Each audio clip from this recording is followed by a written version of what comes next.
Seconds remaining. Radiant team ban.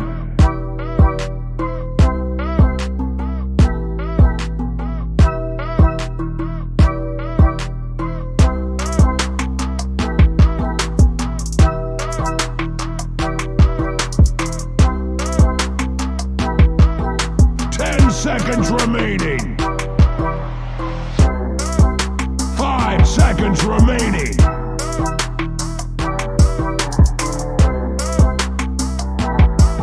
Dire team ban.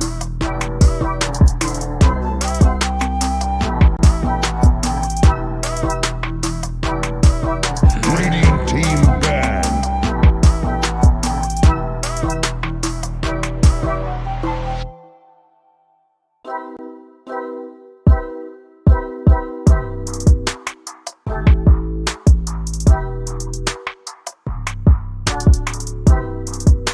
Seconds remaining. 5 seconds remaining.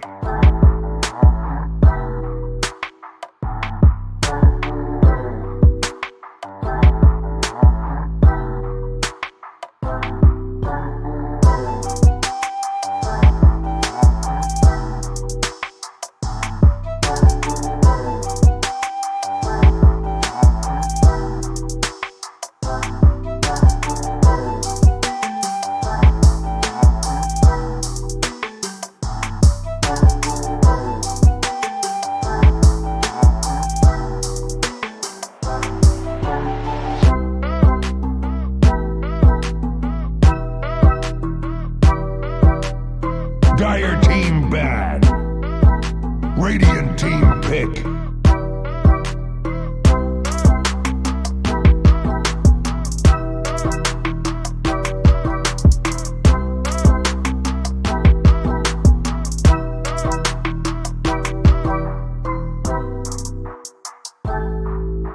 Seconds remaining.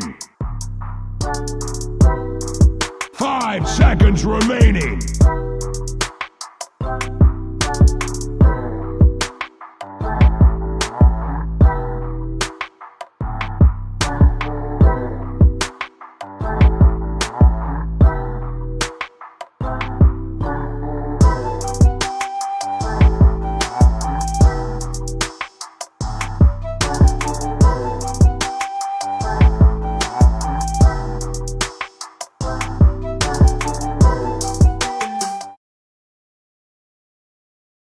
Dire team pick.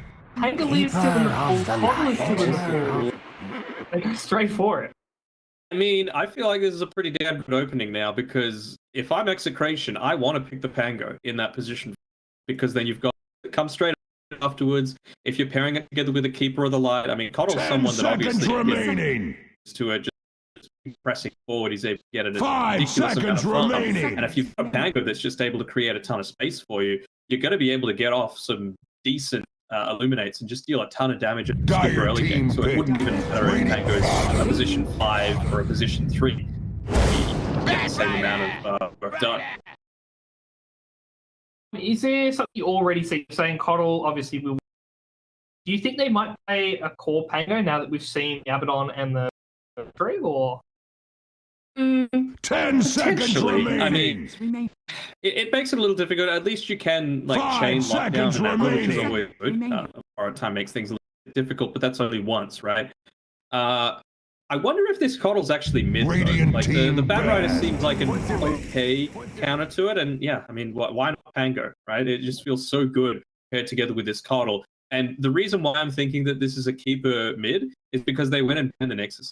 And I feel like, even though it's super unorthodox, like a Nyx Pos 2 is actually pretty 10 damn good seconds against the keeper of the remaining. light, just because you can't spam out that wave constantly. 5 You'll see people seconds press like Herald remaining. level 1 and just max out the mana burn to try and deal with it. Definitely doesn't feel like a Bob here though. Like I want Bob to be on a No. playmaker. Though the lane versus Batrider could be interesting because you can just mash up the lane with the. It's very difficult then for Batrider to play as aggressive without creeps early. So maybe that could be a factor. But you know, there is the Pangolier coming through, like you were saying, going through to the 8th pick, and now they can probably protect it. But having said that, you say it's not a Bob hero, but I mean, Carl wasn't exactly known bottle before this patch, right? And then he's had a few stellar performances for T1. Dire team ban. Radiant team ban.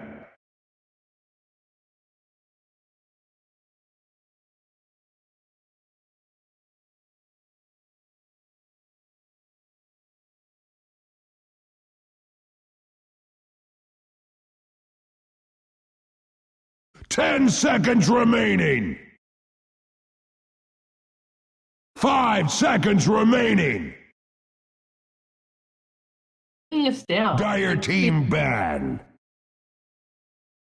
Radiant team ban. I mean, the hero is. What do you mean? The hero farms for like the first 10 minutes, and then he comes up with a Dagon, and just starts killing everyone. Is it fun to watch? I don't know. It's like it just seems so broken. It seems Coddle is so broken. It's fun to watch it die. It's fun to watch it die when it feels so confident. Like you're 2,000 net worth 10 ahead of everyone else. seconds You're starting to remaining. snowball, and then you're going to have Galaxy Race with a Batrider that's finally 5 able to just seconds get in the right remaining. spot, get that last off, and drag him back, and you just absolutely murder him. Because it doesn't matter if you've got insane movement speed if you're just locked inside that flaming last. Dire team ban. Why? Speaking of, they actually haven't banned. They haven't looked at towards Venge. I wouldn't actually hate that creation as a counter. I think Avengers are totally fine pick. It's not as well. Not to say it's not as good anymore, but Ags is 10 seconds Ags plus the remaining. swap is pretty damn good just for the. But the fact that you 5 don't have 2 seconds charges, that is a remaining. little bit of an annoyance. I suppose it means it has to essentially be played in that core role. My concern is that, well, I guess the Keeper of the Light's able to put a decent amount of pressure on, because the big weakness for mine with the Venge is just that timing until you pick up the Ag Scepter. And from the, 5 to 20 minute mark, it feels like you're seriously lacking. So if they feel like the Coddle's able to, get a lot of work done in that time and create the space that the Venge needs to be able to come online, I think it's a totally fine.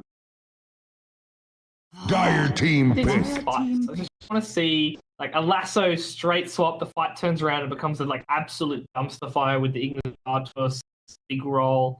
I don't know what it is, but this patch feels really either zoo meta or massive team. It doesn't really feel like there's much. And I kind of love to favor 10 seconds remaining. 5 seconds remaining. Chaos. Something that you're always going to get on board. Have you been playing much Pango in like a support? To be honest, I'm really bad at target spells. Atrociously bad. So for whatever reason, I suck on the swashbuckle. It's terrible. I just keep missing. And I try to avoid that hero because it's like a poor man. You're just happy with, Low. you press the Q, you left click, and you take your hands off the keyboard, go get a drink, and that's your kind of game Radiant style. team Yeah, I've pick. actually done that before, like literally drink in hand, one-handed playing the game of Dota, because you don't need to press the button. I sound like an absolute noob here, but it works. Works. It works. Do you ever do the? I know we're getting a little sidetracked here, but 10 now seconds that they picked up the remaining. Earthshaker, it's a good little counter to the keeper. It also lets you get in 5 onto that Pango seconds before remaining. he gets the rolling thunder off, which is a nice little bonus. But with the Spirit Breaker, Radiant team pick. backpack your boots, and then you put them back into your inventory, like so the movement speed increases just before it hits, so that you kind of mess up the enemy's How timing. sweaty are you, Poglet? Have you been watching, who does that? T-Governor does that. 10 seconds remaining. I have done the maths on it, it's not worth it. Like, I know it pranks them, so they're not ready to hit the... But if you just phase boots and drop the what's it called? God, I should know. Big pole? Bulldoze. Oh. If you just hit those both at once. Wait, what happens if pig pole during 10 a charge? seconds remaining. Ah, charging pig. 5 But seconds they do go for the remaining. bench. I mean, it gives them. Look at the amount of team fight control they have. The big concern, of course, now is that how do you end the game? So you're going to need some hyper carry, in my opinion, right? Execration to be able to pull this one off. And I mean, do you think this is a Pango mid, or do you feel like it is actually going to be Bob playing the keeper? Pretty sure it's a Pango 5. They played it. Although the lane versus Batrider, I don't know how it's going to go. Like they now need a carry to lane versus Batrider, which is the only issue. But Slark's banned, Live Steel's banned as well, which is pretty decent. So they need some, because they haven't counted him in the regards. Yeah, PL potentially. Galaxy Racer probably have to go for some way to have AoE damage here with this pick, just to kind of prevent a Phantom Lancer. Although they still have 2 more bans, so maybe they don't have to worry about it as much. But we have seen Execration run Pango 5 previously, so they definitely have that capability. That's some AoE damage. I was thinking, like, are they going to go into something like a Leshrac?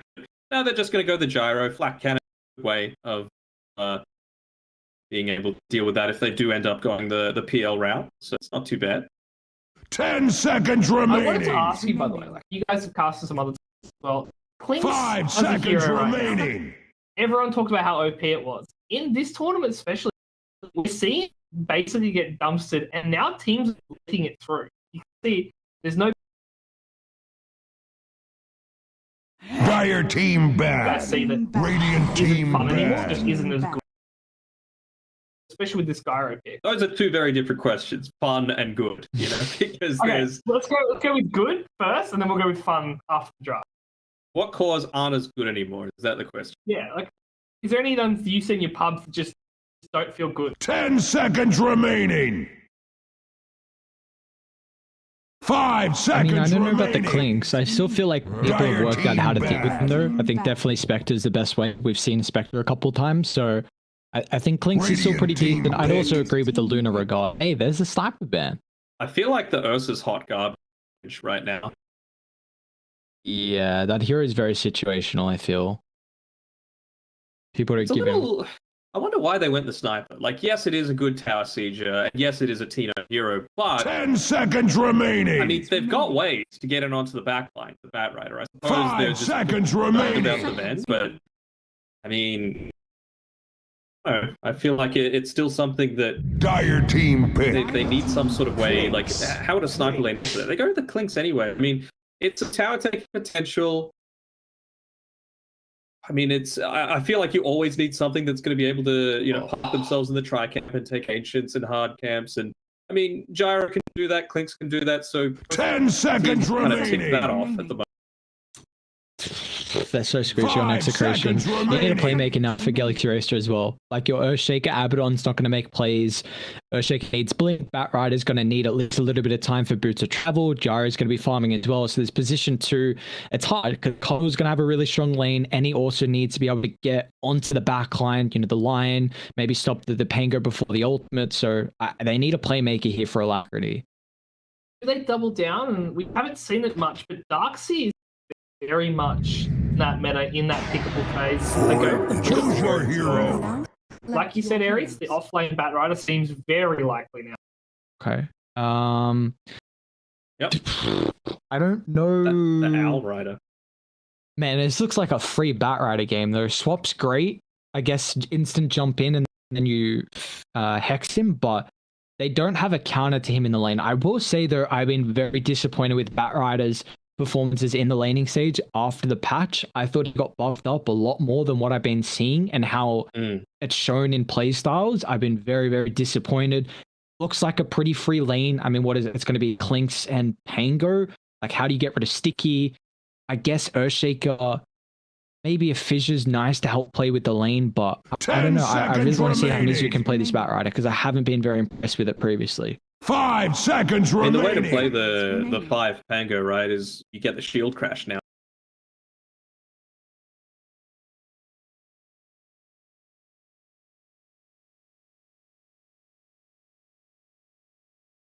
And then Jocam needs to do is just pop down that Fisher, block him off, and then you're against a Bat Rider, right?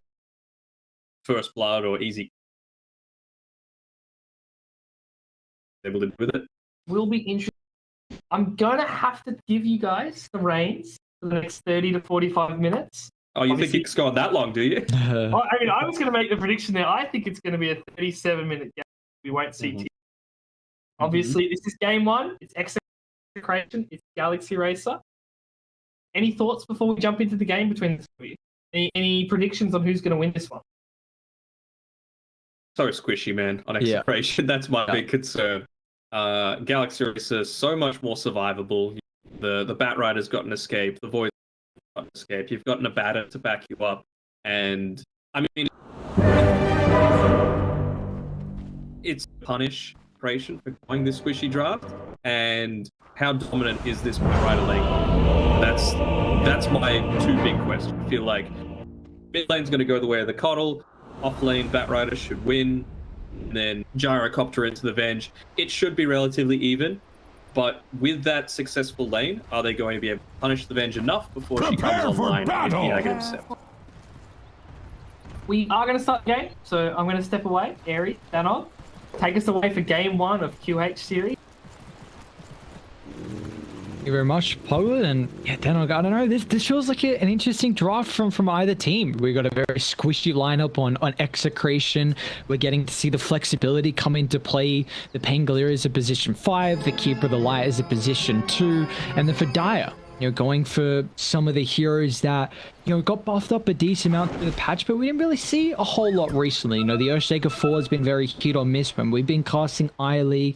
The Bat Rider, someone who I thought got buffed, but still hasn't been having as strong performances. So I'm really intrigued to see how this game one's going to go. Do you feel like that in between to either team, is there like at least one side you'd favor to play maybe towards the earlier stages? Is there a lineup that has easier ways to make plays across the map?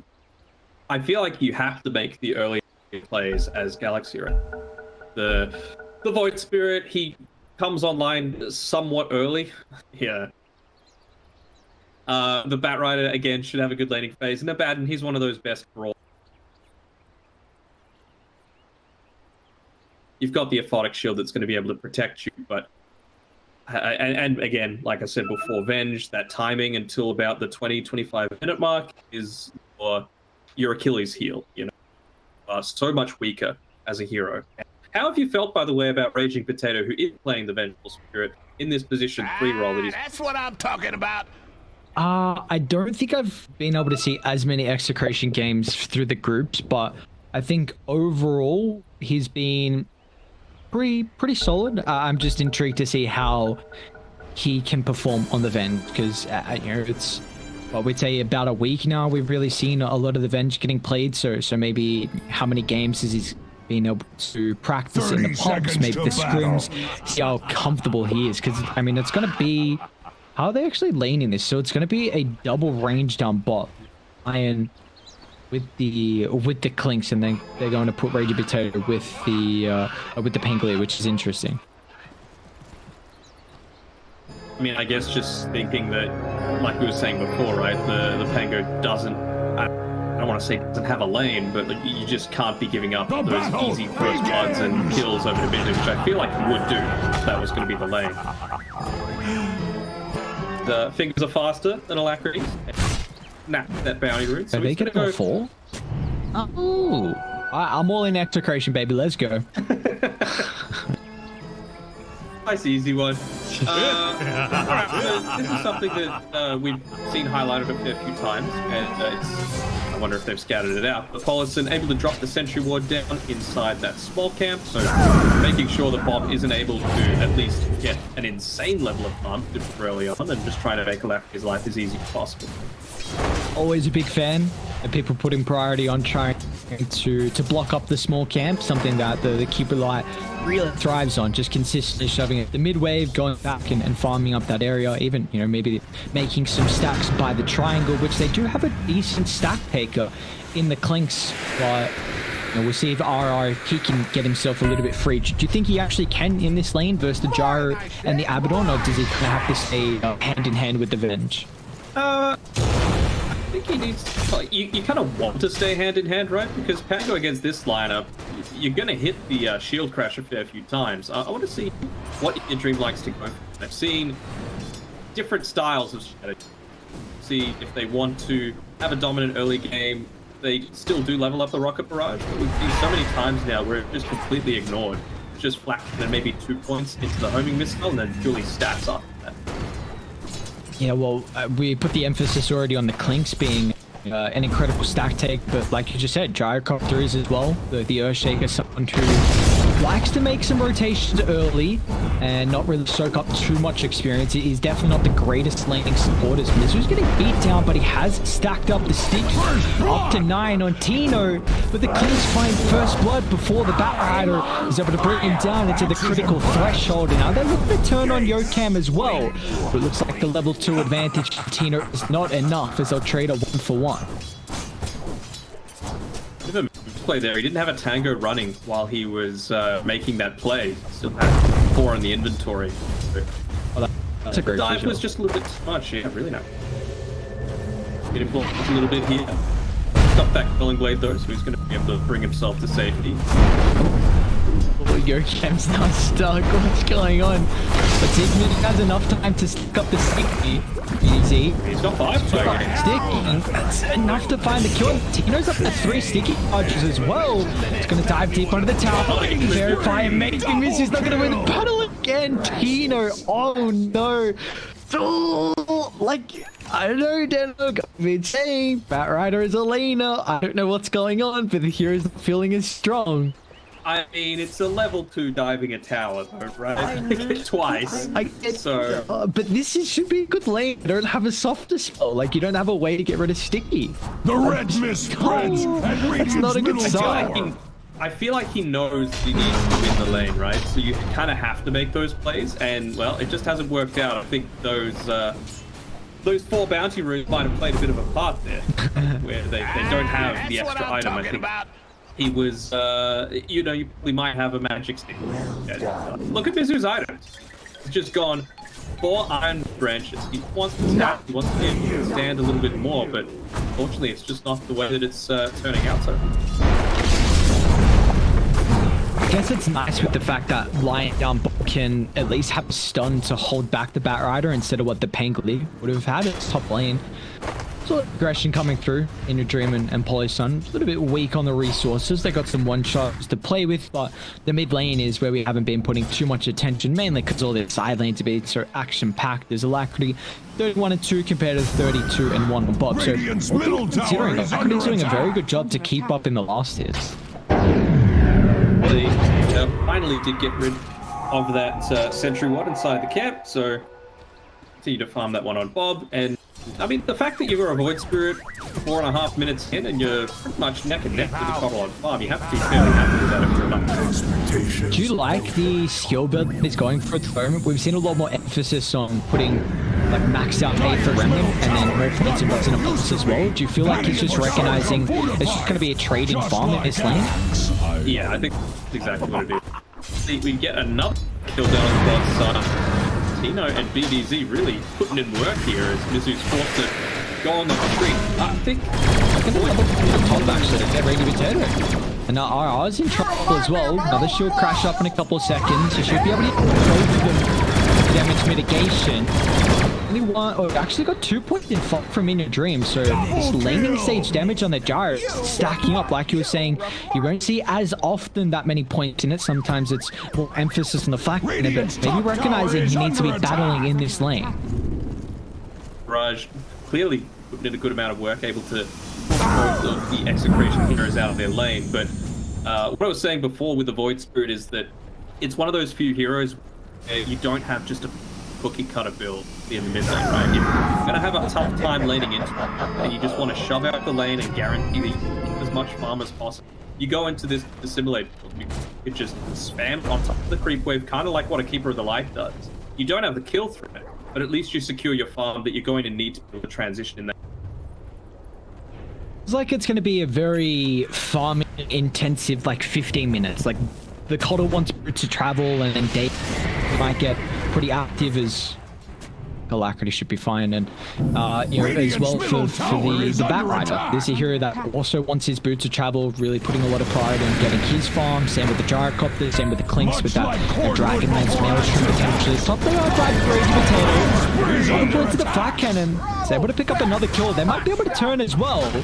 In your dream, he has found the level in the cooldown if RR continues to posture aggressively, but the only issue is that they've got Bob sweeping over to cut off the retreat here from Polishon. I don't think you need the double damage on a Coral. You've got enough damage to start out with.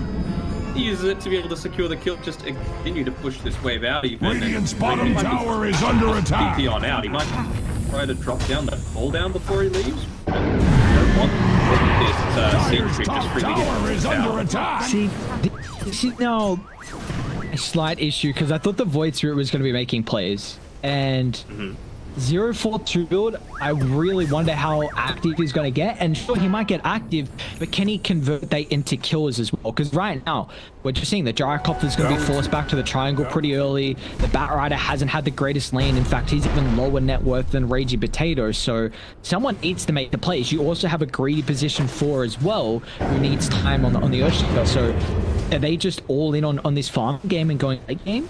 I guess so. I was about to say I might put 1 point into the 8 just so that he can look to make those plays, but no. Another one into the Resonant Pulse, just wanting to, again, secure the farm super early on.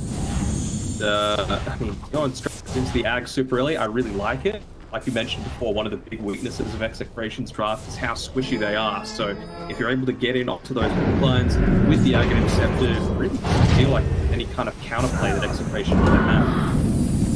I guess the nice thing with how greedy Galaxy Racers lineup is, or at least how they're looking to play, they might hunt down BDD. Yeah. We're stalking to with the these runes on Alacrity. Now it's gone over to Bob, or I believe Pango took it one time as well. I think.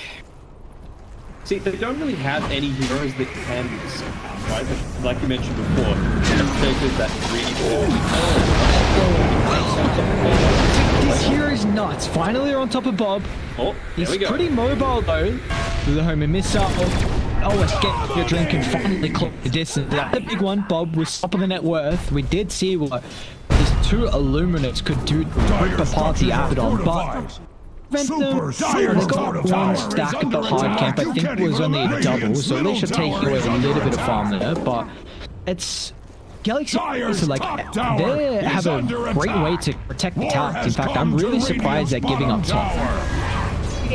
Not the greatest lineup to take these early towers, so I feel like this might be a bit of a blunder, and at least something they aren't going to do. Under attack. And you can see here, like, both teams, even though there's been 12 kills so far and 9 top tower very happy to just play has come to Radiant's bottom go the full tower. farming game. Raging Potato, he's gone, Blade of Alacrity, straight after the power treads. Kill attempt here onto Jokam, straight after killing Mizu. Are they gonna get Swap back. Another stun from BDZ, full up with the magic missile, the flurry of damage enough to bring down Jokam. We see the Coddle getting active even before the day got Bob doing shot. He's always been like a tempo hero, and he's kind of still providing that on someone like the Keeper of the Light. It's a playmaker, right? Like, how do you catch this hero? Like, 550 is the max movement you've got, and when you've got Spirit Form available with that Boots of Travel, you're moving at 515 already, so it's kind of nuts. Execration heavily outplayed this laning stage than what I was expecting. I mean, bottom lane just went so well for them. Tito 4-0-1. He's already got Maelstrom.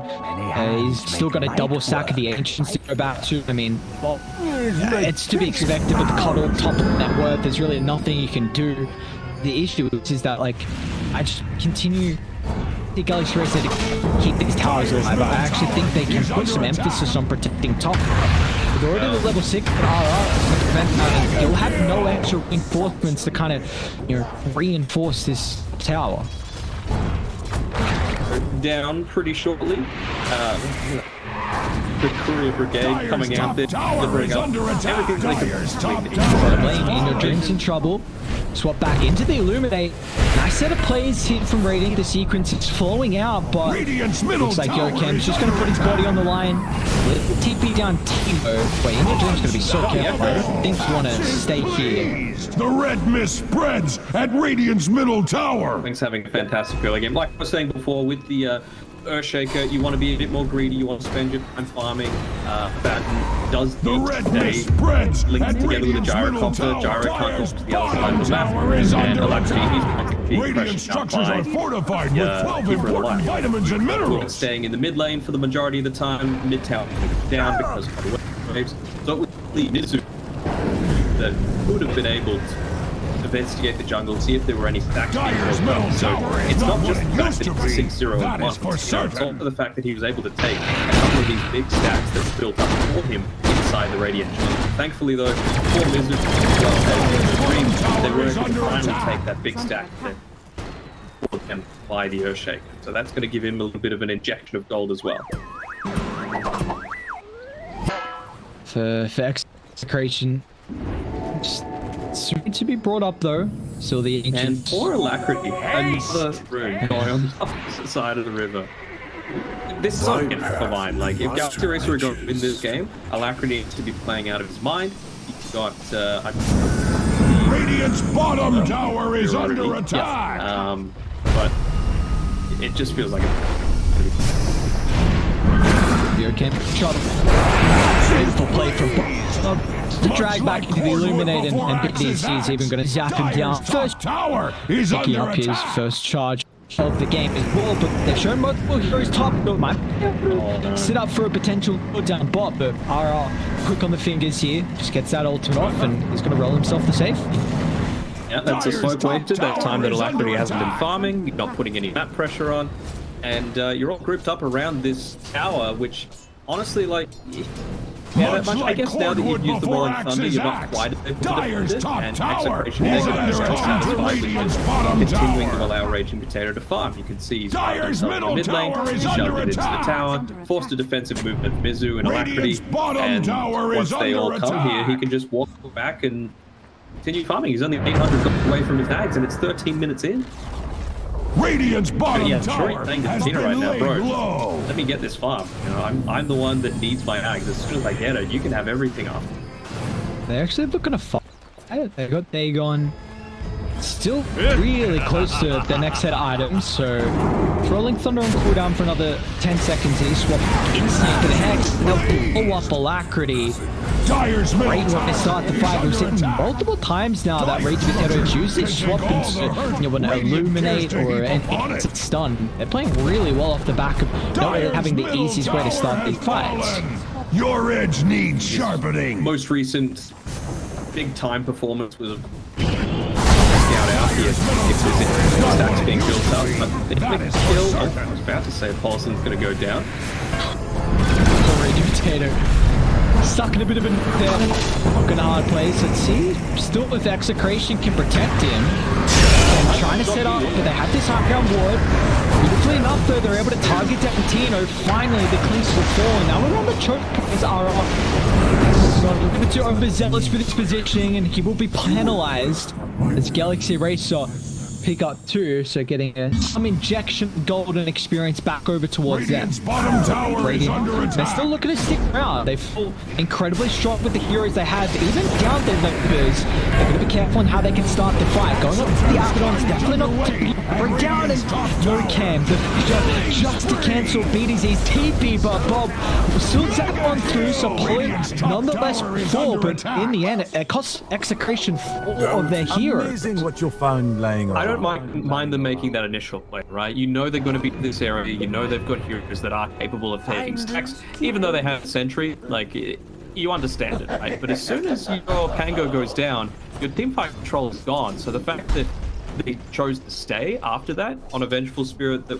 was only about 200 gold away from his Aghanim Scepter, I think that's a big mistake. Because there was no objective to take.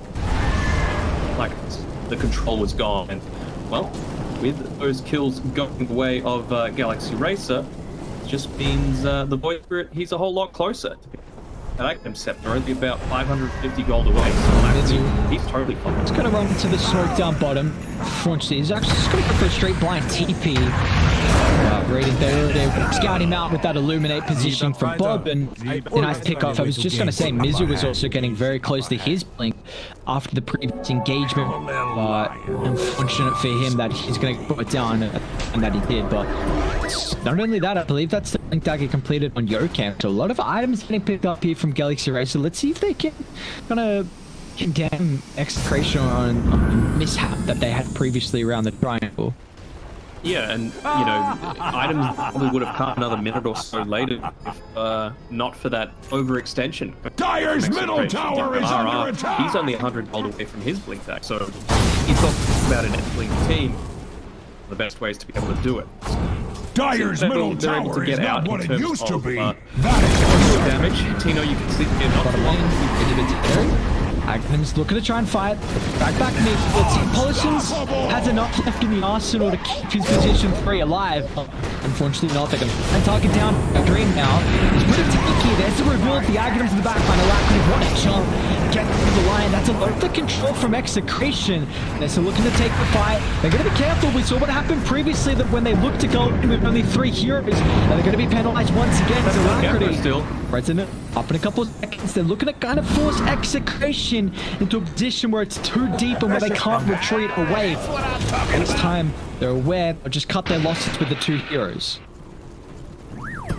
So I think they're totally cool with that, you know. He's got the Aghanim Scepter, he's going to continue to farm up. Didn't use your Echo Slam, you didn't use anything other than the cooldown basically, and I think the priority is on making sure he's got that Blink Dagger so they can finally make the aggressive move. But 2 for 1, Radiant's top tower is under attack.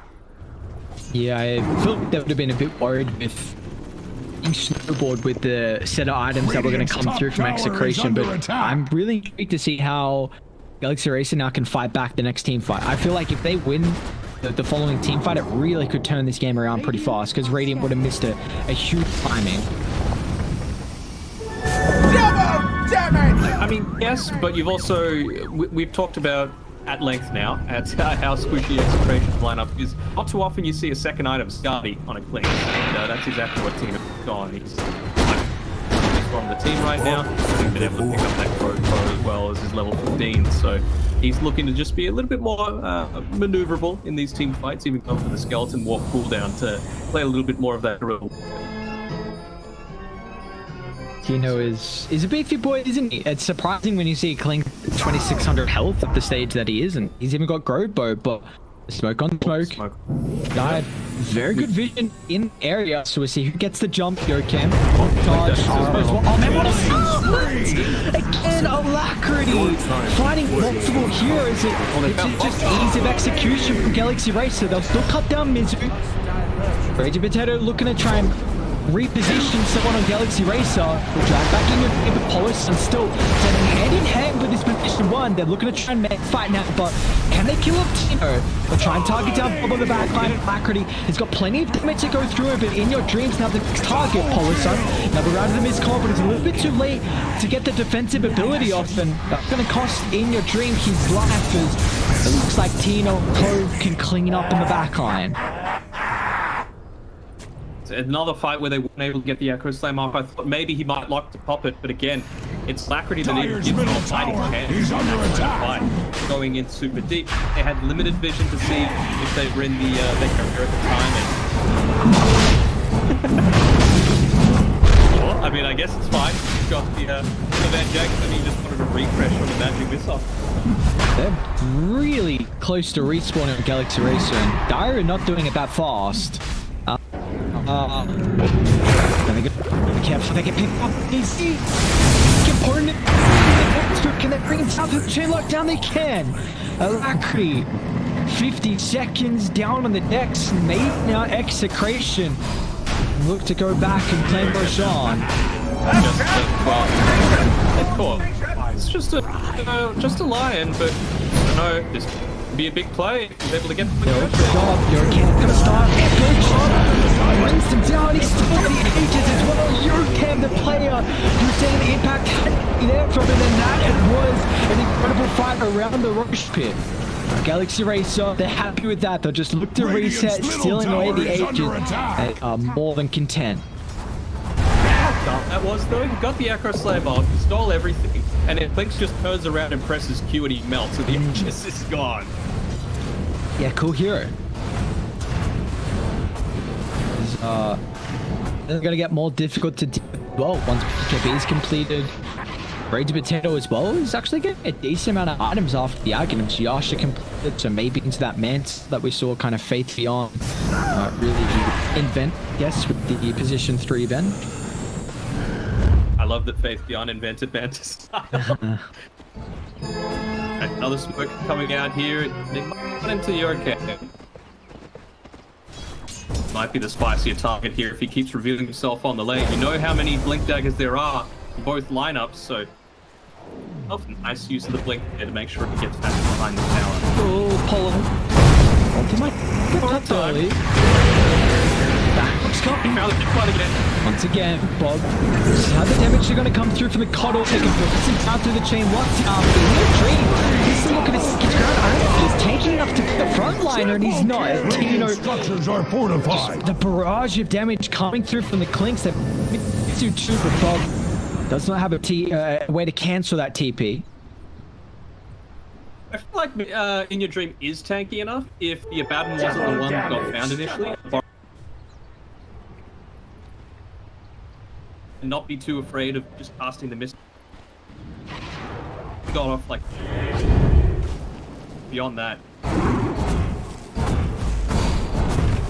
That double damage. You're a Clinks. Dire structures can take all the hurt. 500 damage. Dire's middle tower is under attack.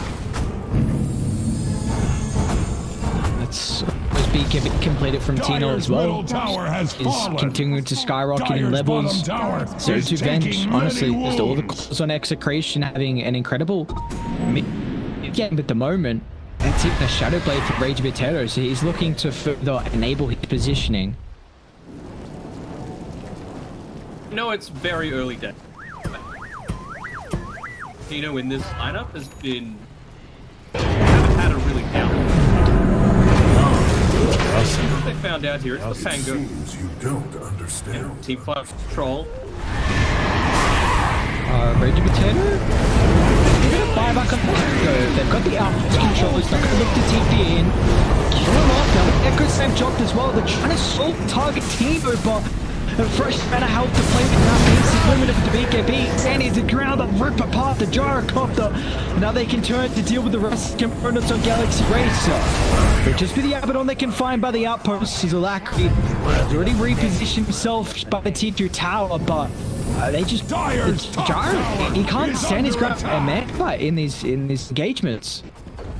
Yeah, I mean, it really does seem like you need Much some... like cordwood before Axe's tower has Dire's just top having the tower is under attack instead. You're against the Clinks, you're against Death, you're against the Dead Gone... you've got your Pop. I think he might have the 5 recipe. Yes, he does. So, can't stand your ground and fight. Dire's Honestly, top even once he puts up tower is that... under attack. I'm sure that's gonna be enough. I would buy the BKB. Heaven or hell, Dire's top tower is under Fissure holding back the line, but it's not a matter. Farm, it's got dead burning barrage. What can you do about it? It's just such a nuisance. We're pretty keen to take out that Raging Potato illusion as well, but they don't. And, well, Spidey might start to go out. Okay, Tina's swap away. It's a more important target. Get rid of the stuns, Polison, if you can just force the borrowed time. Now he has to be very cautious with his positioning, and Raging Potato's got another swap up in a couple of seconds. They look to jump in, clean off RR, but how can they hold the defense? Raging Potato, there we go, swap in the dream. Polison's gonna try and get hand in hand, receive the miscoil on the Fortitude enough to keep the Gyrocopter alive, but Raging Potato is just slowly pulling them down. They're actually just too late for Mitch to beat the life of the Gyrocopter. I mean, yes, you still have the bench, but you've still got to go through the illusion now. Aggressive rating. They're going to look to back him up as well as Polo. The incessant spam of the spears is too much to handle. This is an offlane Venge that's level 21. Let's just get that together. You know, he's 3 levels above us. Oh, probably died twice. occasionally see the keepers, sometimes not too much net worth. Dyer's middle tower is not what it used to be. That is for certain. And Raging Potato. Radiant's bottom BDC. tower is under attack. Quick in and out assassination from the last being Yokan. But they've been doing this the entire game. They've been getting kills on the squishy supports and looking at and take a fight with the numbers advantage, but it's still not working, man. Is there a big item type that you feel like could convert this round? It really feels like it's on the gyro. Yeah, but I don't feel like helping. Right now, it's just about. Radiant's bottom tower is under does feel like attack. That and Pango, obviously, damage. Feels like if Alacrity making people they just lose it. You know, you can only do so much as the. Dude, Rage Potato again. Had a rush going here on the back, to say the least. It'll tally up a ninth death to the shot. Bob's like, yes, thank you, sir. I'll take that one. Rage Potato. Man. Walking around. Back. I mean, you don't have a buyback on Miz. You can block Tino away defensively again. He'll blow up the backlines. Go a big rolling thunder ultimate. They can't Rage Potato swap. It's still on cooldown. It looks like Tina is just getting space to hit the objectives right now. They don't have an answer. You can't chase this bench around. She's annoying as And now Dream, just a missile and burning barrage brings him down to half, and they instantly have to snap their lions to defend the drive. Let's keep that in mind. Okay, that's a nice kill. They get a They have to commit too heavily. Oh, Mizu jumping. It's not enough. Swap away. Now he's even dragging back further. They don't care about the Venge illusion here from Rage Potato. Put this down, they can get an extra. They gotta go all out. Venge. Double damage. Get 85 seconds, but died. Or is it just the fact that she's like Such high level, yeah. She doesn't have back death time, and maybe it was ages ago that I can't remember. They have DD on Tino. Okay, need to go huge here. Yeah, it's not pop. They can reset around their high ground where they've got a ward. Decent spot. Bob's gonna blink in. Alacrity trying to solo target down the people right there, but do so successfully. Both teams with that quick burst assassination damage. So a little bit hesitant on how they can position around the triangle, as it looks like Radiant have occupied the area. The only issue is they might also be able to sweep over and clean off Alacrity. Just the chain lockdown lacking. The follow-up wasn't there on time here with the Lion. Oh, that's Yoke. So for TP out went the Lion. What the matter? Again! The bombardment of damage from the Clinks is way too much. I mean, it wasn't that right. When the Abaddon died, he had borrowed time available. He had death backup. He had he had a double damager in his. So Cold needed the borrowed time that he was just able to burn. But like, as the Vengeful Spirit died, they needed to just keep pressing on. It felt like they haven't played on Execration side of that about 20 minutes. Power. The last time it was maybe in the area wasn't so close. That Hail Mary play. They give the Aghanim shot to Rage Potato, stealing. Why not? I'd be more busted.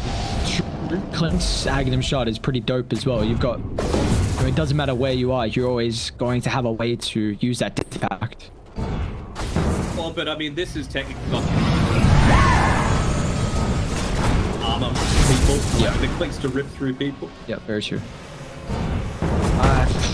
Your cam needs to go crazy. 2 times now. Yeah. So and the BKB, still 7 seconds. And the potential swap and illuminate heal. I don't know how you poke and prod someone with 3,500 health and defensive factors behind them. Start with the lasso, instantly Rage Potato. There's a swap. So who cares? That's what, a 15-second cooldown on swap, and they can. Very balanced. Yep. they can go back War has pretty come to soon. Radiant's bottom tower.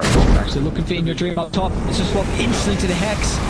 Where's the Abaddon? Needs to be nearby, but it doesn't matter, man. Tino's crits just running a rampant Tower here. is under attack. And for Galaxy Racer not having a buyback on their position one, might just force them to have to rely on a Hail Mary teamfight once again to swap into the Hex. Look, it's so beautiful. The sequence of plays that are flowing out from Execration. And they don't get the kill on Alacrity.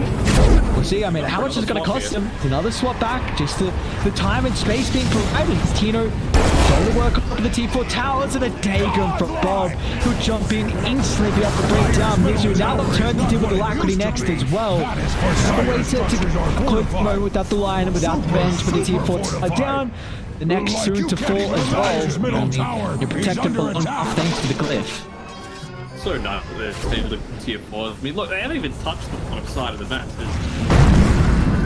Sure, yeah, obviously he's got the shadow amulet, but look at how heavily they're committing on it. Just...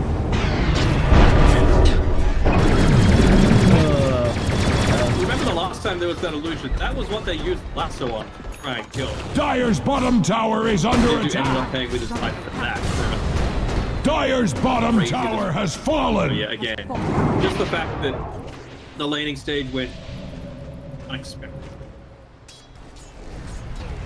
Game changer for mine. 18k net worth. Feels a minute right now. Nutty. It has to be said, man. Alacrity's having quite the performance. 13, 2, and 6. It's just... What more can you do? The poor he's trying absolutely can. He's got Ambrose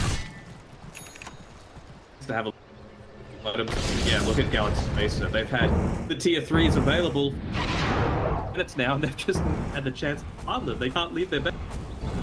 It's difficult for them to be able to come back, but at least you have a decent invite lineup.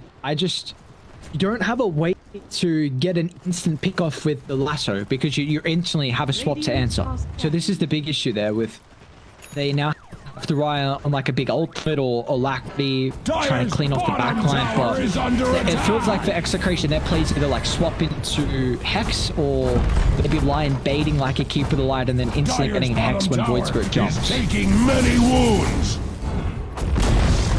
Dire's bottom tower has Backstep onto someone fallen. because Your they're just edge going to be able needs to freely sharpening. get power, right? I look to go before they get set up. Look, here he's going to try. He's got so much damage, man. He's in his level 25. That's important. Yep. Just do it. That's what you need. Yeah, like. Lost set of barracks as well. They need to craft a way to defend the Hex once again for the last of them. Drive back, ready to be 10. But look at the space they're making at the moment. They're trying to bring down the bench with Spirit. It's a second life. And will the backline Alacrity causing as much chaos as possible. The initial stun, Hex up there with the zap. Both the Dagon and Finger is plenty of burst. Does have a buyback. Well, I think that gave enough time for Galaxy Race to kill off the illusion. Aegis is out on 25 seconds as well. So they have to be careful. Right now. And they Oh man, Tino again. She's gonna give them some time. Joking. Slam it enough to turn it back around. They all clumped up, but Tino is gonna have to go beast mode with DKB. In fact, he's just opting for a TPR. Just recognizing he can't turn this one back around, and there's finally that big Echo Slam like we've been asking for.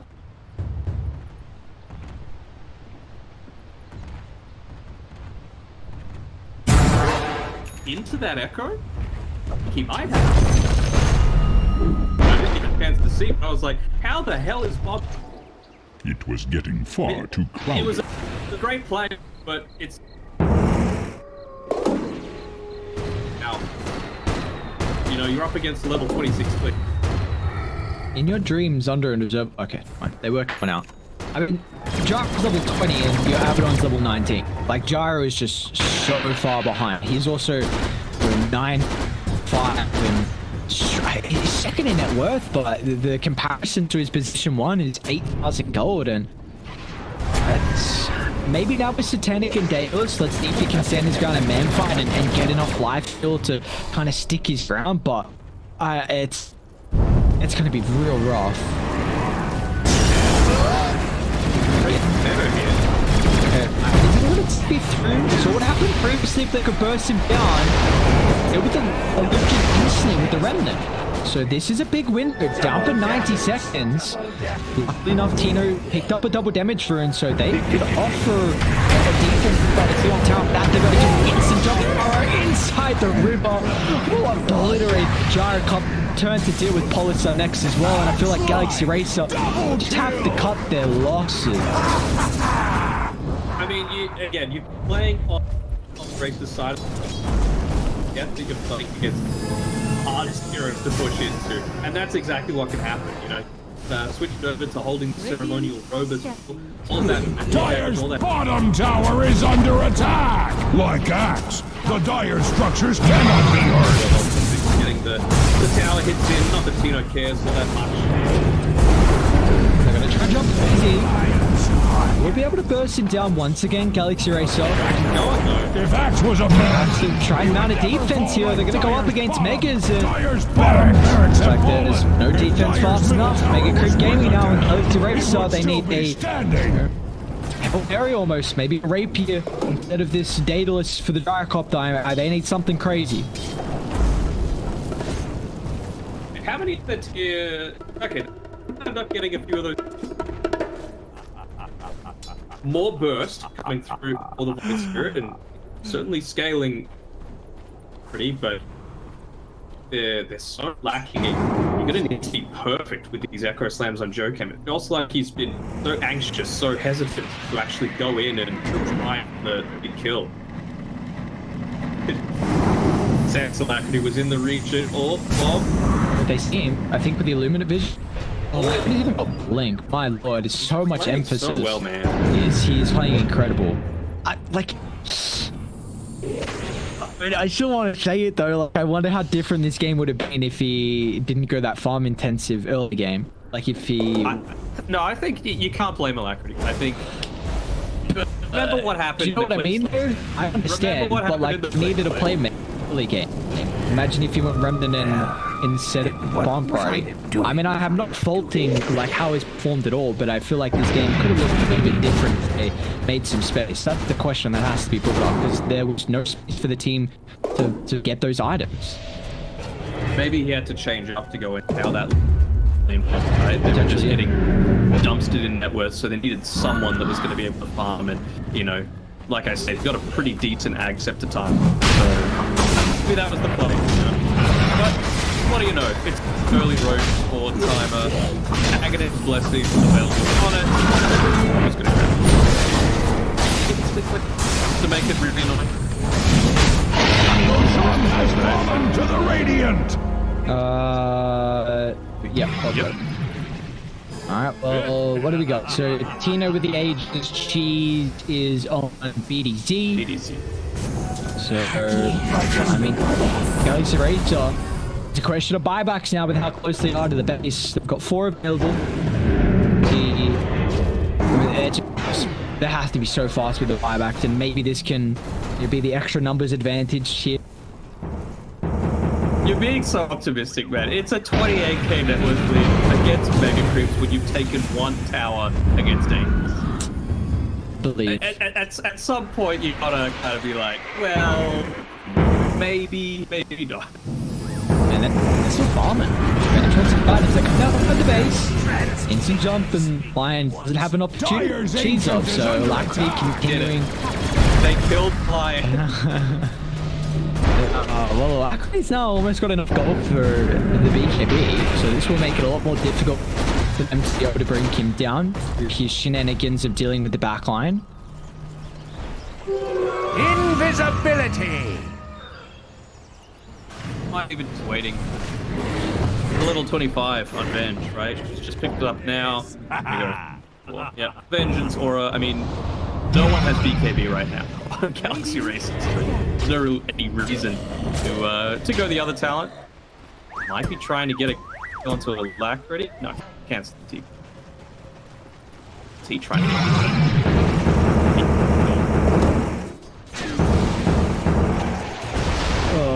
don't show, don't do it. No, don't do it. Stabs out on no chance in ultimate.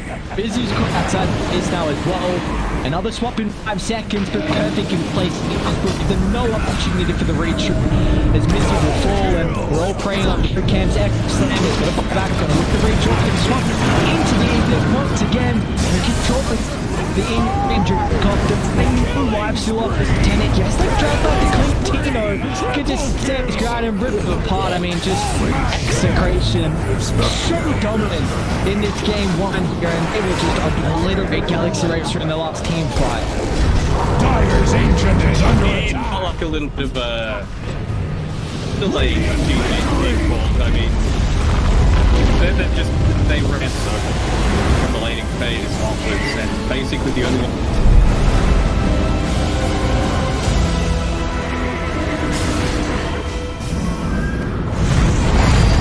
Radiant's bottom tower is under attack.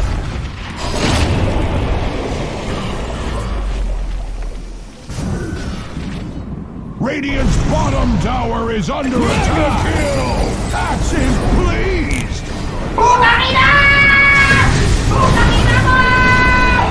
Radiant's bottom tower is under attack.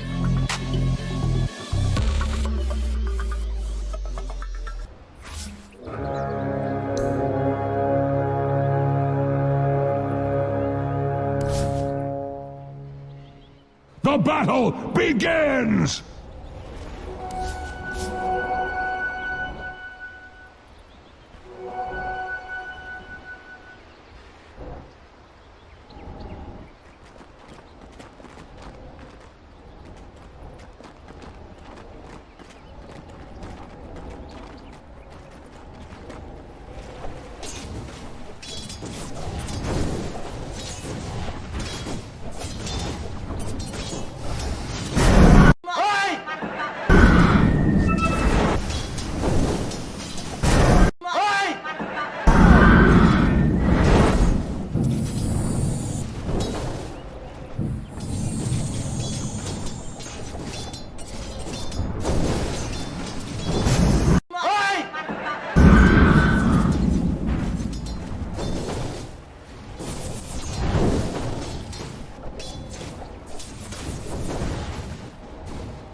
Andyan ka na naman, di ko maiwasan. Tumingin sa iyong liwanag. Tarara.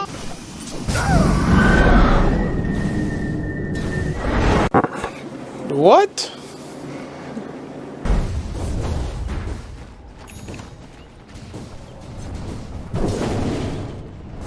A few minutes later. To be, that is for certain.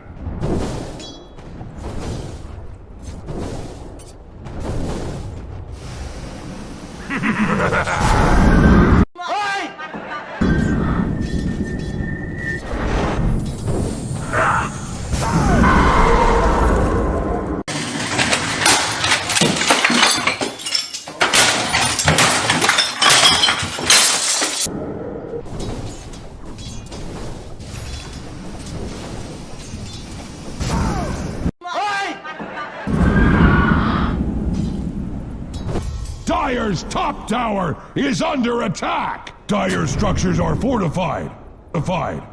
Super fortified! Like you can't even imagine!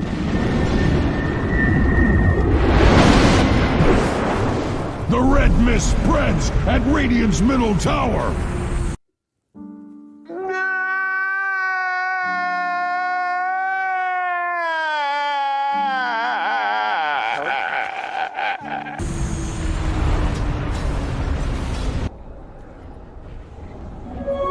Dyer's middle tower is under attack!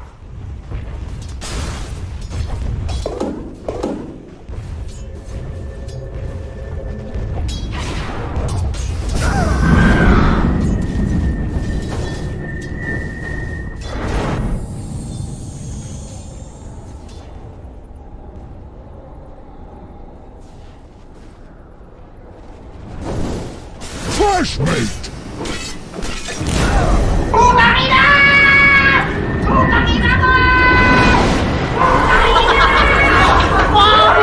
Bottom tower is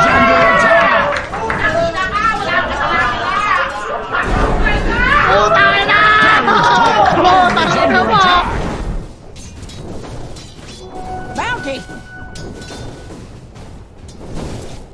Dire's top tower is under attack! Oh, Axe is pleased! Heaven or hell, Dire's top What is Topias thinking? tower isn't one of them.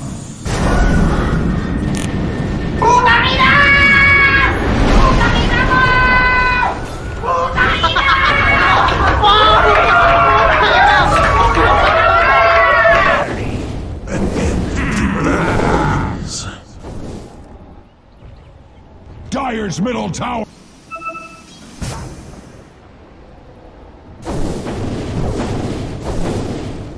Radiant's middle tower is under attack.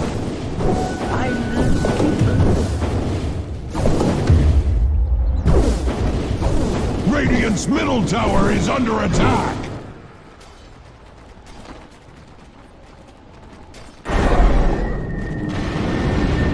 Dire's top tower is under attack. Killing spree. Attack.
Seconds remaining. Radiant team ban.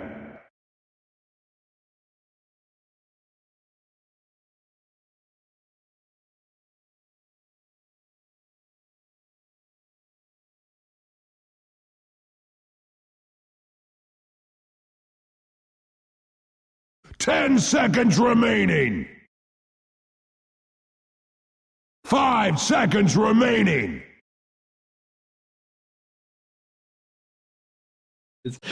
Yeah, we can No, you go ahead.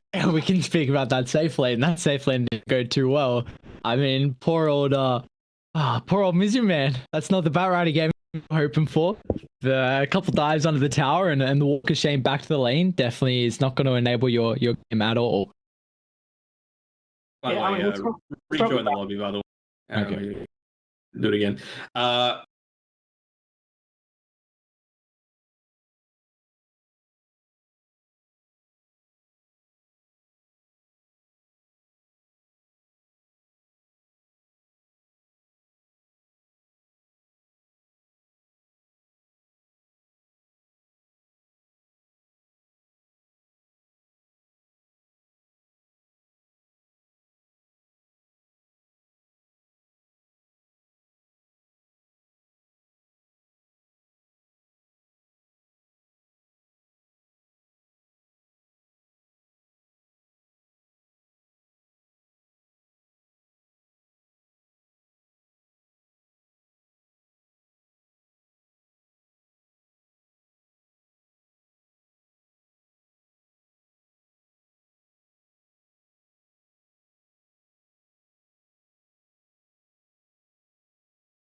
Dire team ban.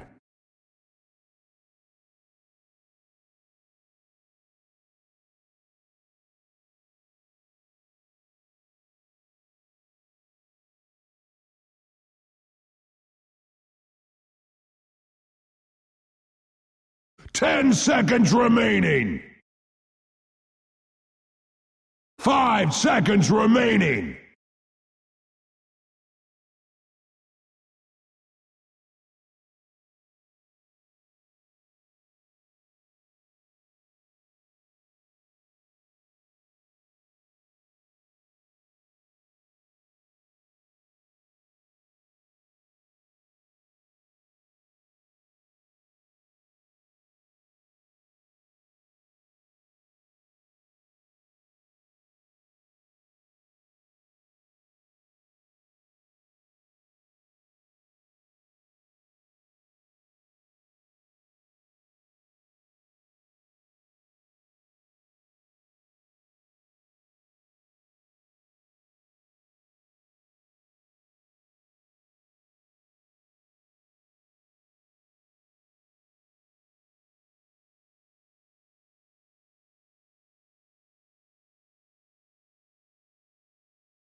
Radiant team ban.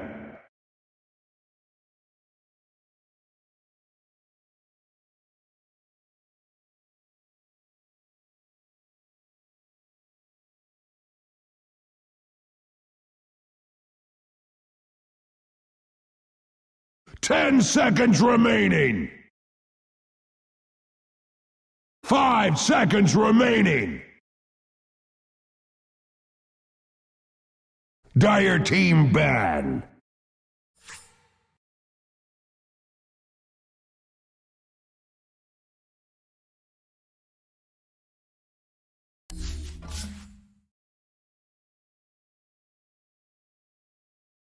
Dire team pick.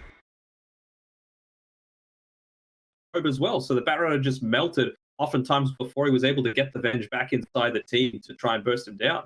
Now, Poglet off stream was saying that he feels like the Batrider is better as a position 2. Bob is an incredible Batrider player, so we might see this come into fruition if they do. Again, there's so much flexibility here from Execration. They can give it to Ragey Potato. He's also an incredible Batrider player. You can give it to Bob mid lane. I mean, what they didn't even ban out really any. Like, there's no safe lane answers. There's no PL. There's no Slark banned out. So it seems like they might, maybe, I guess the Clink is already picked up. So never mind. Maybe what they, okay. So in that regard, they don't ban out any then position 5s that can kind of enable or disable a Batrider, I should say, like an Oracle, Abaddon, say. But what do you think about Galaxy Racers being the ones to ban the Bloods? I was going to ask that myself as well, actually. Again, why would you a Pango and a Batrider?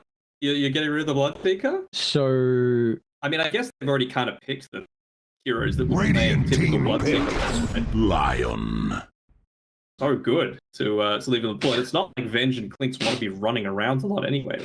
So we have seen this tournament a POS 5 Bloodseeker. It's horrendous. dude, Poglet, stop to go down that road. We don't have to go down that road, man. That was remaining. the first day. Yeah. Like we can. We'll, It was Five wasn't it? seconds It was, remaining. yeah. Let's poor old Dali, poor Radiant team pick. Dire no team. more. But yeah, no, I really hope they don't see the Bloodseeker support. Silencer. Silencer. This is well. This now enables the Batrider. Like now, the Venge needs either a BKB, Yules, Lotus, whatever. So it's a lot more difficult. Galaxy also 10 went back into what seconds worked very well for remaining. Execration, the swap instant to the Hex. So 5 Silencer can seconds really prevent that. remaining. I'm liking the Silence a lot. Laning to the Monkey King. Pretty.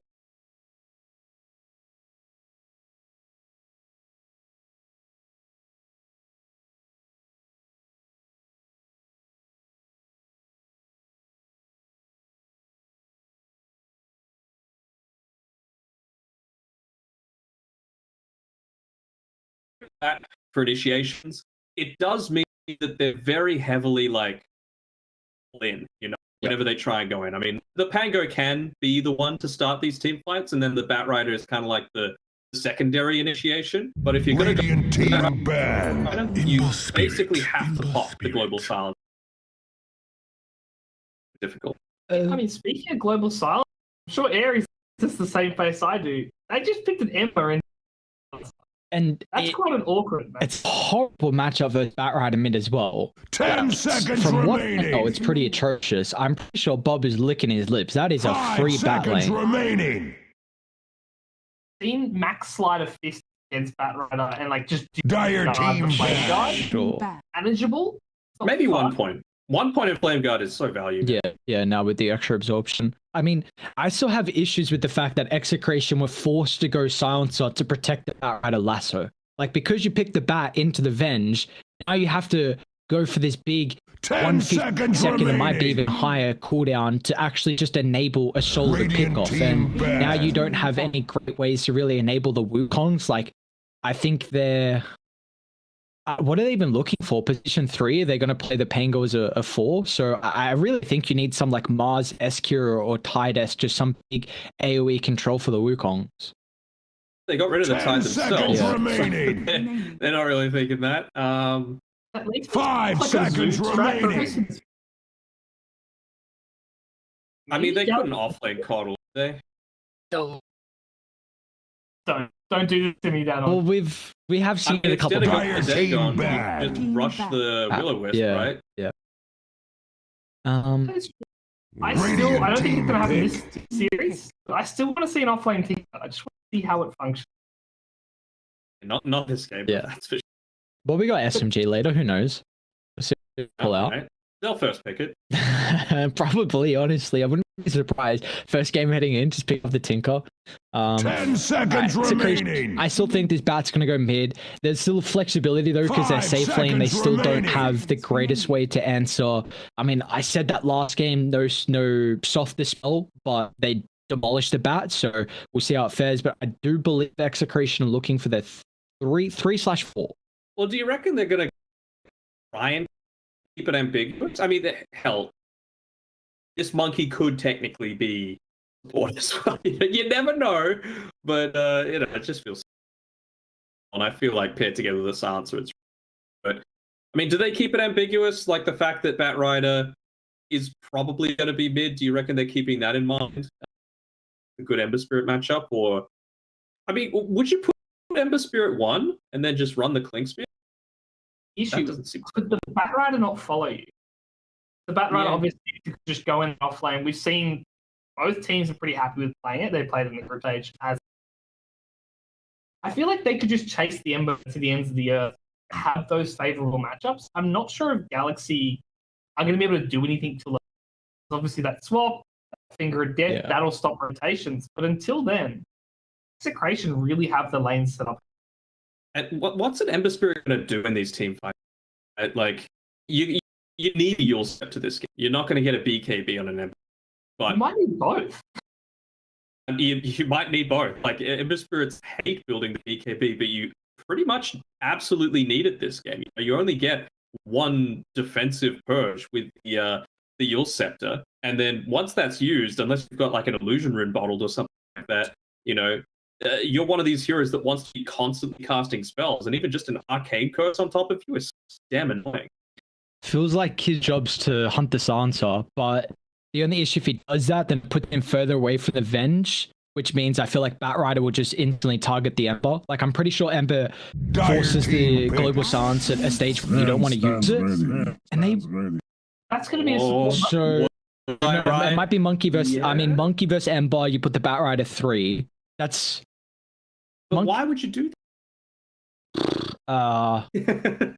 I know LGD, I'm sure you 10 both seconds LGD is remaining. running this. Yeah, I've seen some people... Keeping it farm priority 5 seconds anyway. remaining. What have they been I can see going? What's the itemization? Just Orb of Venom, and they basically just run straight into the Orb of Corrosion and start building pseudo core. It looks really strong. Like Echo Saber looks good on it as well. Even like a Mage Slayer would... Mage maybe Slayer. not so much this game. Not this. So... I mean, maybe on the Wukong. Are we in a green Galaxy looking for a 5? Like 5 I don't know, man. They either have like one lane's going to be double range, and I really don't like that. It's either Clink's line or Lion Venge. But like Execration think this is a support Venge. Choose I still your can't tell you hero. where that's being played. That could be I an think it's a offlane. 5. I think it's a follow. Yeah. So Joker Lion is just way too good to stop. Yeah. I want that to go any other way. Alacrity going to be playing another Spirit Hero, of course. Mid bat to Alacrity. Win Dope. right there for Execration. And we're thinking this is probably a position for Monkey King. Tino Sven, RR5. Yep, position for Monkey King. EDZ going to be picking it up. I mean, it's... feel about the farm. I mean, at least you're able to get sub farm in the lane. I felt like it would be difficult with any of these other heroes against the Clinks. You know, you're just going to get harassed down a fair amount. Might be a rush tag. I'm not sure how Yeah, much that's what I think it is. Last word, but it's insane to. It's huge as well. Like, if you haven't tested it out before, I'm talking to you, chat, in game, go to the demo mode and just try it. Just build it. And it's like, the circle is huge. It's like the size of a black hole, bigger, I think. It feels like crazy. it's quite a fist almost. Like, get that massive at range spell. But, Danok, you wanted to glow. Off screen, you talked about, I didn't ask you directly for. You said, I want to be able to gloat when I win. So, Mr. Prediction, I'm going to ask you both. Aries, you don't get away with this. Who are you going for in game 2? Is it going to be a 2-0 or a 1-all? I'll allow Aries to go. No, first. what the hell is this? Wait, you're the one that wants to be You did your gloating. previous prediction after the 4 banners were picked up. And you're so the one that it's wants to be your choice. gloating. Why am I getting thrown under the bus on the first one? Whatever the odds that you are. I'm going to go Danok first. Yeah, 100. You listen to the host, man. What the?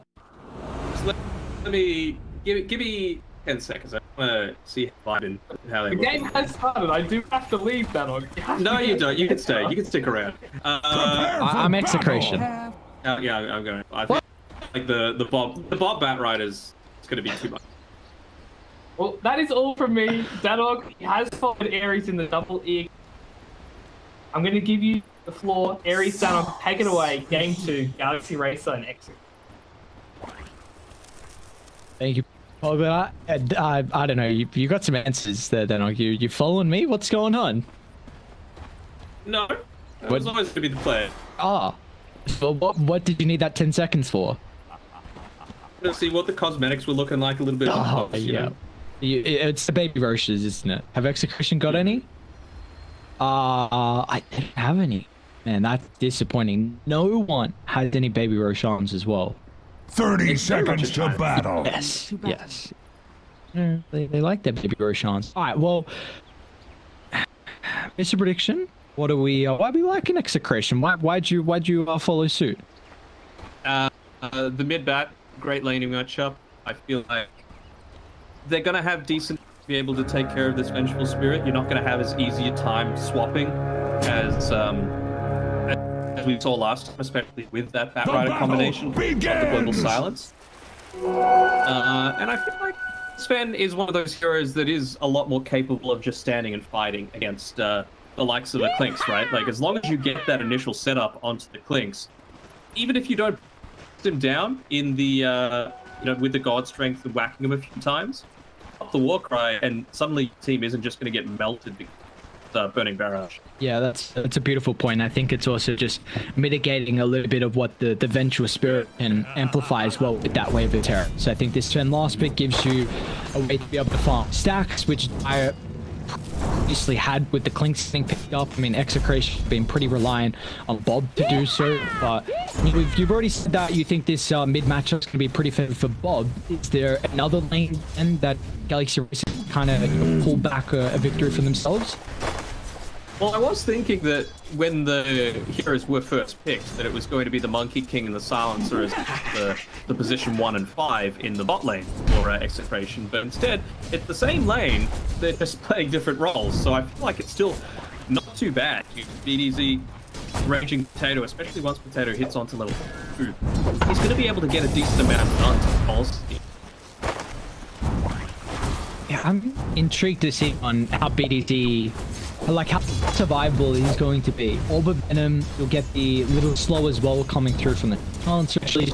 So just to help out stacking up the Jingu and how much space he can create as lane are almost falling down. This double stun lane could be a bit of a nuisance as well. It's a bit annoying, but you have to remember as well, you've also got stun on your own, and he's only got 1 in the shield crash so far. As soon as that hits up onto, like, he's a lot more survivable. Just really trying to push the limits here, right underneath that tower, and continue to harass Tino. Hey, where's the space going to come through from either support to make the stacks? Because we saw so much emphasis on that in the previous game. The Keep of the Lights, the Clinks as well, the Gyrocopter. Now, do we feel like either team will get a little bit more space in their lanes to be able to go and find that time to stack up? Really, I mean, with the play here on the top side onto Raging Potato getting called out, but good use of the Boundless Strike by BZ to be able to turn it around a little bit. Although I don't think they're going to win the man fight. The Glaives can stack up, and along with the damage from BDZ, so First Blood picked up for Execration, and, well, plus 2 intel. Unorthodox, but effective. I feel like that's the thing, right? Avenge is one of those heroes that is actually capable of stacking up really nicely. A Lion, I mean, like I said before, early on, Avenge is very vulnerable in the lane if you leave. So I feel like if Jokem is going to walk his way slowly back to try and stack up the triangle for his team, you're so vulnerable of going down on Mizu, where BDZ, as soon as he's got the tree dance, you're just quickly able to get in and out of the lane that I feel like the stacks are going to start to build up a lot more for Execration. Well, this mid lane, though, is going a lot better for Alacrity than I was expecting. It's got 2 points in the side at the moment. Looks like the Orb Corrosion build.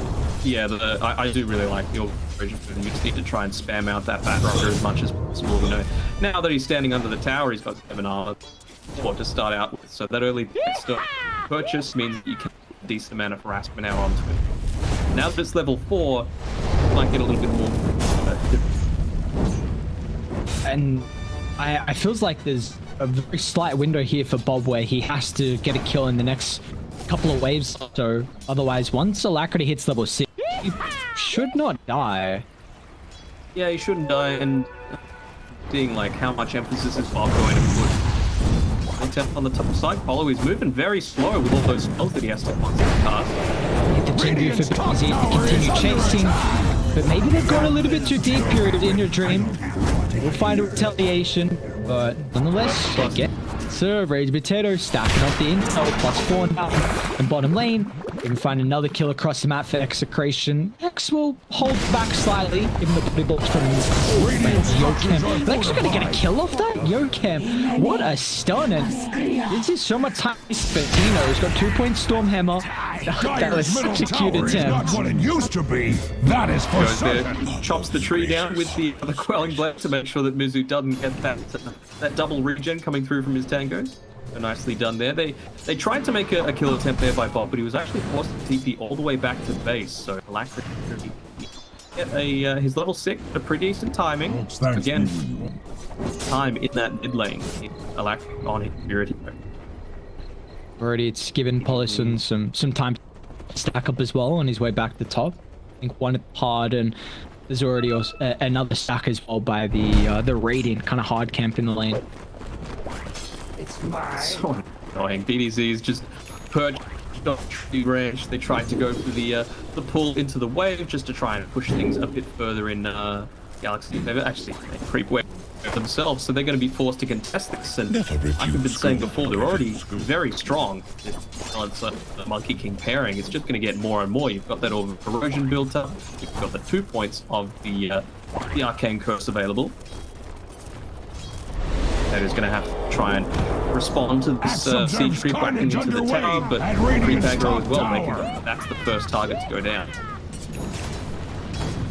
They're cutting down trees and cooldown. Just try and catch out the Monkey King. We have a little bit of time before the next fight breaks out. So that as soon as Rage Potato, He missed. Let's go now. He missed. Still looking to get aggressive, but Dizzy just hopping up and down from the tree. A long backstab coming through from Alacrity. Doesn't have a powerful rune to play out with. He's got to get there fast, however. In your green, it's going to end up falling, but final stab will come out as Alacrity.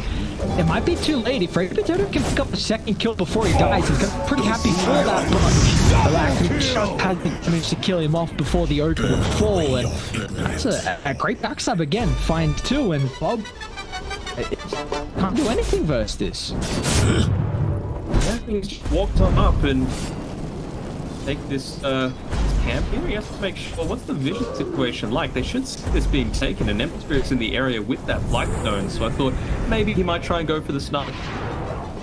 Be able to pick that one up and even get the bottle through from Raging Potato. Are they still going to stick around? I mean, they both have TPs on the position 2s to rejoin another lane, and looks like Alacrity's just going to TP mid. He's got a Remnant in case he needs to rejoin top, and there's still a lot of space. I mean, Bob really got nothing out of it, so there's a little bit of a disparity there in net worth between position 2s at the moment.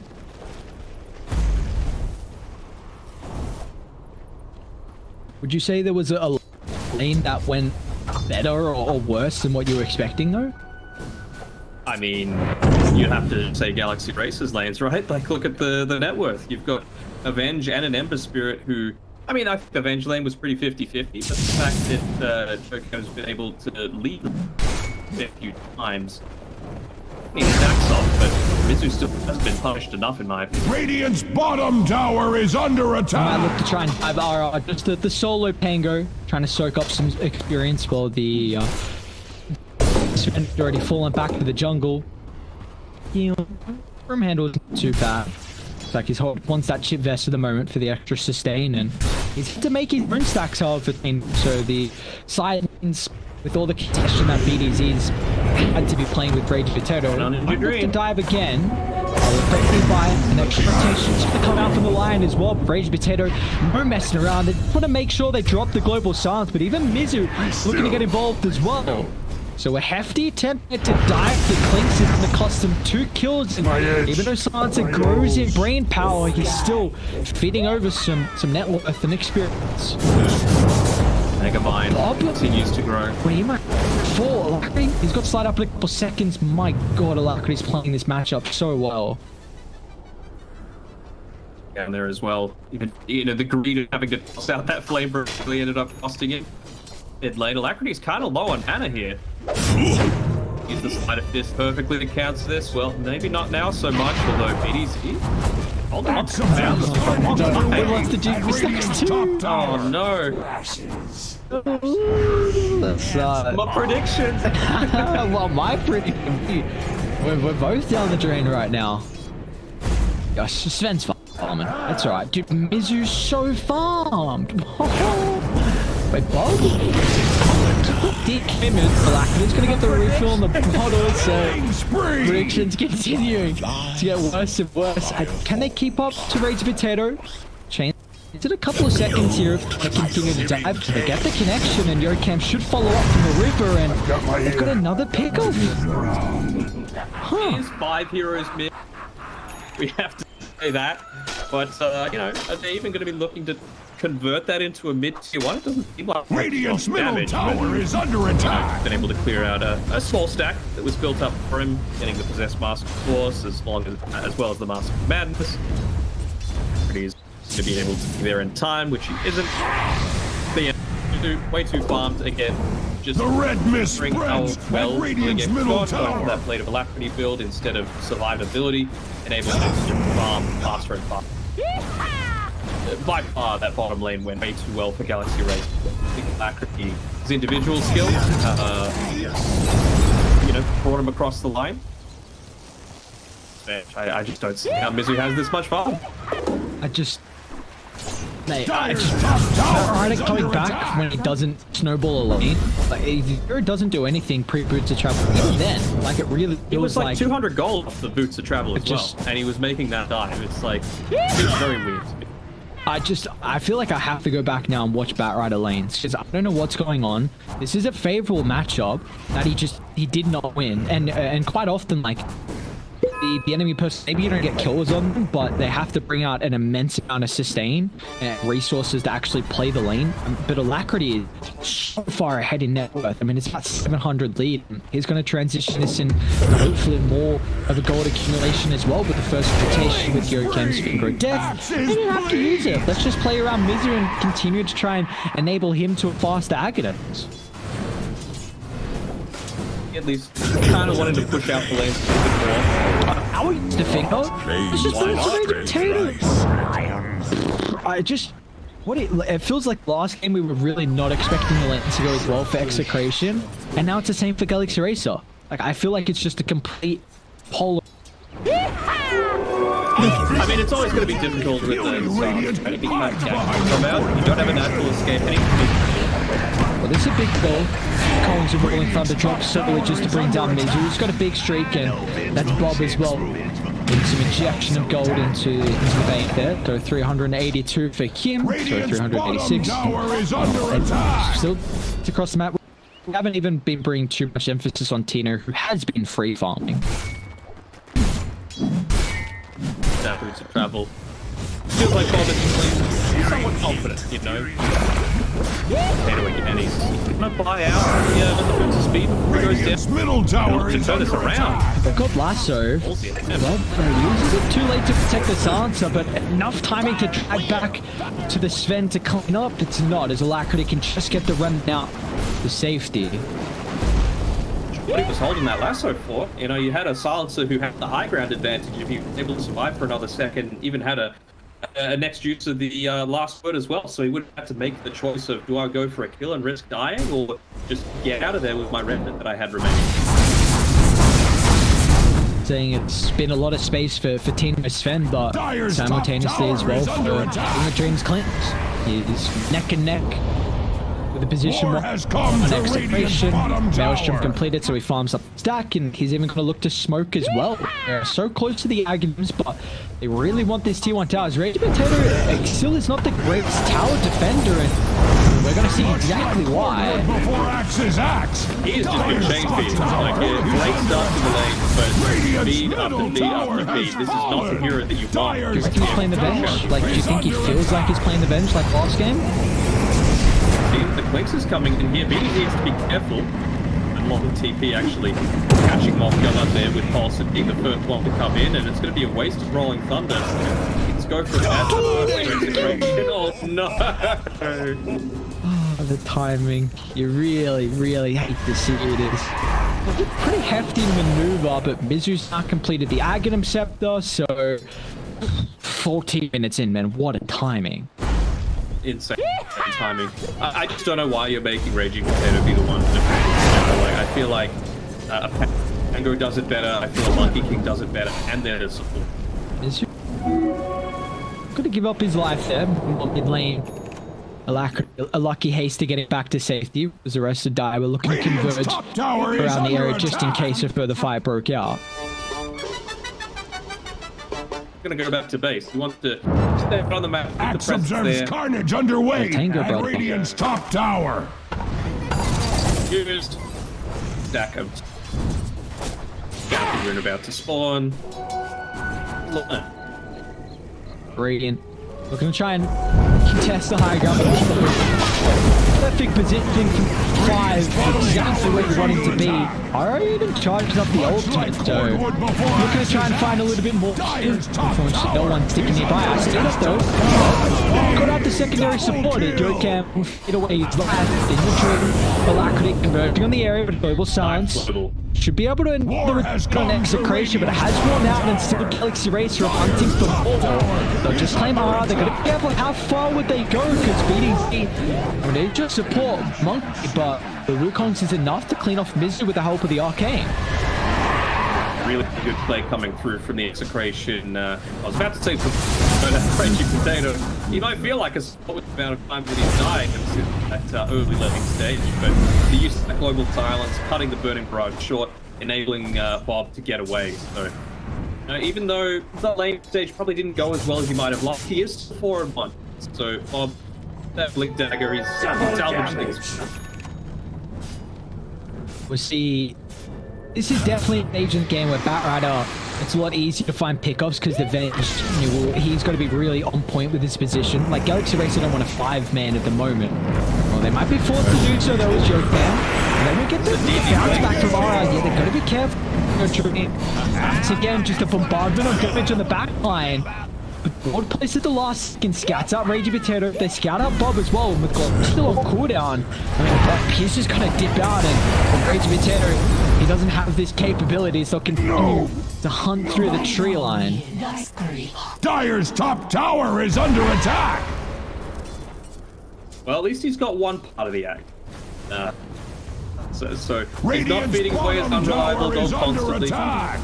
Build up slowly, but Radiant's too bottom slow. tower The has amount of fallen. towers that you're able to take now with this playing slow Again, game. Building Sven? into I think he was trying to take the T1 out here, but the rest of Dire instantly TP in, and that's Tino tell. Now we get a little bit of distance thanks to Boundless, but Tino can't stick his ground in hand fight. In fact, he's just going to get brought down thanks to the Remnant. Alacrity, plenty of damage from afar in your dream as well.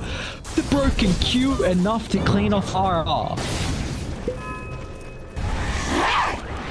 and just putting in a stellar performance. He's been part of 13 out of these 18 kills from the mid lane. You compare that to Bob, sure, 5 kills doesn't seem so bad, but in terms of what it means for the impact Radiant's of the entire bottom tower is under it's so hard attack. to go past what Alacrity's been able to do.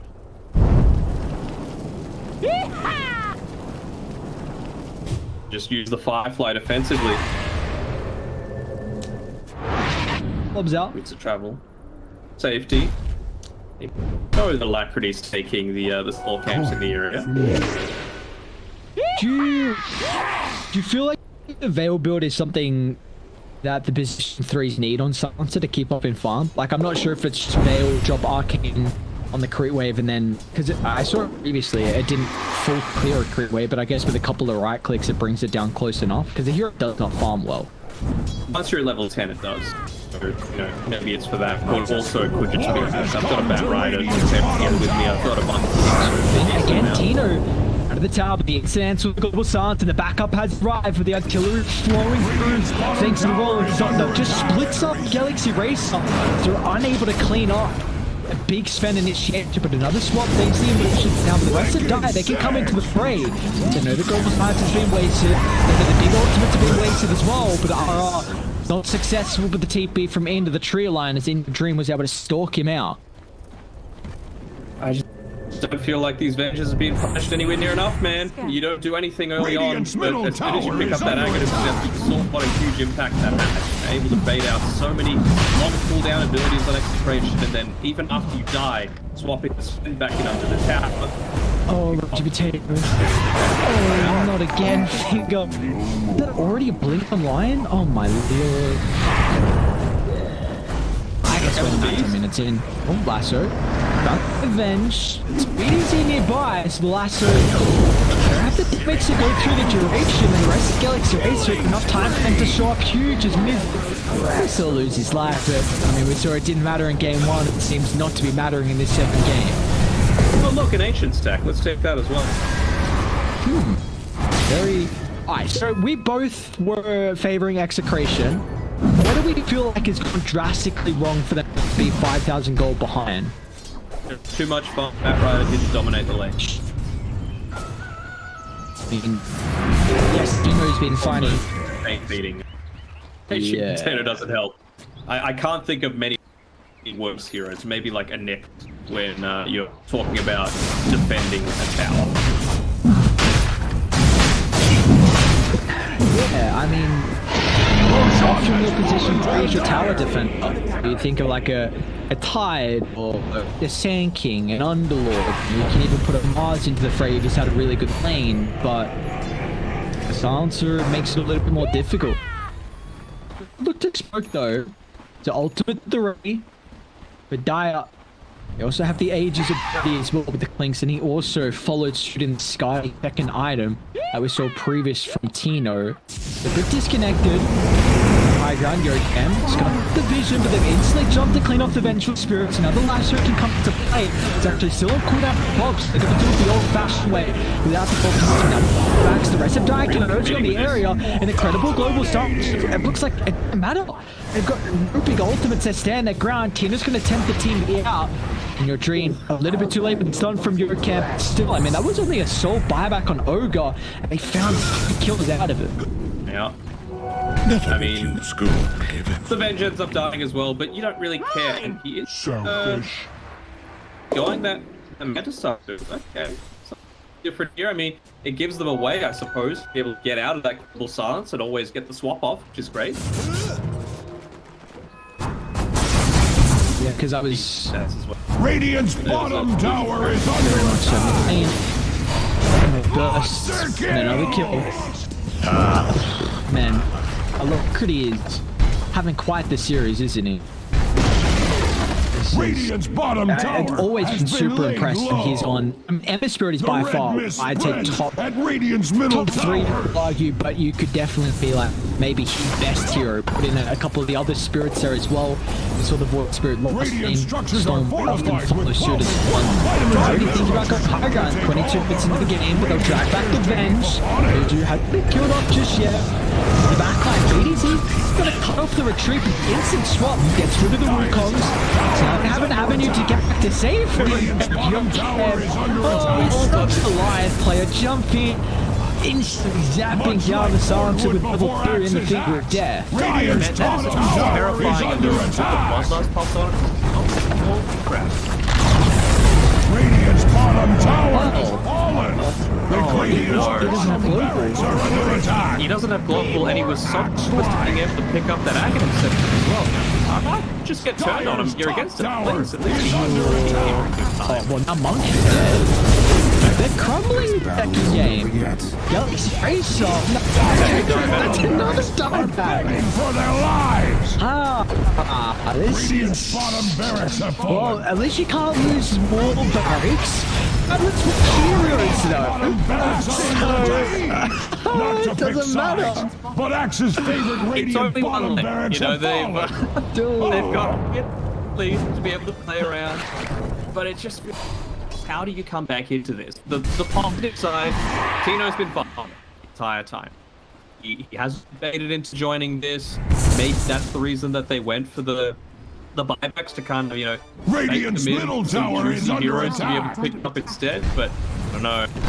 Dire's Feels top like tower is under I'm attack. fucking this Squad heroes, I'll be honest. As Radiant's middle Yeah, tower I mean, falls, Axe's as well, it middle feels like it's tower is just under attack. linings that you kind of have to bring up and just hope there's an aim back into this game, but Radiant's middle tower is They're going to respawn. They're going to Again? respawn in 5 Do seconds something on the about back. that. Okay, they're even going to go for the Monkey King's Eye. Radiant's middle barracks have fallen. Radiant's middle I can start again. Bring over into a script, Tino, jump and BKB committed. Yes, you could have me too. I was giving you an immense amount of space to be able to do struggle, but okay, like, that's your BKB and that's your God strength. 9-second BKB, and yeah, your God strength. Guess you're No, they don't even have to leave the area, right? Like, Venge is just going to be back alive, and then you've got no God Strength, no BKB. They'll have Rolling Thunder, but who cares? They're sort of walking up into this area, so if they choose to maybe make a bit of a fade back happen, you've got a smoke on Holliston. But yeah, they will. Just around the motion pit. I don't think they had any vision on Execration to be able to pick it out. They want to get. Alacrity still once again instantly popping the smoke, is aware that someone's on the high ground, and they only get Bingo, they'll get Rage Potatoes as well. And how close was he? You know, he had enough gold for the point booster, so the opportunity. Ags, does he even actually make a walk? And he's got teleports where he's been dying that much shit. So it's a rough one. He honestly might just all the way run to the dark secret shop. I think you have to.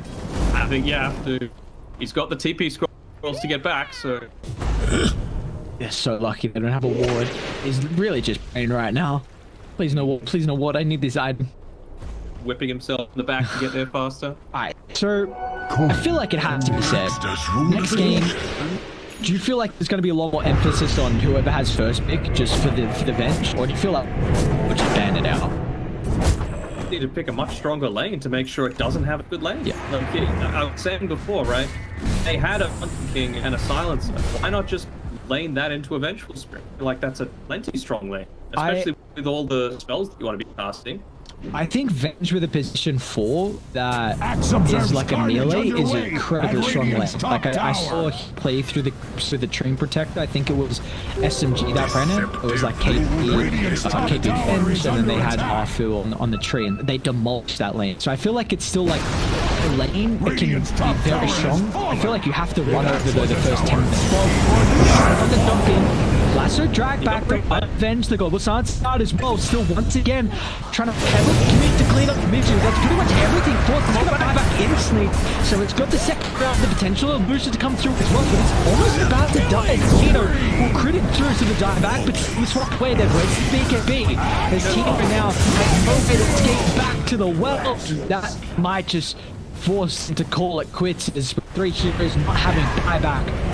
You're hoping hell they can resemble and come back into this. Radiant's towers are fortified. We silenced yourself. I mean, you got the so they could use that to clean up the last 2 heroes. GG! Foglet was saying 37 minutes for game 1 and Proving they are no hacks. Dyer takes the day. Not that there's anything wrong with hacking.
Seconds remaining.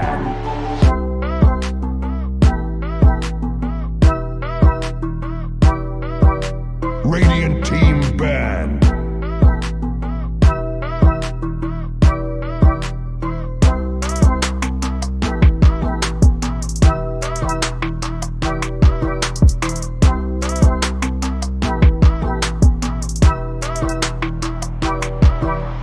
Seconds remaining. 5 seconds remaining. Dire team ban.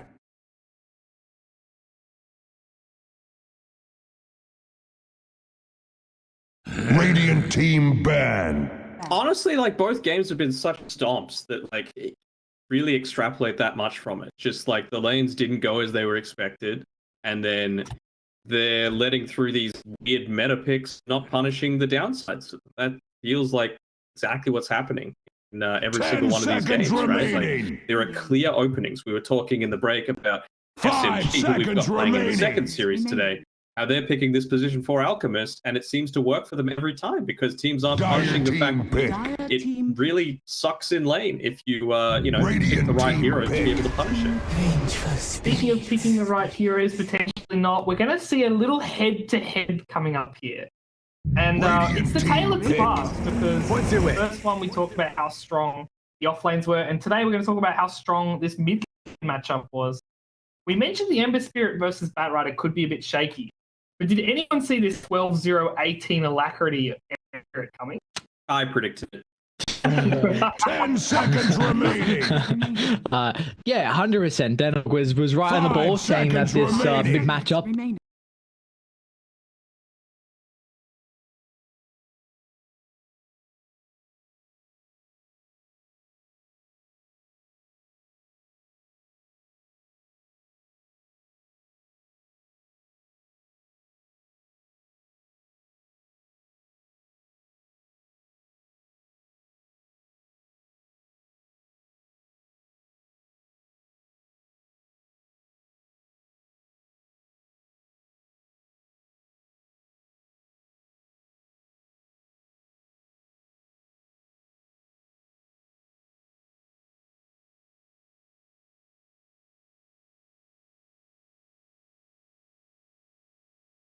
Dire team. I mean, if you had to say what the heroes were of the meta, what would you say that they are? Because we've got Avenge on both the games. We've got a Pango who both the games. Am I saying that right?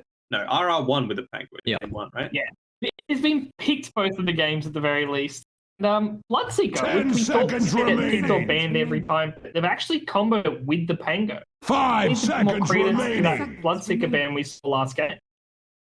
Coddle Sure, or Lion? But they might just not want to get counted, right? Yeah. Coddle. They You might, don't want to see a line? yeah, I think they might go Lion just because Execration had a lot of success with it. And in that game one, the combo, and we saw Yokam had a very good Lion on. They didn't really pair it up all together. They were snowballing by that stage, so they didn't really need the Venge swap into Hex. But we saw Yokam absolutely destroy on the Lion through multiple tournaments. Like, he is a beast if you give them this hero. It's Yeah, for sure. the one issue I have with it though is picking Dire it team where they're ban. going to pick in the 8th pick. I think this is probably that and first pick, because it gives you the potential of going for the Venge, the COD, whatever broken heroes you feel necessary. But it's probably, you could argue, your most valuable pick or second most valuable pick in the entire draft. So then going for a support, that's a lot of emphasis. And that's pretty much them telling me that they have so much value if it was the Lion for the Lion to really carry that game in a way. Yeah, we'll see if it gets banned. Yeah, but what we say, Poglet, we see it Clinks.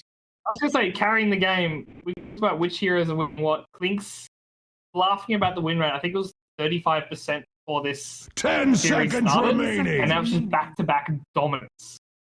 Complete dominance 5 from seconds heroes. remaining. Not even just one player. And weren't you saying that this hero was starting to fall off? Sorry, I was doing that right. Was that just me? Sorry, My no. exact words were, we aren't really seeing it in this tournament. Is there a reason why? Oh, Admin roll the tape. But we can roll. I think what makes this a really good Clinks pick is that you've got a Vengeful Spirit, and I think what Avenge does more than anything is it just buys you so much time in these, because we've seen how hard it is to kill it once. When you die, you get your spells. Dire team move bad. 25% faster.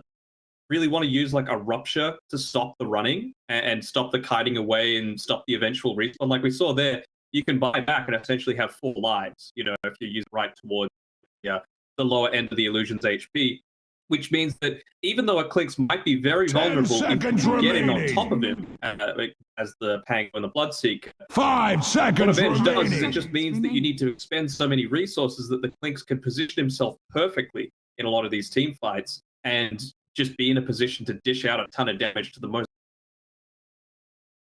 It also Radiant allows team Roshan. bad. It's not something we talk Yeah. about. There was a Dire whole team meta bad. around Ursa and Huskar because they could take Roshan.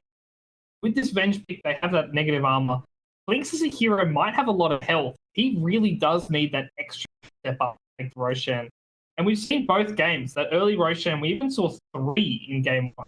Getting towards that third Radiant axe team bad. blessing.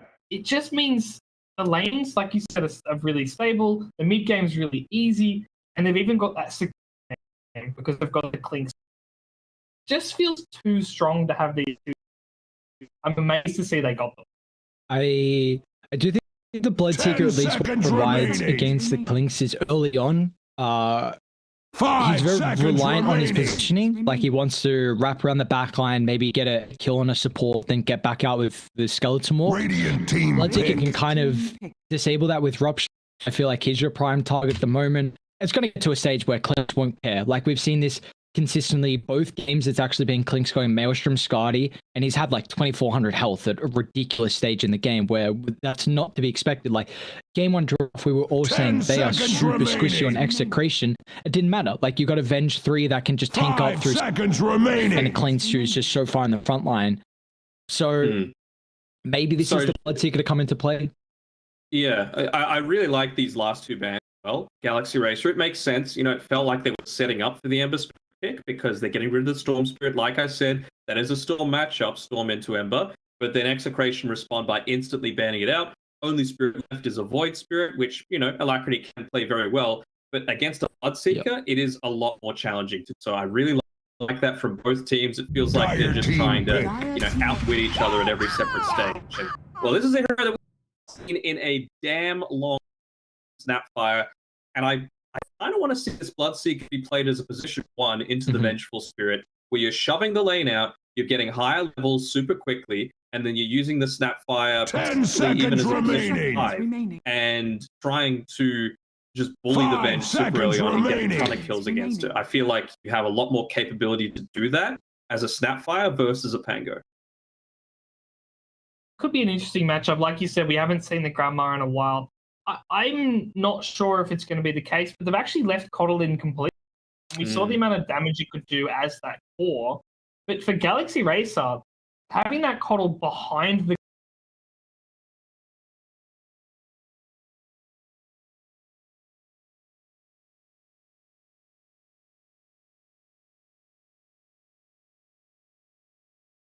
Of course, is the movement speed. Like I said before, you pop that Spirit form with the Boots of Travel, you're moving at 550.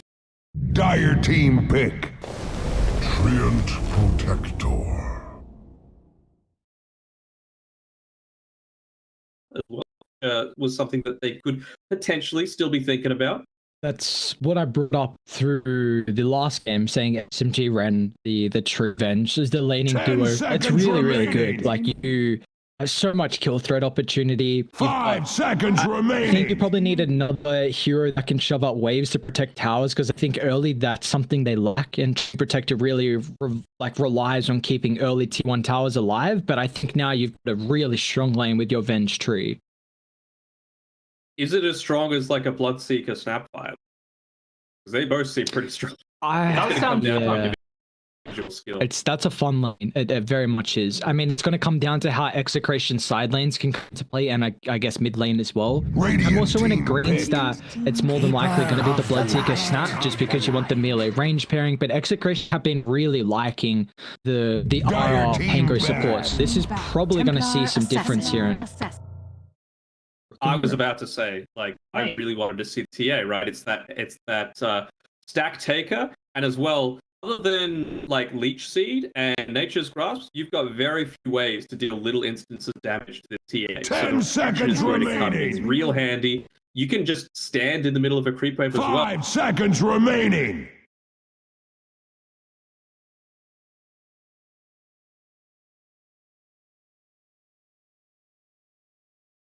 Out here for both teams, you know, what camps are going to be blocked out. I still think TA is too nuts. Like, I played a game either yesterday or the day before where I literally spent the first 10 minutes of the game exclusively sentry battling with someone to deny TA entirely her triangle, and she still came out like 2 levels above. Dire team same bad. level of damage. It was stupid, but you know, it is something that you can still put on the back burner a little bit. But do you feel like Galaxy Race is going a little bit too into the meta right now? You got the Venge, you got the Clinks, you got the Keep. They're strong, but are they strong together? 10 seconds See a remaining. play here. Like, they've not got great BKB. 5 seconds TA will build one, remaining. but you see it now. You basically Radiant Dragonlance the team Deso, bad. sometimes even Ag B. I could see a window here where TA just gets trapped. And you talked about the refraction charges. They do have the Searing Arrows. That still breaks 2 charges. So I'm curious to see if they run that matchup purely for that. Dire team But pick. as you said, they don't have to run this Coddle in that mid lane. They can run it as a pos 5 here and then pick an actual mid counter against the TA. That's so rough though, because now then you've got a Coddle Radiant Clinks. team Like, that's pick. double range versus. You got a Coddle Clinks? I mean, that's not an. Is it a Coddle Clinks? Be a Tran Clinks. Coddle with a. I guess that's yeah, actually that's a pretty good lane, because you have a stun to set up for the Illuminate, and even with double range, you just outshove the lane in, so you don't 10 really get seconds contested. remaining. This is not an easy Void Spirit game, man. Alaka popped off in 5 game one, seconds but he's remaining. against Ragdoll. He's against a very difficult matchup in the lane too. If he's able to like play well in this game as well, I'll be like, all right. Like, we were talking top 3, he might go up to like. I'd say in terms of like C mid ahead of him. I just on the Ember, at least in that regard. His Yeah. Ember in regards to like his best heroes is that. I mean, he died. True. He went 17, 4, and 7 on his Void Spirit in game 1, and his Ember as well. I mean, he absolutely demolished. He went 10, 12, 0, and Look 18. at What did we that. get? Look at that stupid face Oh that he's my- making. Yeah. Okay, so I don't even care if I'm going to show bias here. Execration all in. They're winning game 3. They picked Spirit Breaker, and honestly, it's a pretty decent Spirit Breaker game. All right, Mr. Spirit Breaker Yeah, like, Master, let's- what's his job this game? His job is to make sure they use this and they use swap, where his actually useful heroes can come in and win. That's the You bait. say Spirit Breakers are useless. That what we're Oh, talking he's- about. I love that LGD are playing at mid. It's a But it's 3. Well, terrible. this is off lane. This is Yeah. off lane. Input clicks. I think it's a decent matchup. I think if you get 10 an early seconds bracer plus remaining. treads, you can actually out DP Burning Barrage and just charge 5 into. seconds remaining. I'd be curious to see, because we talked about the matchups. I don't love pos 5 against the Baron. I really don't like it, Yeah. because he can charge through the trees and actually break the tree. Curious to see how they play it there. You have a way to get on top of the Coddle as well, which has been a bit of an issue. Will be the Eurocam Coddle 2, so they're planning with the Venge. What? So you can pull out a prediction here, Pogba. You're all He Execration. said I have to go Execration, but you guys are not bound by loving the one hero and the one hero. Aries, Danog. Danog, this time you have to go first. You're not going to get away with it. Who are you predicting? My head says Execration, but they've got 3 meta heroes. Galaxy Racer, it's making me nervous, you know, and I feel like mid matchup, Batrider was against the Voids, the Ember Spirit. That was a good lane matchup. You didn't win that. You've now got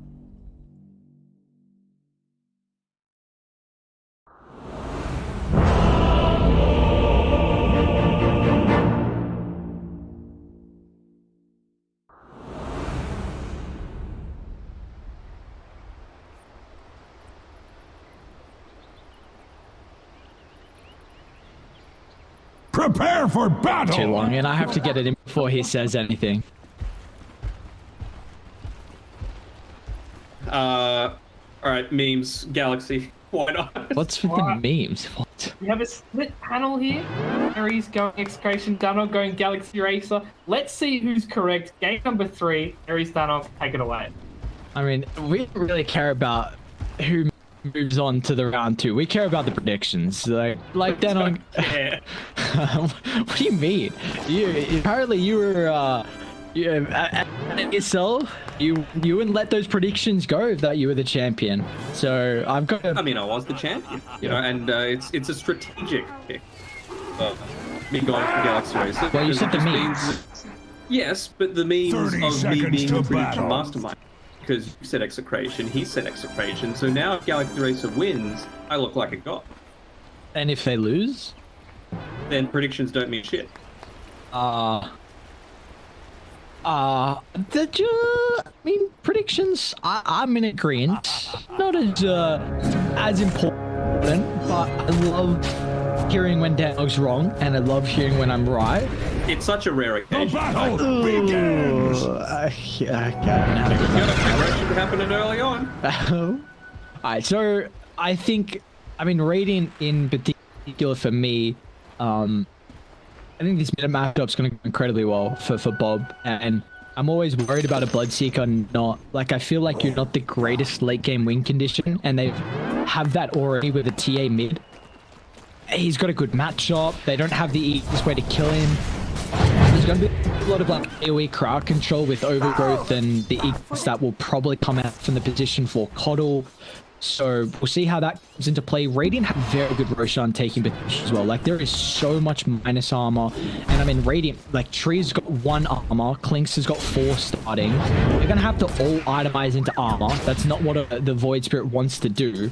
So I'm really intrigued to see how hefty of the physical DPS can come into play early here for Execration. And they're also Radiant too. With their first couple of picks, I was a bit worried that I don't think sides matter as much anymore. I still think Radiant have a lot better of a priority on being able to take Roshan, but we don't really see many teams draft around it. It's still nice to have that capability to take it at an early stage, and I think Execration definitely do with their heroes. Oh, well, here's your prediction going, never mind. Please get the kill before make you look like a weirdo. Nice. Nice, you love to see it move down. Hurricane as well. Axes in Still on press. cooldown, but he'll eat some damage here. So a good start to the bottom lane. We've seen the benches have some very solid lanes so far. So, unfortunately being the first death, it might not continue on with the trend we've seen previously. This is what I was talking about before, right? When draft happened, Bloodseeker's one of those super aggressive position 1 potential heroes where you're able to get a lot out against the enemy off. Constantly shoving the waves out with that fight, you're putting your timings and rules for so you can look to get a little bit more aggressive. Here, it feels like a concerted effort to make sure that Miz gets as many can to combat this, but the downside is your Coddle is nowhere near as effective. I feel like at level 2, sure, you can look to let them get a bit more out of the lane, but for that, you do need to have that just chakra magic. And it's nice as well, because if he's looking to try and get more experience over to the position 3, he can just enable the Clink by stacking up the Ancients, which of course we haven't seen just yet. I just want to try and highlight, we're also seeing the Ara Pango once again. You were wanting EDZ, or at least you were wanting the Snapfire with the Bloodseeker played in this safe lane. Do you feel like there's a reason why they've gone against that? I mean, I guess you could look to get a little bit more. Wait, blame Bob? He's trying to play around with his bottle charges a lot. No! Ooh, giving up a big kill here solo to Bob, and now this lane's only going to get more difficult. I mean, it's always probably going to be TA to a Void Spirit as soon as he's got that refraction available. It's so hard to be fighting him.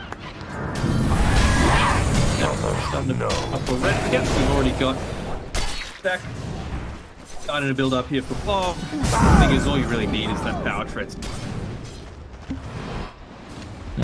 It's with all the aggression we're seeing, mid previously. They haven't been getting too active. Spirit Breaker actually completed the urn at the moment, so we'll see. They can start to stack up the kills as looking for the first one here. They might just go back for Polo Sun, who is not the easiest kill without taking beat, especially going through the leech seed, but they're doing a decent amount of damage, and in fact they will pick it up as their first urn charges as well, and meanwhile with all the first movement speed it can enable another Izu. Nice play with the Fairy Fire. It's a way, it's not always great though, just being survived on such low HP in this lane. It just means that Bloodseeker is continuously moving around at a very high The flayed ones keep me safe. He's giving the salve. Good support. Right. Good support.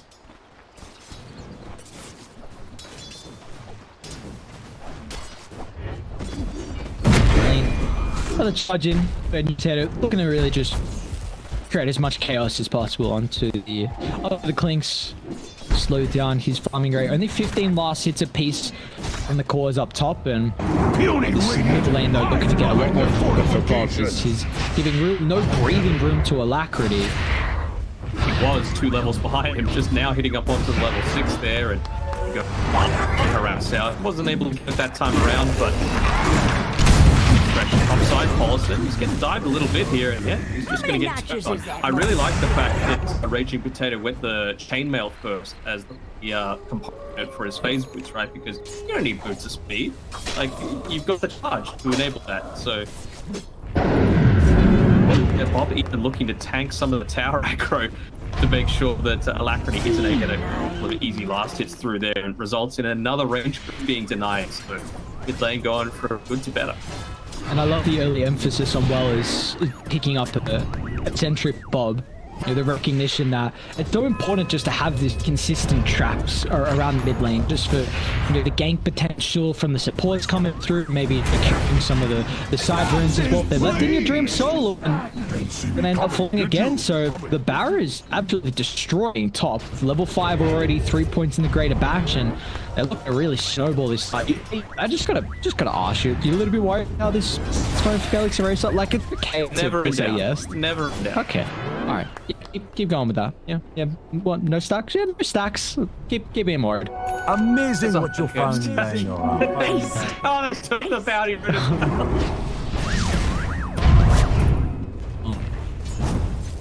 Green. Okay, so for Galaxy Raid, 2,000 got down. Just have to reiterate that for you. Just keep in mind, 2,000 got down. 6. Oh, full follow some sneaky back. You just get on top of the tree and protect it with ease. They have gone very deep, and the TP out from Raging Potato. Lack of stuns. BDZ's going for his own TP. He'll make it.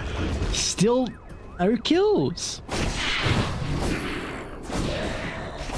Gaming, and what's that? 3 stacks is rated triangle. I'm sure Bob's going to be in position just to get off another couple for himself as he refills the bottle.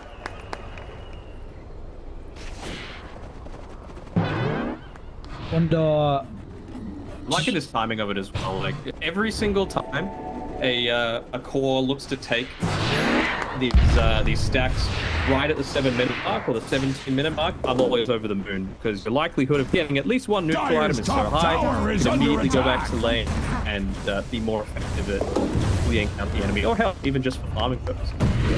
and they've even Who are they charging on, actually? It's just a drive-by. Down bottom, Mizu. Gonna be okay, so... I looked at 5 mid though, Alacrity. Just gonna go in and out. So he's like... game right now with the Void Spit to try and clean off that creep wave as fast as possible. Oh Bob's still sticking around. Fracture up in 4 seconds. Might fight kill Bob. With the pog pole, not enough to get him back to the safety. So that is a big kill considering how bad this middle lane was going. You know, with the extra rotations, Execration put so much emphasis on bringing the numbers game to the middle lane, but still to give up a 2-for-2 trade. They might even find RR as well. Brady Potato's going to try and hold him out for as long as possible with a consistent spam and slow. Shield crash mitigation, however, even Tino gets a shot to the battle. So we got such a brawl around the middle lane, and Brady Potato is loving life from the Spirit Breaker.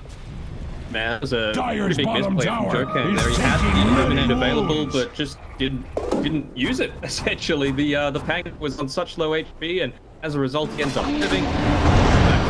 Topside, and it might cost him your previous life. In fact, it will with that charge being used in onto him with the dust to clean him up.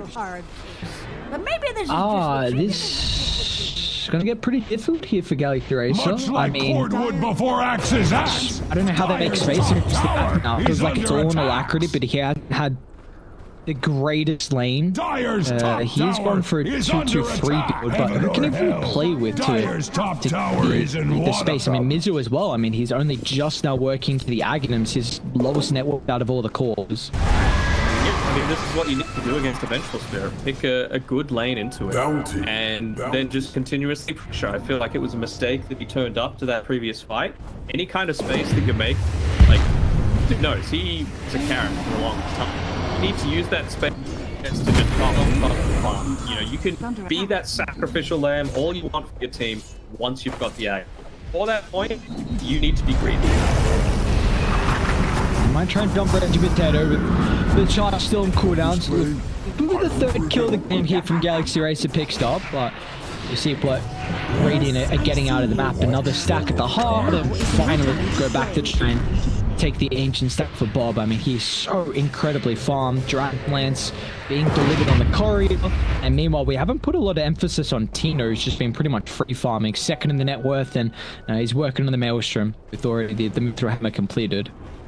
The grand old time side of the map. They're even looking to go for a kill here onto Mizu down here, who unfortunately can't just do the standard reaction when you get ruptured, because they're gonna just lay it down onto you. A cool combo they have. I guess the worst thing for Alacrity is the instant stun lock on it. They don't follow it up time. The overgrowth.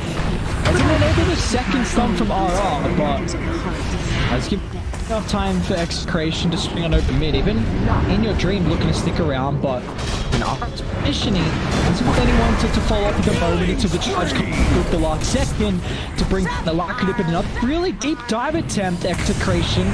Are they going to penalize this time? Edgy Potato split away for the team to fall for around the triangle. But even with Tino getting involved, it's going to push back Galaxy, so they really want the early T1 farm mid. The kill picked up, so Mizu getting involved. Still, he really needs to get away with his life. As much gold as he can hold onto the bench is so important. You really start to see the, like, Coddle has always been like kind of a support hero, but it's not everyone's style of support. Me, like Joe Canvit, it doesn't feel like it's a hero that he's played a lot. Just the small things that you see for these team fights. You know, he had Illuminate into Chakra Magic available there. He didn't opt to use it. He was using his Illuminate a little bit too proactively, I feel. And it's just little mistakes like that that could be heavily punishing Execration. Instead, it just forces his team to stay for a little bit. You need to. Potato is a difficult task to accomplish. Very difficult target to kill. 1500. You might need to wait for this overgrowth so that if he does try to charge away, like through that duration. A beautiful way to set up for In Your Dreams Burning Barrage. So that's going to be a nice combo as the game goes on. Yeah, you just see how took 4 heroes, difficult. man. Yeah, it really did. I mean, they're not taking towers across the map. Still continuing to get so much farm. Like Ancients being claimed, whereas Dire still yet to find any of their own Ancients. So this has been what, about 3 minutes or even plus, where Execration been farming this side of the map compared to Galaxy Racer. Radiant's top tower get is out of under it, attack. BDZ should Dire's be all bottom right. tower is under Get attack. away. Maybe. They're mindful of going a little bit too deep, considering how already lacking they are in farm. And anytime you know she's getting farm, especially with these good early game items. Going for the blink Dire's dagger. middle tower is under attack. I'm kind of feeling the Deso right now. They've got a good amount of control. Dodge up the Rolling Thunder. They see Polo and Yokan, both the Galaxy Racer supports, and they're able to get themselves back to a respectable position. But still, the chase will continue as Tino and RR can clean off the Qiu with fight. Now they can turn this back into the Tier 1 tower, which is now very much open for Roshan, which can come through super early. I mean, they're having a look at the Roshan. Look at this. The BDZ, his scouting, it's going to come in Dire's middle handy. tower is under They need to attack. contest this. This is a huge stack taken away. Game losing loss. Yep. There you get that. The Alacrity's in trouble though. I mean, they ruptured the Void Spirit. The Alacrity has no impact in this fight now. They've done a good job to kite the duration. They don't lose any more heroes. Maybe they can come through on the outskirts and do just that. Zara swap back. So they successfully defend some of the Ancients. They'll get a kill on the Painkiller as well. Believe that's all she wrote. Oh, like one of them for a Great Potato. I mean, it's in his name. Consistently try to go in and be the Spirit Breaker to find these kills, but maybe this time a bit too overzealous for the attempt. Look at a couple of those Ancients, though. You know, only the big boys of the stacks ended up remaining. So the ones that get the most gold, sure. That's still a costly little loss to give away that much to a TA who was just dealing like it was collateral damage for the TA in that fight. Right? She was still doing her job, being able to harass out the team, pick up another kill for herself, and that's a Desolator picked up. Combine that with the little Shredder. I want to see 1 point into it just for quick rush take potential, but beyond that, pretty. Yeah, I was just about to bring up the same thing. I really want to see BDZ going to the 1 point Shredder. I mean, the lucky shot is 4 armor reduction, but I've honestly often seen. Yeah, I get it does allow BDZ to get a lot more farm across the map. Hunting bounties. With the build he's going, so you're gonna opt for a mechanism, looking to try and out-sustain. Well aware that they just have a huge kind of early to game timing, whatever you'd call this stage in the game right now. They're not really wanting to contest this anyway, but I mean, Mizu, he needs to continue. Really 500 gold away from that bag himself. Potentially that can look to start to turn things around. I think, you know, if he's able to hit a hostile level 12 around that sort of time, it just gives you a lot higher. Potato. These team fights. If you can survive long enough, and the reinforcements will come through. Maybe do it a bit too late, but charge up the artillery, and Mizu, there's no escape, and he's so close to the Agonins. But even RR looking for more blood as well. Blocking the Alacrity, he's actually going to jump forward for RR. Stick it. All this is clear. Not able to survive through the burst is Execration. They don't want to feed unnecessary kills, so they'll just cut their losses there.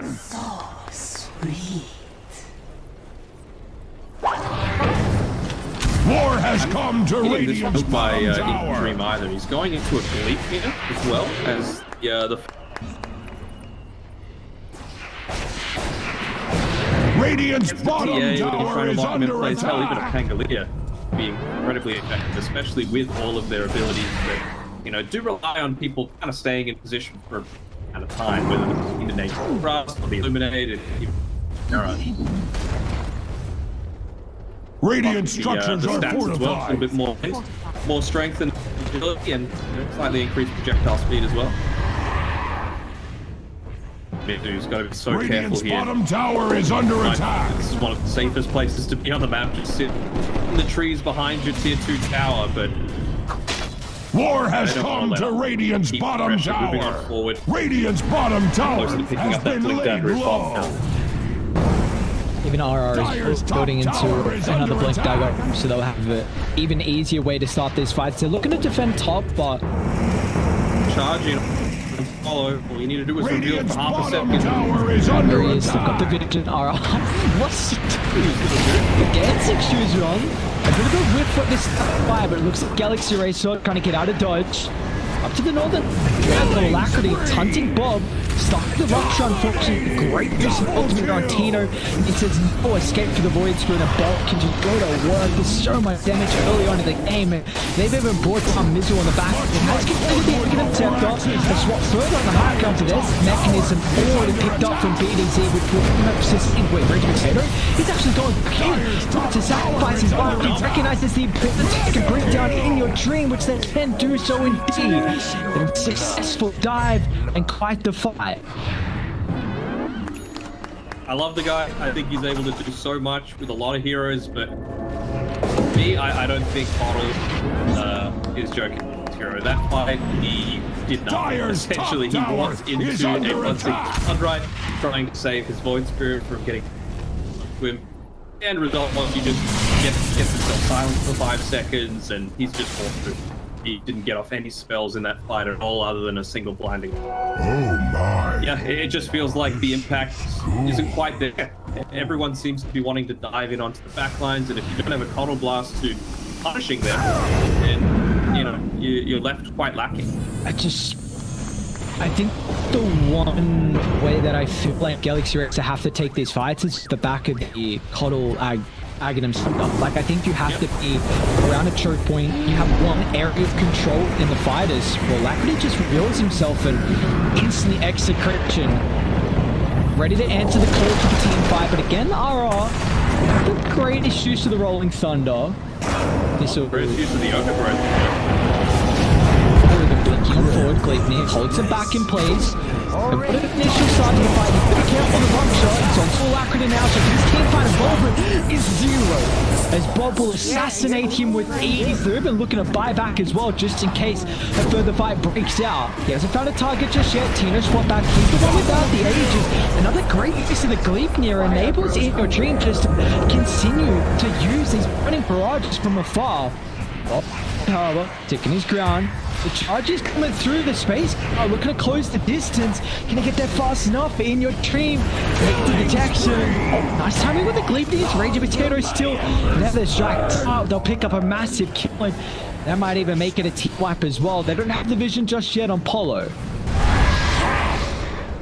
Dire's bottom tower is under Able to attack. get away with that charge, right? They're trying to blow as much as they can underneath the tower, but it's not going to be enough.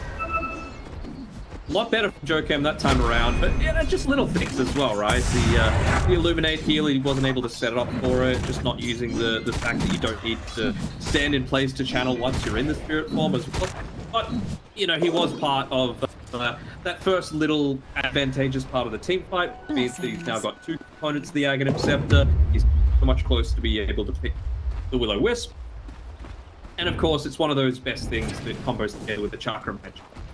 Counters and ultimates, so the cooldown is reduced every single time that you use it, and it just provides an insane amount of team. Yeah, and the reason why I was bringing up the before is I feel like Radiant have an incredible way to to split the fight. Charge as support. He's got to, you know, get away from maybe some of the cores that can tank. You've got a Rolling Thunder that can try to provide a lot of chaos in the middle. But if you just drop Ignis, you've got a tree to jump in forward, use Overgrowth in that area, then it might just give them some opportunity to also minimize the use of the Rupture. Maybe Alacrity can be protected by some of those ultimates in a close proximity. So honestly, for Galaxy Racer, that's a solid fight considering, yes, the net worth lead is slightly growing, but they stem the bleeding. Like, they got a lot of killers, also the influx of gold for In Your Dream. Yeah, for sure. And I mean, the other plus side is against the Snapfire. You're always a little worried as a Coddle that you're removed from the equation pretty damn quickly. That's true. Yeah, if you're combining it together with the Overgrowth, it's not going to be quite as big of a factor. You know, it might mean that they just change their target priority to taking out the Snapfire super early. not just because of course, that ability to take out a lot of their teamfight control, but he's the one with the mech. So if you can lock him down with stuns, then maybe that's going to be enough. Yeah.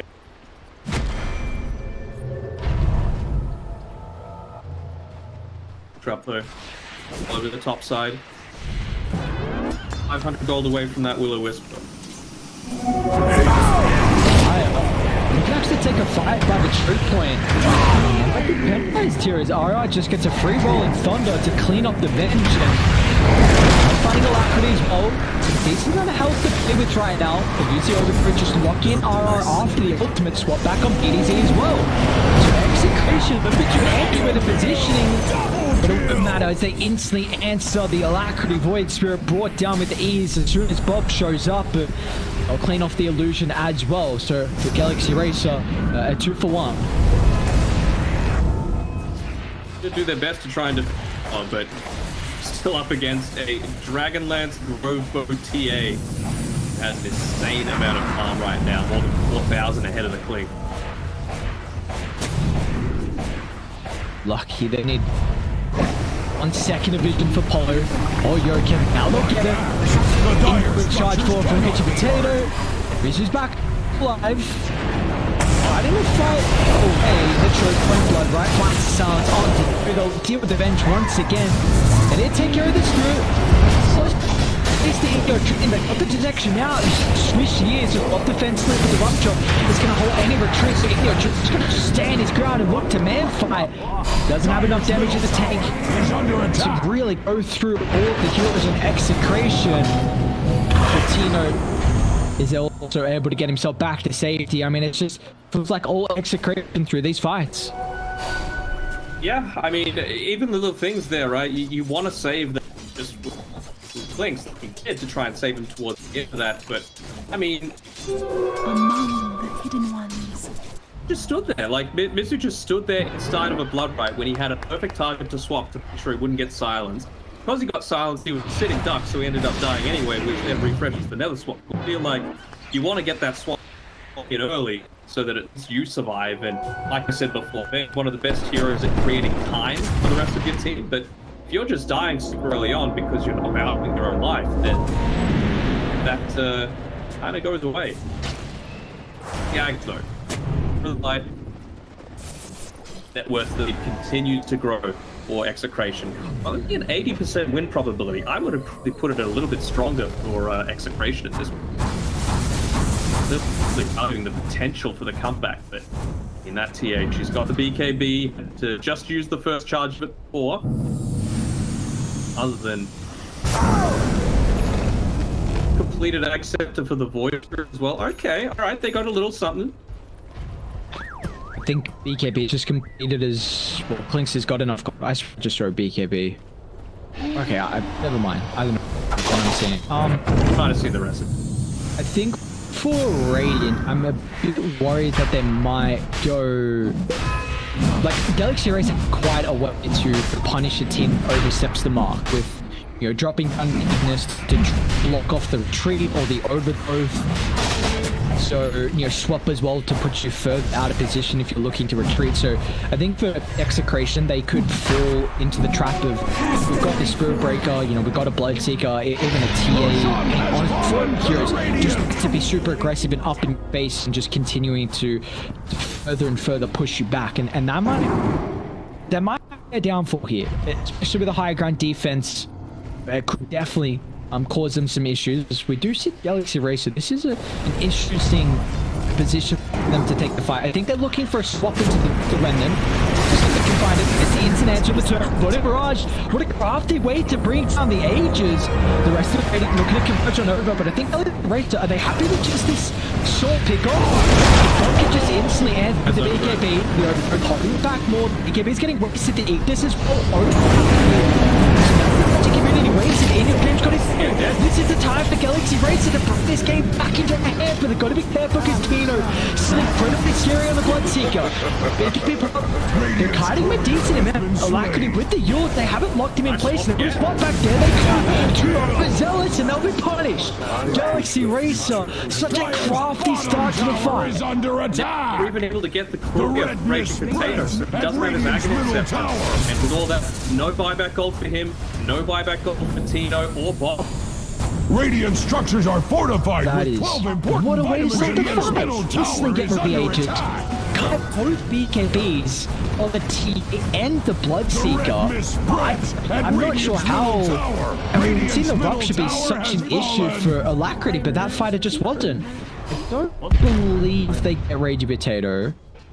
Especially double traps up on the top side.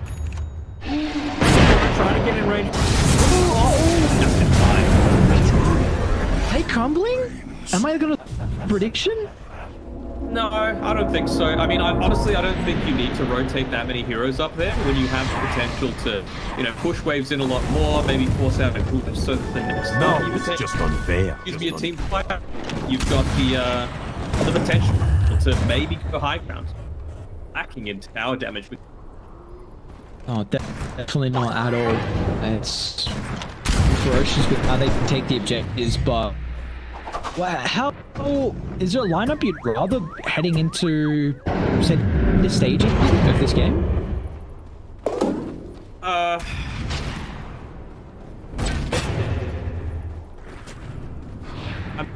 No, Radiant's top tower is under attack. I might probably have to wind that back. Like, you don't have. With Dyer's bottom survivability items tower that he's been is forced to go, taking you many don't actually have Radiant's top tower is Desolated. under attack. That Vengeful Spirit, she's suffered a fair amount, so she can go into the Manta style once, and suppose, but does it? You can get out of like a trap silence, but it still feels like maybe some kind of aura item for your team might be more beneficial. Charge is going in. I mean, prediction, I'm going to say Galaxy Racer's draft is unbeatable. Feels like either team's got solid team fight. I think it might be a little bit more difficult for Radiant to execute though, with how they like the Rolling Thunder Mortimer Kisses. And I do believe their heroes will fall off more as well. Like the Spirit Breaker, yes, your control through BKB is exceptional. Bloodseeker falls off as a little bit. Although he's got an incredible Aghanim shot, which he hasn't queued up just yet. And I did say earlier that I'm a huge fan of pairing up Bloodseeker with a win condition position 2 like the T8 because he's going to slowly fall off as the game goes on. So there's going to be a lot of emphasis on Bobby if he can bring them home in this game. I think he's got to play an exceptional kind of rest of the third game. And I feel like he has, for the first 30 minutes. It's just like, that was a really solid play, Yeah. Able to turn. Sometimes it's not someone making a bad play, sometimes it's just a really good play that can catch the team off guard, and there's nothing really they could do to predict that it might become. Brady.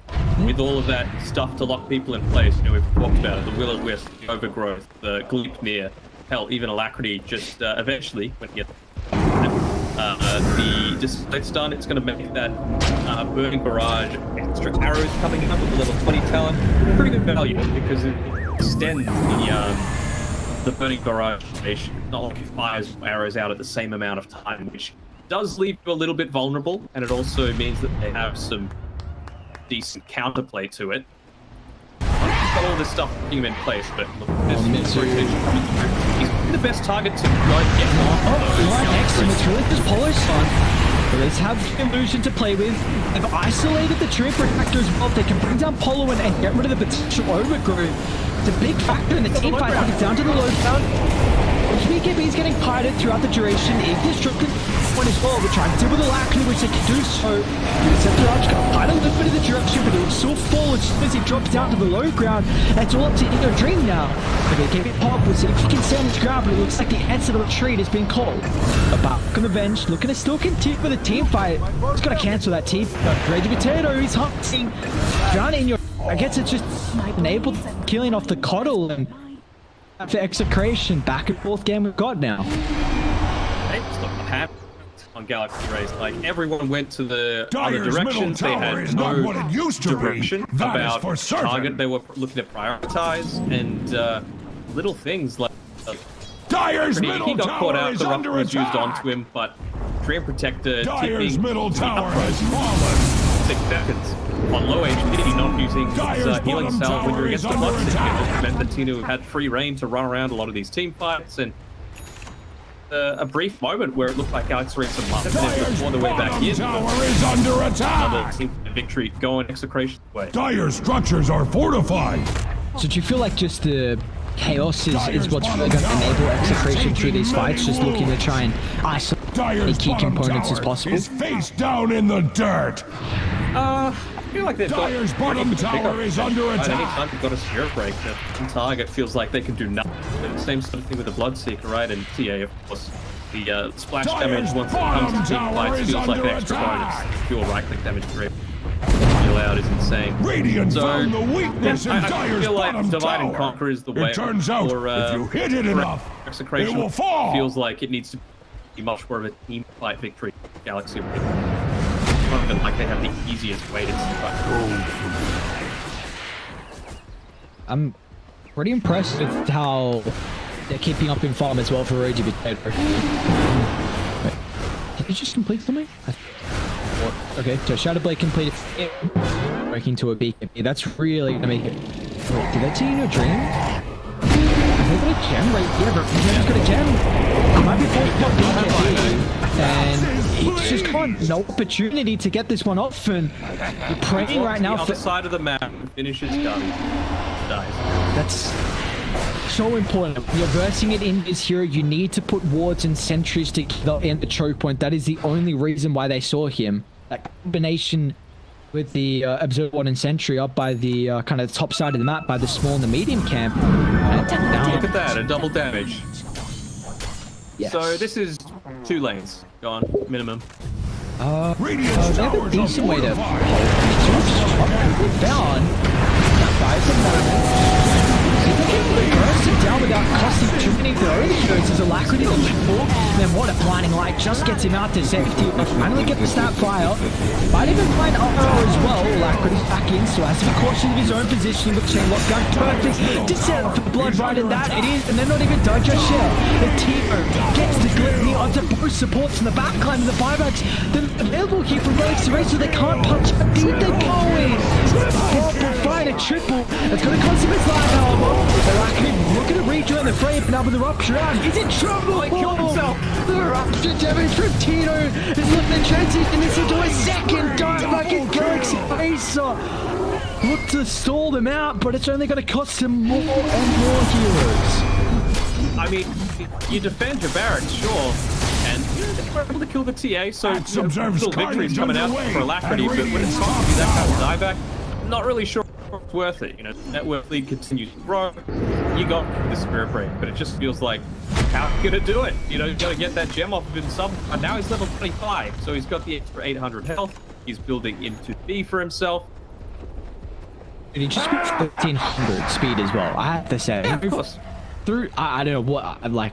I don't know if you can use swipe legs while you're charging. That's how we got all the speed, but I mean it's pretty fast. And dude, Poglet is actually so excited seeing it. Yes, sir, indeed. Execration as well. Third row shard. Looks free. Refresher shard. Is there anything you'd want to give the joke to? To the Regeneration. No? You don't need no shit. they- Pop ping. Okay. So we got Ages on Tino, Cheese on RR, and BDZ still holding the refresher shot at the moment. How do you feel like should we hold that thought? Because maybe Dizzy will give it to someone else. I feel like he might give it to. Blessings. I feel like, you know, maybe if Mech could heal twice, you know, it'd be useful, but I don't feel like you're going to get the insane value out of it. I mean, a blast could be nice, actually. Yeah. I'm hitting it. I'm being like double rupture because they've done a decent some ways to kite through the first one, especially now that he's got some status resistance in the Sunge. Once he gets Sunge and Kai, that's going to be a lot higher. But you know, if you rupture up Alacrity and then in your dream, we've seen that sometimes. This is still, even it's got 3600 health, like the Clinks is always playing the outskirts of these fights and trying to dodge the full, you know, action in the middle. BKB, you know, we saw there were some times where it feels like the core, if it doesn't have BKB, we saw that gyrocopter that Ian Drew was playing. It felt like he couldn't really. Now he's finding a bit more of that damage, and well, it's a lot different if you buy out and you're actually inside your own base without quite as high risk of dying. Timing. Right now, what's the buyback status looking like? Nobody except for Paulson got it right now, and sure they're looking to just wait. You know, it's playing a bit of the waiting game here. If one person goes out on their own, they might go for an individual off, of course. With the swap, it's good burst damage, but why would you want to go for now if you're extracting level 25 on a lot of important heroes, you have the Aegis, and you don't want to wait for the Void Spirit. Starting for 2.5 seconds. That does enable a big turnaround. Yeah, we see some of the 25s. Well, Bloodseeker went for the block right cooldown, 8 seconds for him. TA's refraction instances, and Spirit Breaker went for the 800 health as well. So yeah, 11% all out is fun. And how he can play this level 25 Void Spirit if he can get to that stage. He had an incredible game 1 performance, was one of the key ways. They're actually just going to go straight brute force in on top of your dream. There's a great alone from Tino. A great job to protecting your dream now. You've got to be cautious how deep you dive to get these. They don't give a damn about Ignis. They can just go deeper and deeper. They'll claim both, and it's a lot of ultimates wasted. Dyer's middle tower is under attack. Sacrifice as well. No objective's been taken as well. Night Swap and Ignis, that last tick, but Rage Potato can protect himself with the BKB. He's still got Cheese as well. He's actually going to turn back around. Stuck inside the blood right. The Skipper Blast as well. Look, it's enough. No buyback gone in your dream. You have to hope and pray here that Alacrity can do it all, but and this is now disaster territory. How did he die? He's taking many wounds. Level 24, and you can see he's got the Cone Knowledge queued up. It's going to be another 4 seconds until it's up and available again. I mean, all the way from base. How fast is Spirit Breaker moving? 910 at the moment, hasn't even popped the Shadow Blade yet. Improvement, if you don't mind. Oh, the burst!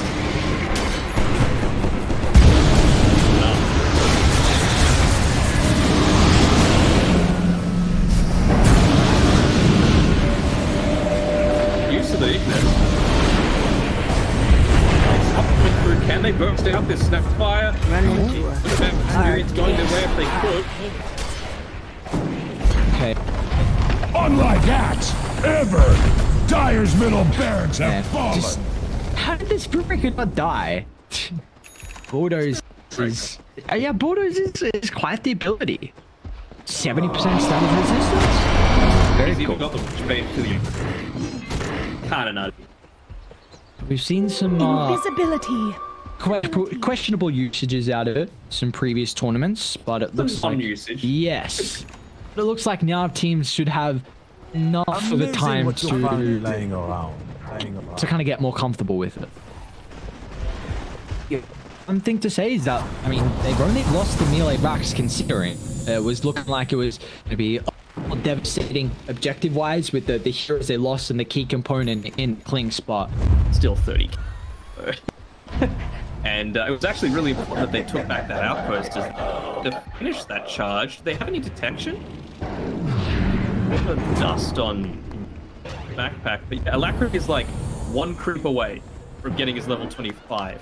They've just denied it from him middle lane not in a position to do it. Have the outpost, so they're going to hit 41 minutes. Blink timing. And then get the connection on anyone. They want to bring down the cube with the light. He doesn't have a buyback. He's just the next target as well. They're diving pretty deep once again. If they can just continue to cut the clinks to disrupt it up, so he's forced to just stand down and net by the BKB, but Tino can go through the protection. They've got so much physical damage. It's all up to Alacrity now. Is the 25 going to be enough? Enabling him back to save, but with the ultimate target on cooldown, Execration can take the series 2-1. Looks like they can force Galaxy to Even now. the fountain can't kill him. Oh my god, missed two. How is he still alive? Dyer's middle tower is not what it used to be. Charge For again. certain, the Dire structures cannot be hurt.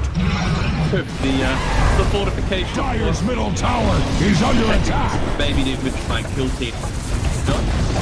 Dyer's middle tower has fallen. Down for quite a while. Dyer's middle I tower don't is quite under see how they attack. protect, especially without the venge now. Okay, well, there we go. It's a cold Execution. Our first series of the night, a 2-1 performance, knocking down Galaxy Race. Just victory.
bottom tower is under attack. Kill! Axe is pleased.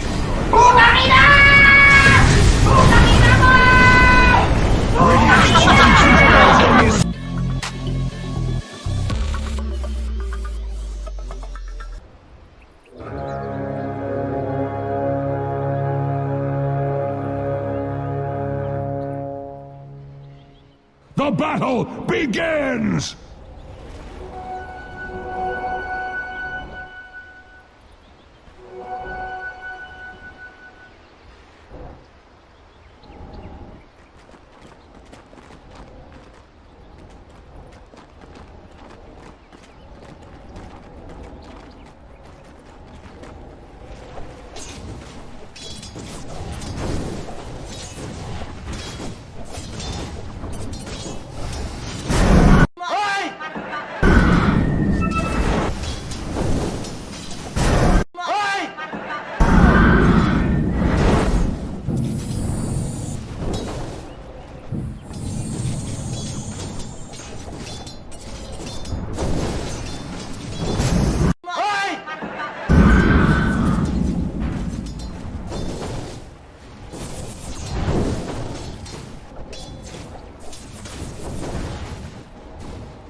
Andyan ka na naman, di ko maiwasan. Tumingin sa iyong liwanag. Tarara.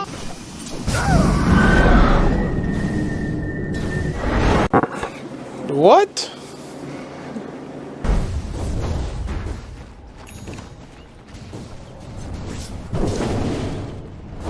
A few minutes later. To be, that is for certain.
remaining.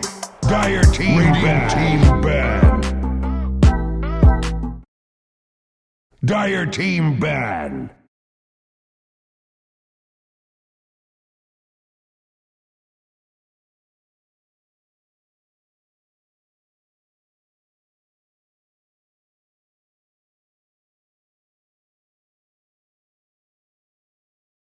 Ten seconds remaining. Radiant team ban. Dire team pick.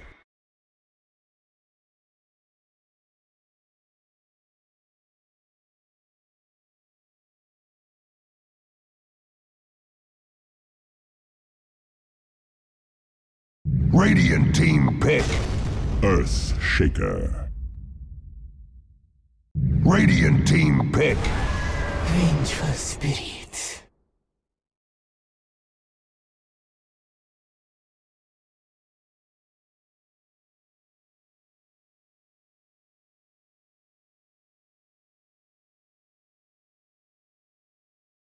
Ten seconds remaining. 5 seconds remaining.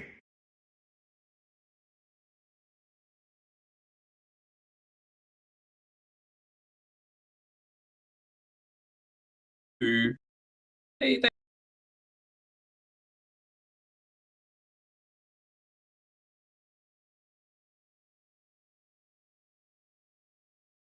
Dire team pick.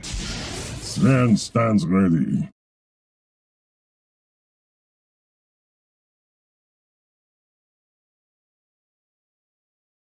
Dire team ban. Venomancer. Radiant team ban.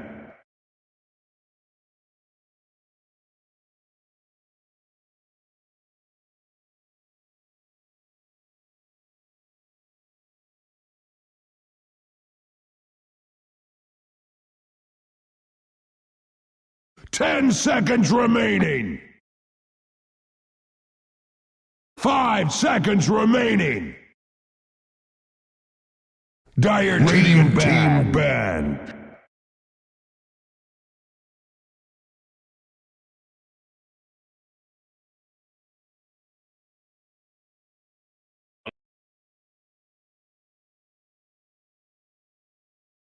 Dire team ban. Radiant team ban.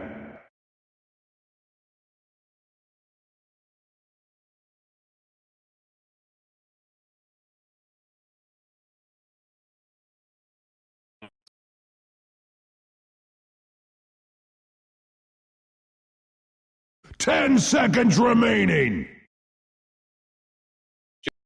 5 seconds remaining.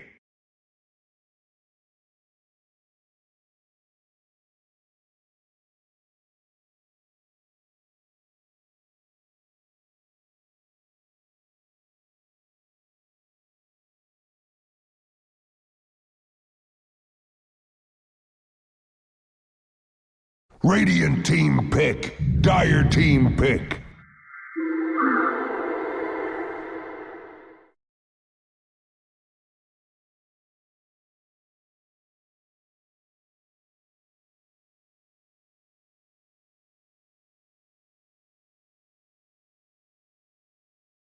Ten seconds remaining. It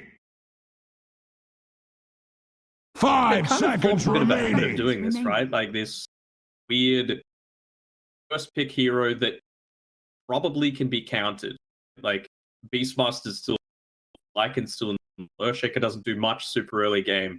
And I feel like, you know, they picked the Venge and the Sven, two heroes that are happy to sit back and farm while you're being passive for the bit.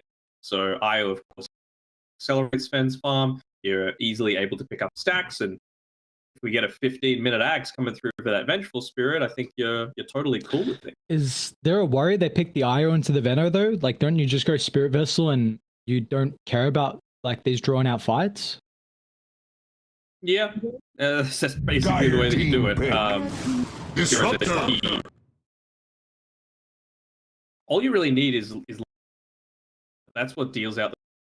Right clicks don't mean about surviving long and get off your full complement of spells. You know, if you get Poison Nova, Gale, and what up. 10 seconds Micro that remaining. once you're dead, so that you've constantly got that poison sting onto multiple. 5 seconds remaining. You poison over, in my opinion, is way too OP. I don't think it's anywhere near enough. And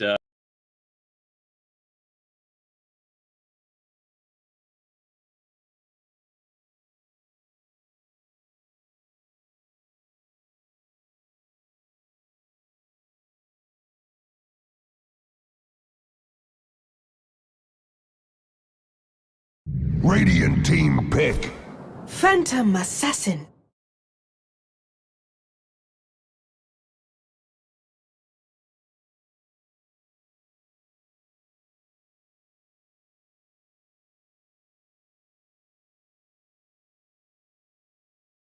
Ten seconds remaining. 5 seconds remaining.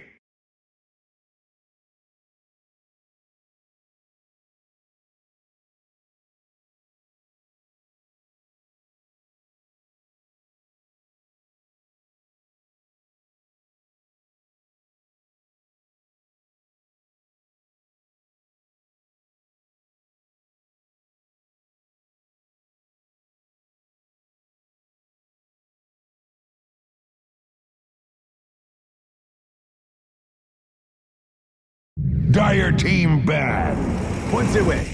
Really go for MKB, but I think the armor is a great factor.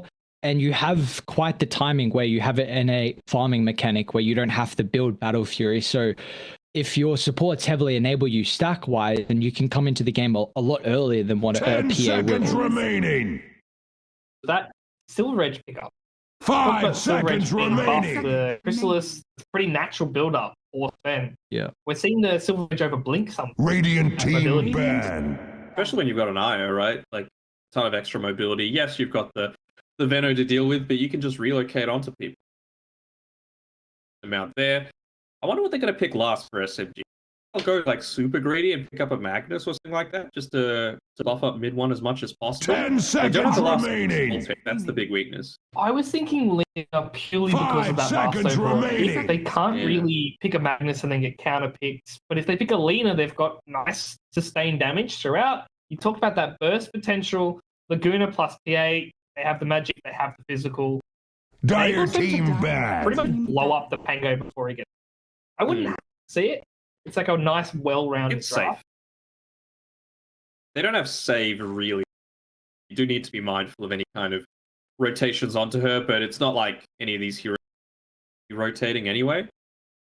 10 Tango, if you seconds move in the mid lane, remaining. sure, you've got a slow, but beyond, like, you need to be right. top of 5 the hero. seconds remaining. I feel like Lena's well positioned to be able to avoid that kind of ganks earlier.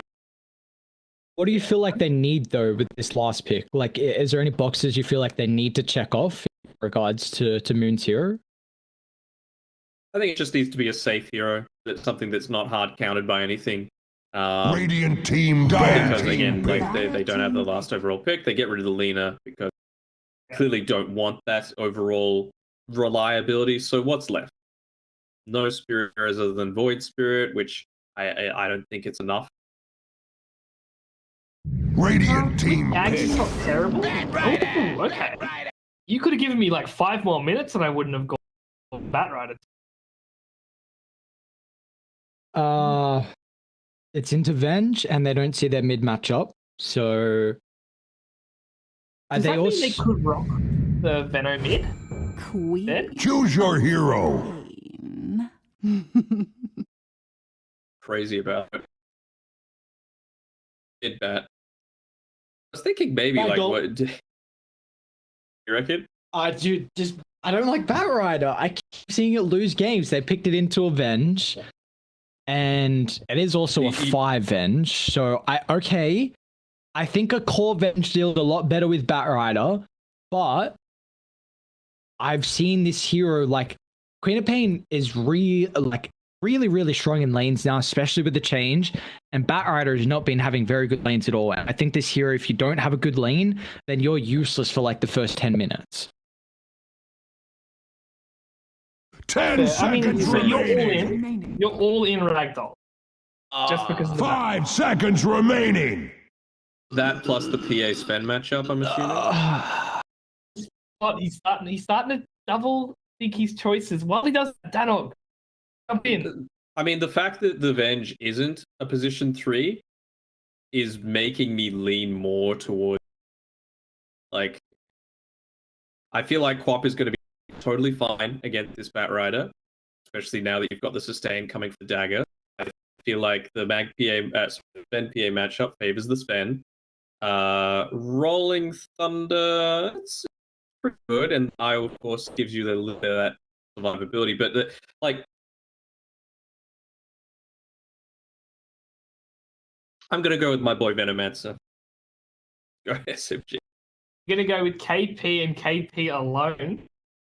One for Ragdoll unless Ares, last chance. Predictions are everything. Quote Danog off stream. I'll just make it I even. need to see proof. I'll go Ragdoll as well. I think the KP Venno has to be clutch this game though. I think this game really relies on him. Yep. Alright, yeah. Have a caster split. I'm going to throw my hat in the ring and say keep of this. But Ares, Danog, this is game number 1 of Series 2 bracket. Take away. Oh, good. I mean, coming into the series, I said straight away, I'm down for SMG. I think they're going to be able to take it 2-0. My concern, as I brought up, I have not been a huge fan of the Batrider lately. Like you're saying, it's I don't know how different that's going to fare considering it's into now Avenge 5, but the reason why I think this game is heavily reliant on the Venomancer, because I think SMG need a lot more time this game to come online. They need space for the Earthshaker to be able to farm his items, and a Venno can really give you like a free lane, just how he can occupy the dead lane at an incredible time. And I think KP has always done that to an exceptional level on the Venno. Your PA needs a little bit of space. The Batrider kind of needs that boots first, as boots of travel first as well. But you know, you just brought up that SMG demolished Yangon when they had Io Sven with the Venomancer. So I mean, they've just warmed up against a kind of a similar lineup, so let's see if they have this previous experience like a couple hours ago to head into it. What do you reckon about this observer word here, the bottom tower? Because I feel like that's just going to get instantly dewarded and be a ton of free money. I hate that, honestly. Yeah, we really seems like such a waste. The battle don't see any observers placed anymore to the hurt stun. Okay, looks like VT Fader will pick it up, so it's going to be 3 for rating. Yeah, we really don't see a lot of observers used to block camps anymore. The sentries, they do the job.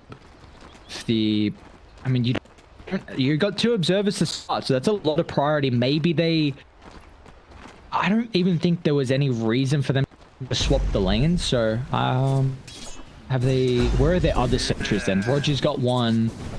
Maybe they just want to use a little bit more of their gold on stat items and just feel like it's necessary to use the odds.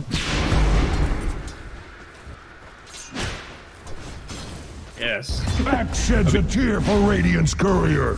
A little bit Metaphorically speaking, right now. KP Axe the does only. not I think actually one's dead. cry. Oh, okay. Then maybe Roger's dead. James got another stun up in a couple of seconds. No, they're just cruising. All right, well, we've already seen all the harassment up top. Do you feel like this lane is going to continue to be difficult for mid one and Roger with already the start? I mean, man, how many times do you see? Well, see you later. First blood. G-wise, I've been very impressed with his Pangolier throughout the group stages, and we Axe is saw. impressed. Did Execration play all 3 Pango games in our first series? Was that the Galaxy Racer? Answer is a big one. We saw all of them supports though, and now we get to see the little bit of a switch up here, and they don't have the greatest way to deal with Pango. Lasso's decent. Disruptive Glimpse is nice because the Swashbuckle, you don't get, it's not the instant blink into fog or something like that as Rogers. Getting brought very low once again. A little bit more damage in the tank, and they don't have that to bring him down to the critical threshold, but this lane is still going swimmingly for Rated. They might be able to go back in now with another missile and a shield crash, and my prediction for Ragdoll is looking better and better. I mean, how many times would you predict Blightstone being picked up on your 5 Disruptor? Oh, not a fan of the Blightstone? No, I have not. Basically, the only heroes that I want to see it on are like maybe a Snapfire and maybe a Bane. Now that you can deal right clicks during the nightmare. Sorry, and the good.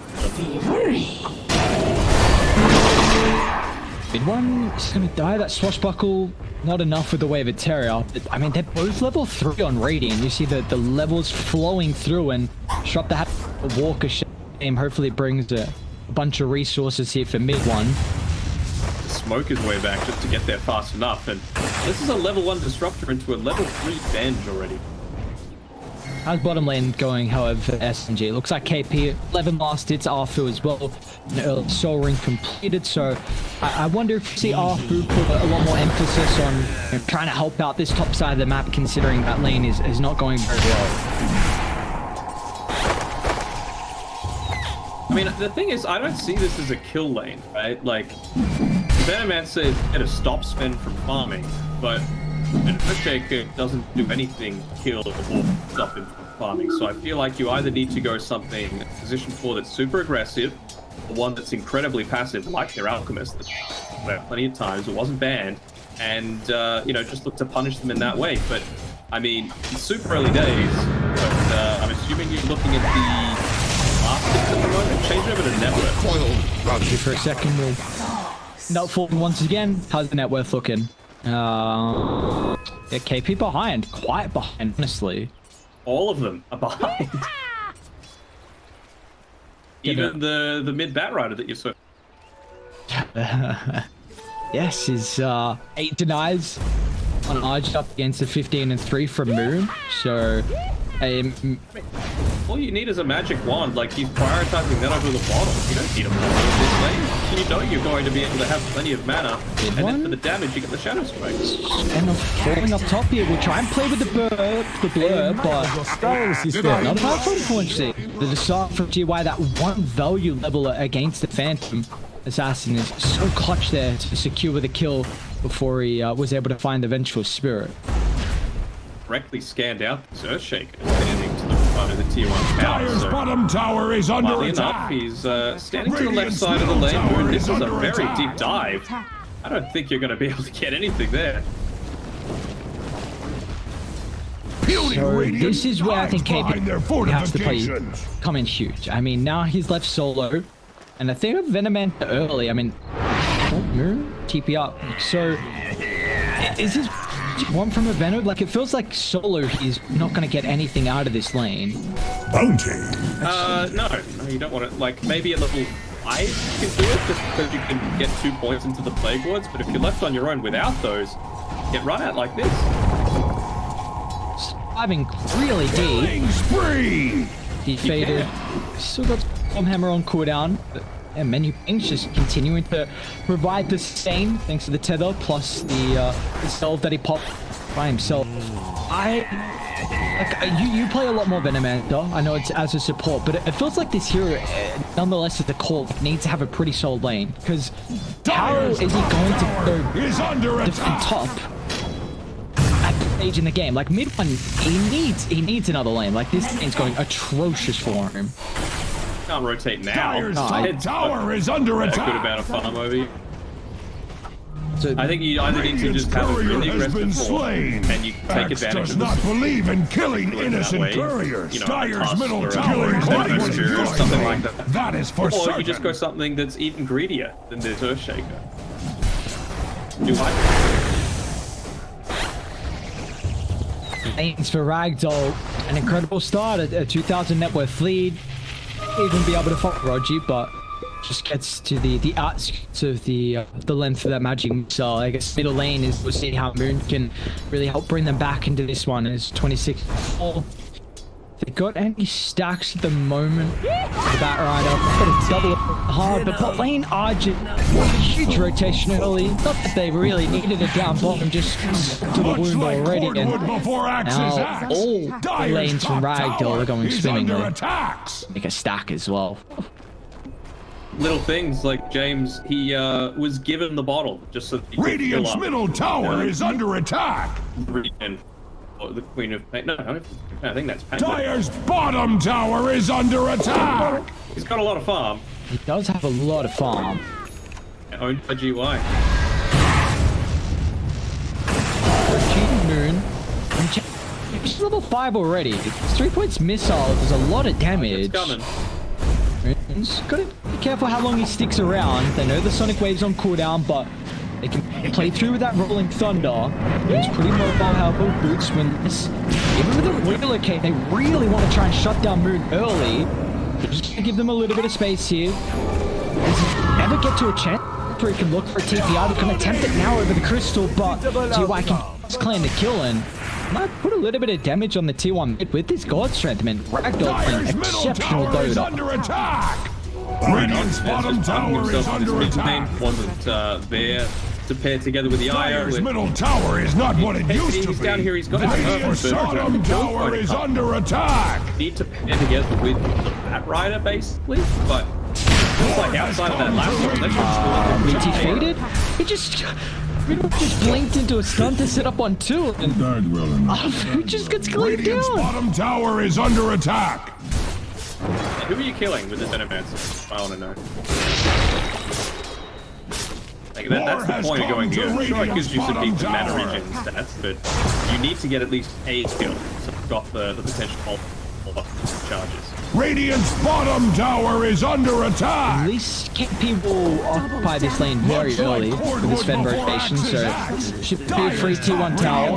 He's under He's attack! putting a lot more emphasis on the playing wards as well, already level 3, so at level 7 we might see him be able to protect mid. I think it'll be too late for top as ready to look for the trade. I mean, this is a big objective if they can bring him down before the stacks. Radiant's bottom tower is under Lately, attack! there's still a lot of creeps to clean up. Dire? It's ready to fight.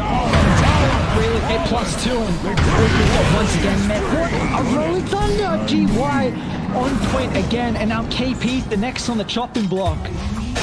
But no escape, and Ajit was secured. Double on the back line, mid one at least does it get some clean up. So 185 gold for their win condition here, but it's already a 4,000 net worth lead. To be fair though, Moon just kind of walked into that Rolling Thunder. There wasn't really any reason for him to get chain lockdown. They had everything imaginable that you could possibly need to try and avoid such a disastrous situation like that. Well, it feels like it's going to come down to, I don't want to say a miracle, but go on for the battle. Obviously very standard to get when you don't have a Madness on lineup, but there are ways of picking it up, and then you're going to need some lucky crits on with these supports, I reckon. Who's level 5 now after Moon claims the stack. The Disruptor level 4 as well. So the supports are to bring SMG back to the game. It feels like it's just off the back some overcommitment from Ragdoll. If he can now park himself tower, so giving up too much map control. Well, they've got a few heroes around mid right now, but smoke coming out. I'm not sure if that observer will just caught the movement coming through. Look, catch Arfu though. Catch him. Oh, nice placement. Radiant's Just bottom slithers tower on is through under attack! the fissure and the wall. There was a very narrow path with the Pangolier. Able to claim the kill off level 7 on James as well. So this Vengeful Spirit position 4 is equal level of KP's Veno, and well, they've got the position 1, 2, 3 in the net worth, and really not looking back at all is Ragdoll. Radiant's middle tower is under attack!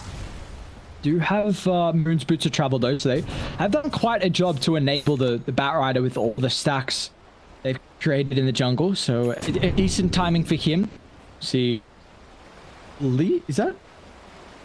Yeah, it looks like the Observer's just in range, so I think they scouted out.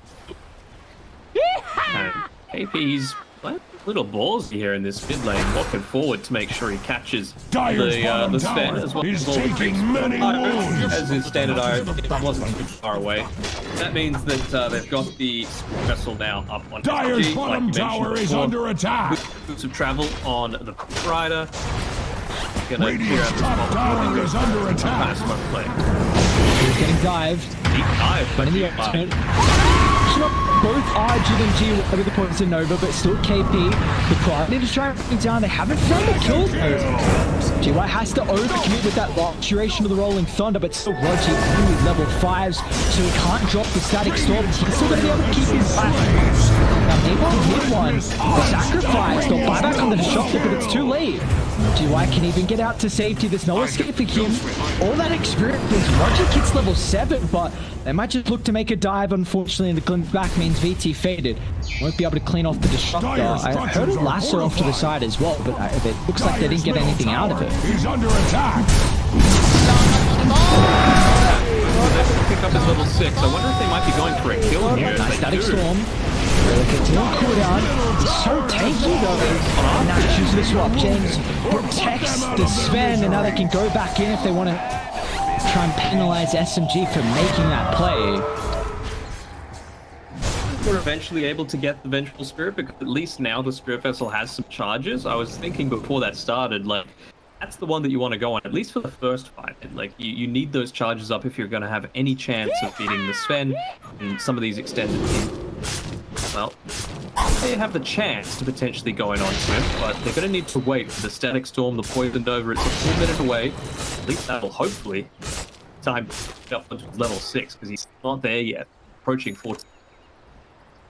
Have we been impressed with the shakers that we've been seeing kind of through 7.3? It feels like we only scored one really good game because we got to cast a lot of I-League, and it felt like there was That like was one... PYW, right? I think it was FY. And FY. Yeah.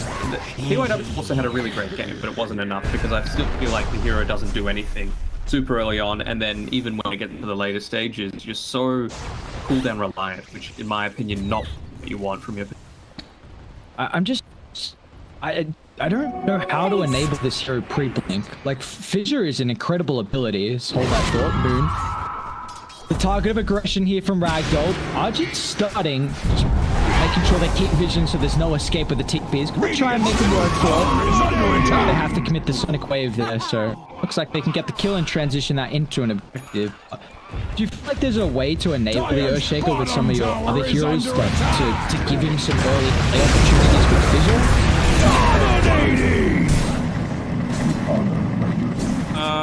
Maybe with like a Tusk, something like that, you can do it. They look like they kill here onto the IO, and that's a lot of He's got mech, man. some more. Drop the echo to one. So look to continue to lock on Archer. Swap is still able to get himself back to safety. But one's able to follow up, and that's another big kill. GY too late to the party, but it looks like the cleanup crew has still arrived nonetheless. No matter how late it is, with the kill on mid one, still continuing to slow down his Battle Fury timing. Off to the respawn. He's off to the races as well, as they can hunt the Vengeful Spirit.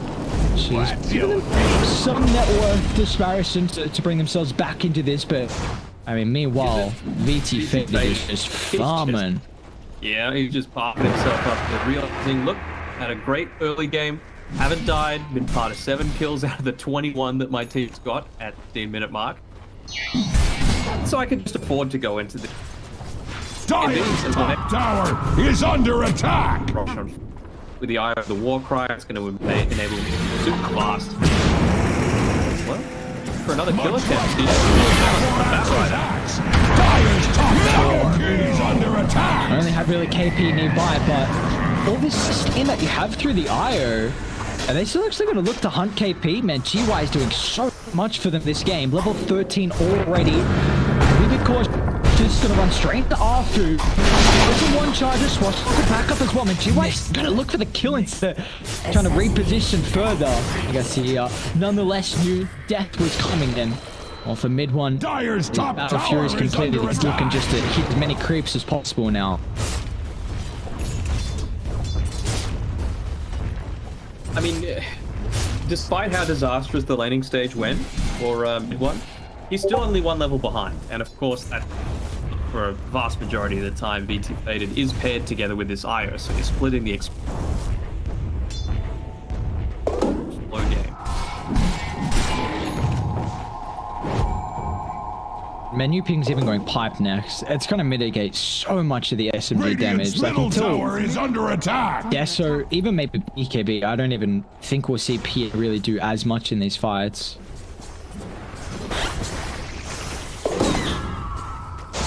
A swap away from being able to kite out. Maybe necessarily need to swap PA herself when that BKB just what she's going on. She to blink strike, and she has to spend more and more time walking around. Troll. Right, they're gonna hunt a little bit here onto Moon. Hope it was. Relocate available. You see the split 3 and then the 2. The IO spent together, and the rest of the team hunted. You guys got blink, so it's going to further enable the potential. The judge is so far. He's still going to Agnem's this position 4 after the medallion, and he's going to give this a decent timing at this rate, and that is an incredible Roche timing. Now break through Roshan's bones for shiny the GY objects. realizing how much of a nuke being on the front lines, part of 17 of the 22 kills. Been very impressed with GY's Pangolier. Not only in this game, but through a lot of the group stage games as well here for the position 3 on Ragdoll. Being quite the player to keep our eye out for, and there's a whole reason why. Is might be able to find him though mid. You gave him the ages. Might get forced pretty early. Like Thunder. Okay, he's actually going to look to move on forward there. I don't know if he had a raindrop in his inventory, because he just pulled back the bottle there. Hey, maybe raindrop kept his life. Dire's top tower is under attack. Also, now you know that they don't have Static Storm. So it's a good time to go. You know, you're always wanting to be aggressive when you're coming up against a PA who I believe has just finished the Decimator. So this one, he's coming back into things. Are they going to be able to catch him? They do. They need to catch the fire. But they're just playing nowhere near the rest of the team. They're playing around Much like some cordwood nice before ward Axe's vision. axe. Dire's top tower is under attack. I'm not sure how confident I feel about that decision though, because you don't want to be caught out just.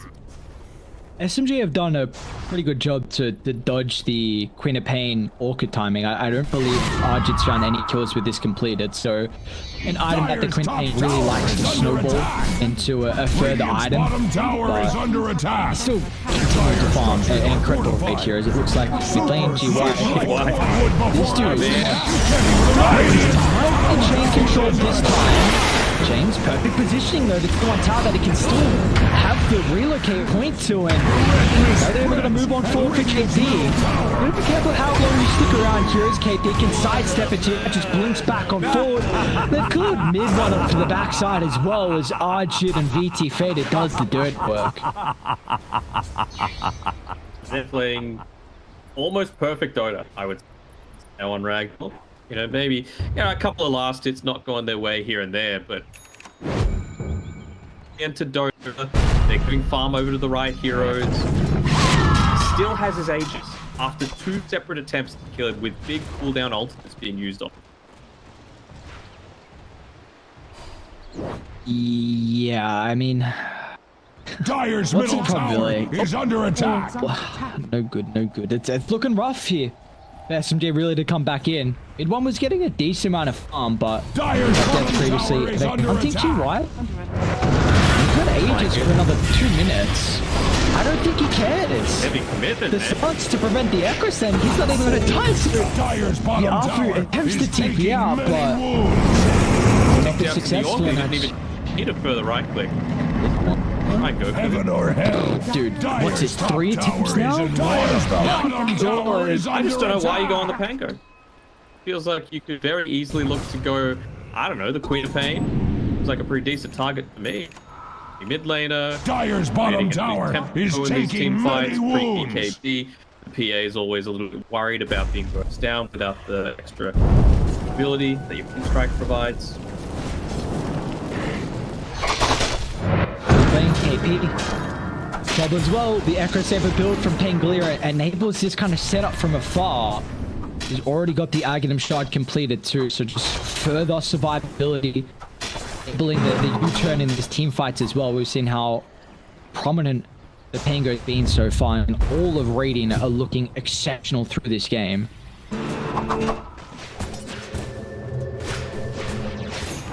How close is James as well, that base? 2 components, just needs about 1,500 gold. So we're going to play up in the fates here, GY. These 40 seconds. The relocate capability, they're going to try and glimpse back one. It was VT faded, so the Sven involved in the team fight here. They're doing a pretty good job to fight this. They've got to be careful, Aegis. Not going to matter here, so they'll send away the eye, but James doesn't have this capability of escape, so Qiu nonetheless needs to delay the Aghanim's timing that Venge was looking for. They're going to stick out though. They did waste the God strength, but he's got the EKB in the arsenal. Going to try and lateral drag it back to set up for the attack store, but there's no extra foot. He can just pop the BKB.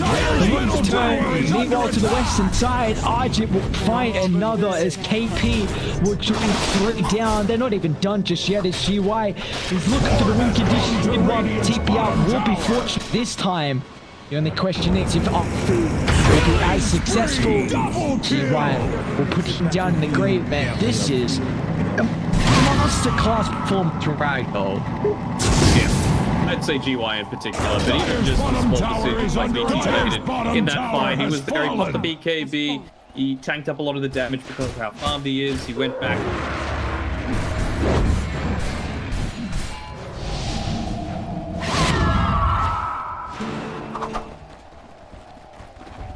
Where the silver edge is on. Dire's middle tower is not what it used to be. That is for certain. Pog was also speaking about the Silver's Edge on VT Faded on the Send capability, and he's got it now completed. So a great way to deal with the Phantom Assassin, level 18, so 3 points God Strength. It's such a high level as well, considering IO's quite often we see the IO pairing and the carries you soak up a lot of experience together. Have we seen a single... I think we've maybe seen one Echo Slam just on the ground to try and stop a DPing away. Yeah, it's been like But one. we haven't seen a Blink Echo. And that's the thing that I just don't like about Oceanic. You know, great a team. They're gonna try. Lockdown. See if they can surge it. Got the control, got the damage from mid one, and you were saying you were speaking about the Echo, 717 gold, a lot of experience as well. About 2,400. Sure, but you've got a minute, right? When Quap's alive, where you don't have Echo and know this. That's exact. Look to immediately make a play up. Dire's middle tower is not what it used to be. Just gotta make his for certain. many plays. I mean, he's got money to buy out shard. That's the thing, right? Radiant's Like, top tower is under attack. They run into mid one. She's gonna have to do something here, but it's just a glimpse back on Io. BT Faded learned his lesson previously.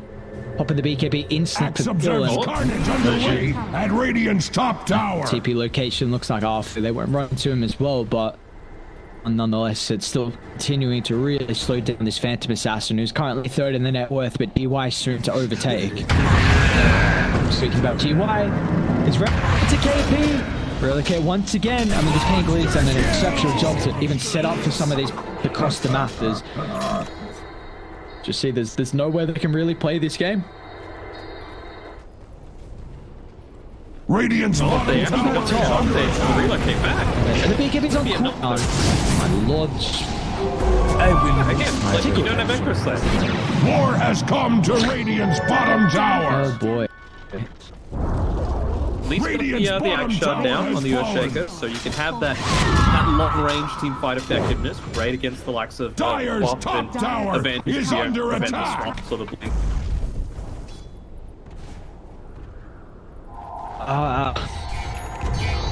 I mean, James has almost got Aghanim to worry about. We haven't really seen the Bat Rider get many pickups across the map. Like Boots of Trouble, you can really split up the enemy heroes and just pick them off left, right, and center. But Blink, that's going to be even more difficult. He's already got MP on VC Faded. That's where he just completed Silver's Edge.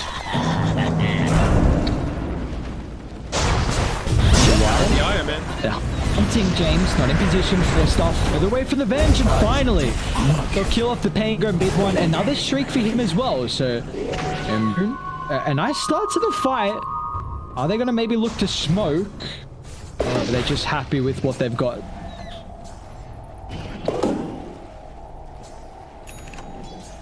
Nida coming in as well with that psychic headband. I wonder if they might look to give it over to Afu just so it can stay, you know, deeper on the side. Just trying to create more and more space. It feels like it doesn't come a bit down to luck here.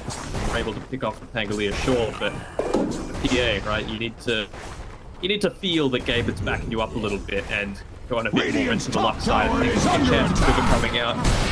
A lot of potential for burst damage, but it's the definition of a glass cannon right now. I feel like you still need to just get in onto the IO or the bench, and you know, if you're under the blur, you've got a lot more room for error, let's call it, because you know, even with the Ghost Scepters popped, you can't predict that a PA is just going to be on top of it. With this glass cannon build is very much a problem.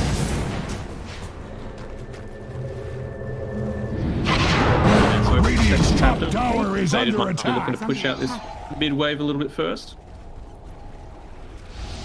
Smoke around him. Oh, they saw mid one in the wall. Observes carnage underway. The first initial camp, PT faded nonetheless will run into him.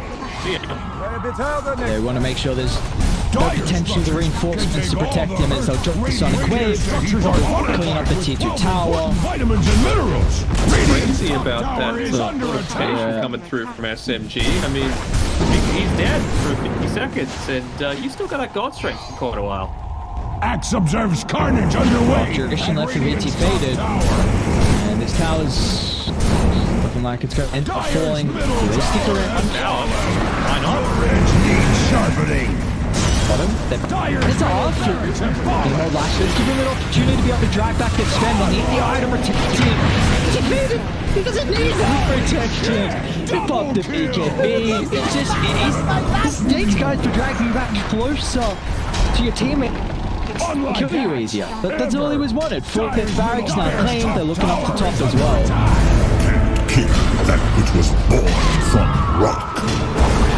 To be another one of these hero echo slams coming in. We saw it from Jokam in game 1 of the previous series. Isn't enough, and I don't think it would have even been enough there. At least it forces them back though. It's just forcing them more towards the west side of the map, and I wouldn't know that. Aghanim shot as well, so if they want to give that over to the Sven, the spell, 4-second cooldown. Very much. Radiant's bottom tower is under attack. Very true. That is a beautiful Aghanim shot. BKB for herself as well, and Bloody Spirit right now on die. Cautious they don't get picked off the map. There's only one buyback. Was it just Afu? Yeah, it looks like it was. Sorry, but you need to stick around and make sure that they're dealing with this this double damage. You've got Afu playing around mid one to make sure that if there's any attempts on his life, that he'll have the ability to TP out of there, but mean that he's giving up his own safety for that cause. He's a classic position 1, you know. He can't let that quick wave go unopposed. Yeah, and there we go. There we go, Afu. They gotta find Afu. The heroes are saying they need to burst fire. They don't do so successfully. BT faded. Just turns it on once again. You get the kill, maybe you ping, and you'll be penalized for that mistake. I mean, KP's finally trying to do it, but they might just tap out when KP dies. This is looking like all she wrote for game 1, and mid 1 will call the G's. Yeah, I mean, it was a good kill attempt. Mid 1. He To the radiant. he was standing around the back side, and by the time he was able to jump in onto the IO, that was enough time for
team ban.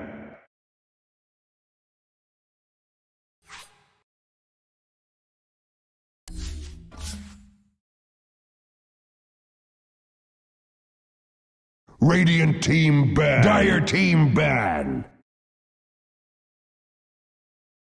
Radiant team ban.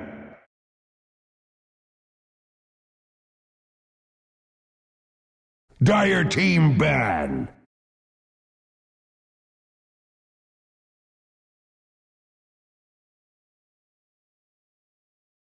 Radiant team pick.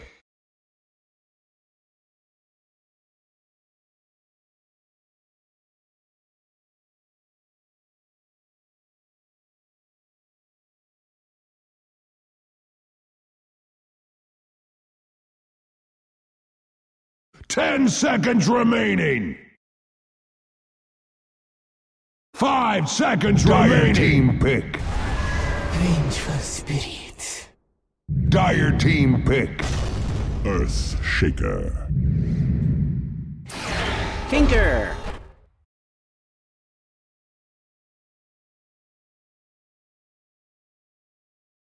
No. Right. Alright, so reason there was silence. I do think that before we get on to I was a big X factor on the reason why they were able to take that game. I think they just got dismantled in the lanes, and we see how difficult it is to come back when you're so far behind. Like, you can't make plays. PA needs a lot of time to get farm. Batrider needs stacks, which you got, but still couldn't find pickoffs. You didn't have supports to further enable the pickoffs because the Earthshaker's greedy. And well, off screen, we were speaking a lot about the Tinker. I like the fact that they respect ban the Pango, but you again just let through the Venge then. Part of this is I love the Tinker pick because obviously the blind against Fan and Venge is pretty good. But the Shaker Tinker lane sounds absolutely garbage. Dire team ban. Am I the only one thinking that it's just not going to get the kills it needs, and Shaker doesn't really... What have they been playing?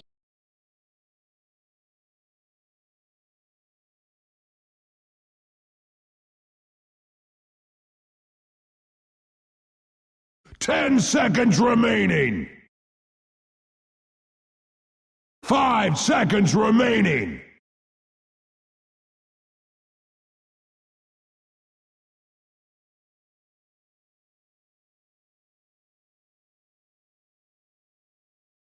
Radiant team ban.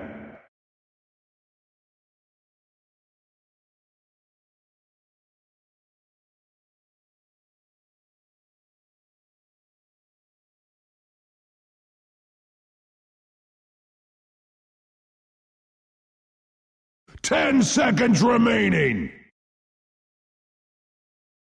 5 seconds remaining.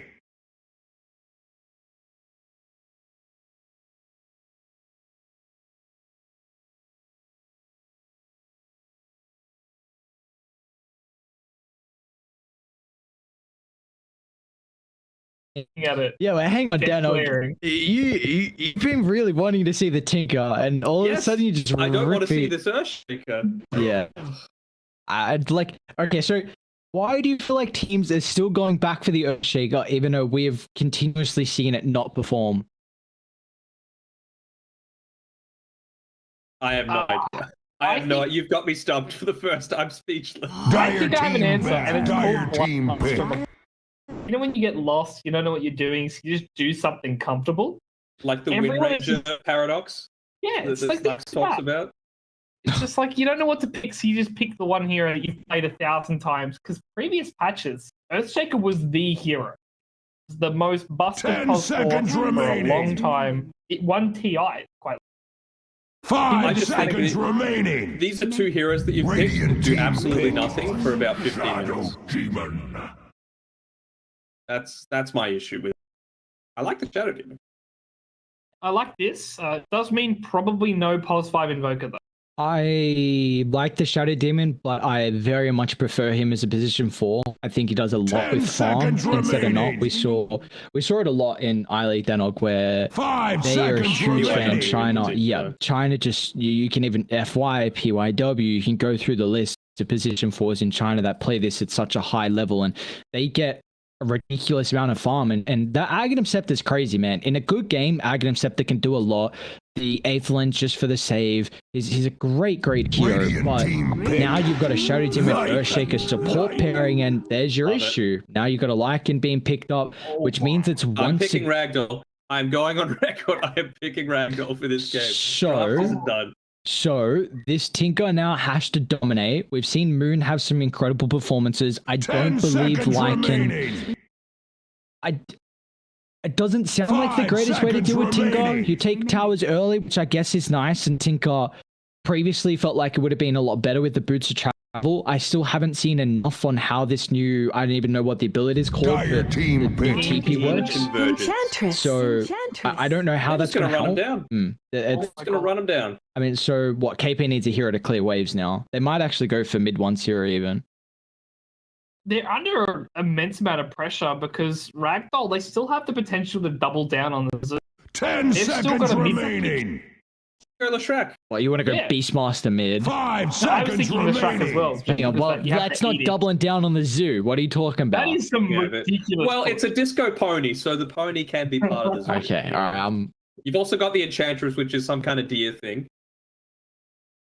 It'll grab more creep, but they could pull in on push. And so far, Team SMG, Tinker's not the tower pusher it used to be. It's not that Nope. base defense.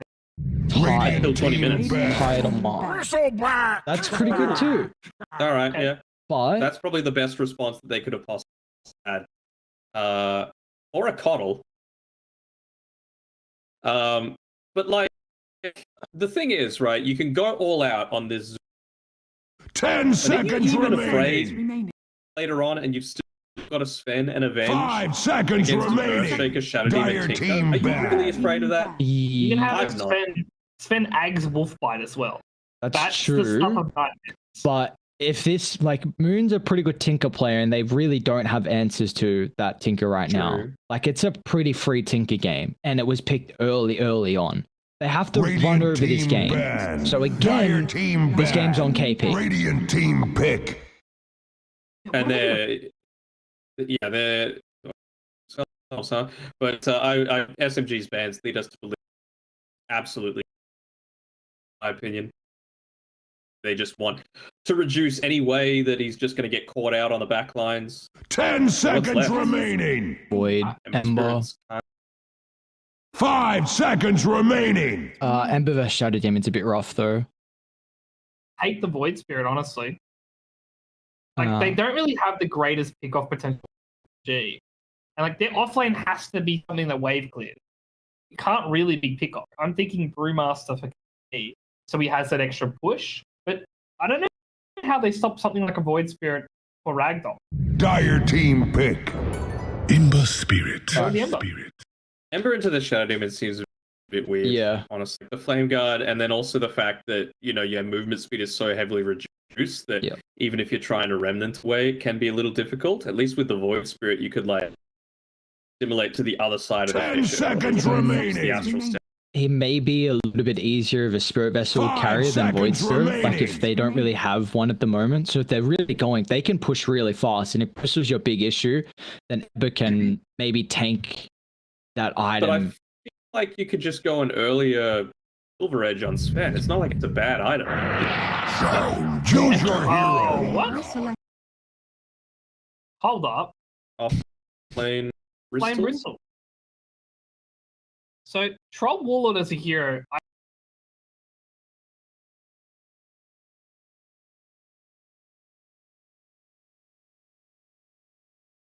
what's in the last?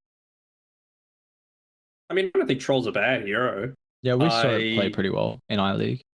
I just feel like you needed to funnel all of your net worth in. I'm not sure if you're going to be able to get that out of the. I mean, at least KP, like, you can just leave him in lane a little bit, Rogi. Shadow Demon to be 4, though. I want him to Yep. make stacks. Yeah. They've gone with the Pos 5 Shadow Demon for those at home, and obviously Arfu will be playing the Shaker. Other surprises, there really are none. It's GY offlane Lycan. But before we jump off, Danog, you've already put your prediction in. You want to change it? One for Ragdoll and Aries.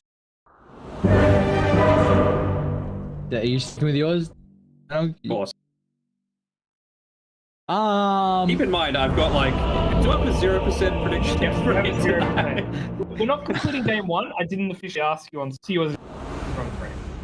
That's a rough one. That's imagine being 0 and 3, man. Hey, sucks to be you, to be honest. I mean, you're 1 and 3, I believe. No, I'm not. What do you mean? You're 2 and 3. Hang on, give me some respect. 2 and 3 is different to 1 and 3.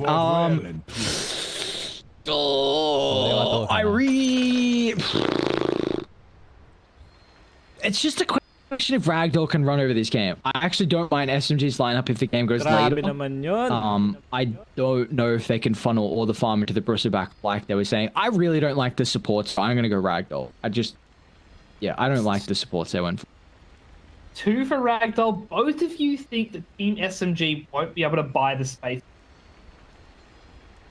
Bristleback. We will have to wait and see. I'm going to jump out. Aries, Danok. Let's see if your predictions are actually right for one. Over to you. Hang on, what do you mean right for one? Wait, what the hell? Let it be known. 66% over here, guys. 66. Danok sitting a measly 0. I'm looking to bump that up to 75 after this. 66%, bro. Aren't I 2 and 3? And 3. 2 from 3, sorry. 3. Oh, hiya! Am I missing something? I don't know how that's possible. Considering this is the 5th game, so he is not good at maths. I feel like we've missed a couple of predictions for him. He said I'm 2 out of 3. There's my 66. If he can roll back through the tapes, all I know is I'm ahead of you, and it looks like it's going to keep that way as well. You know, like I said, I can predict all I want. I can't predict item builds. I still really KP needs to get absolutely every game. He needs to get a. You are a true He's gone Vanguard, but I would just rush the Ags after that. To be honest, plant your body in the lane and hope you don't die. Wait, a lot of their damage right now is 30 seconds to KP battle. actually. Never mind. Have you seen this set taunt as well, dude? How could he lose with the fish that he's got? It's a Pog Stomper Fish Club. I have not seen this set. Is this new? Pog Stomper. I'm googling it.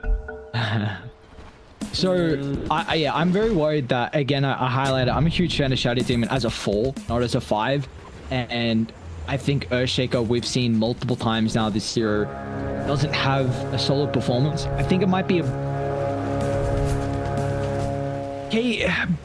Bristol can be quite the self-sufficient laner. Once he gets to level 5, he can be very difficult to kill. So maybe that's when the Earthshaker can maybe start making some stacks, maybe rotate around to mid.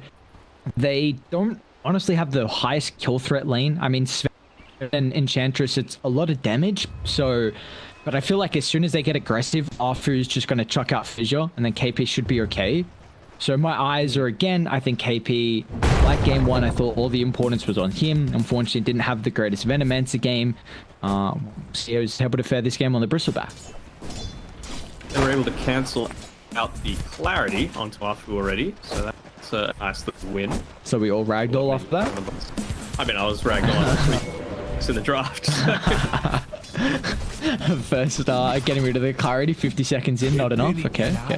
Alright, well, how do we feel about this matchup, though? The Ember versus the Tinker. We were kind of saying that the Ember pick up overall this game. We weren't huge fans of in the Shadow Demon, but how do you feel like it's going to fare versus the Tinker? I do like it, especially once he gets the point into the Vanguard. I'm going to definitely need it.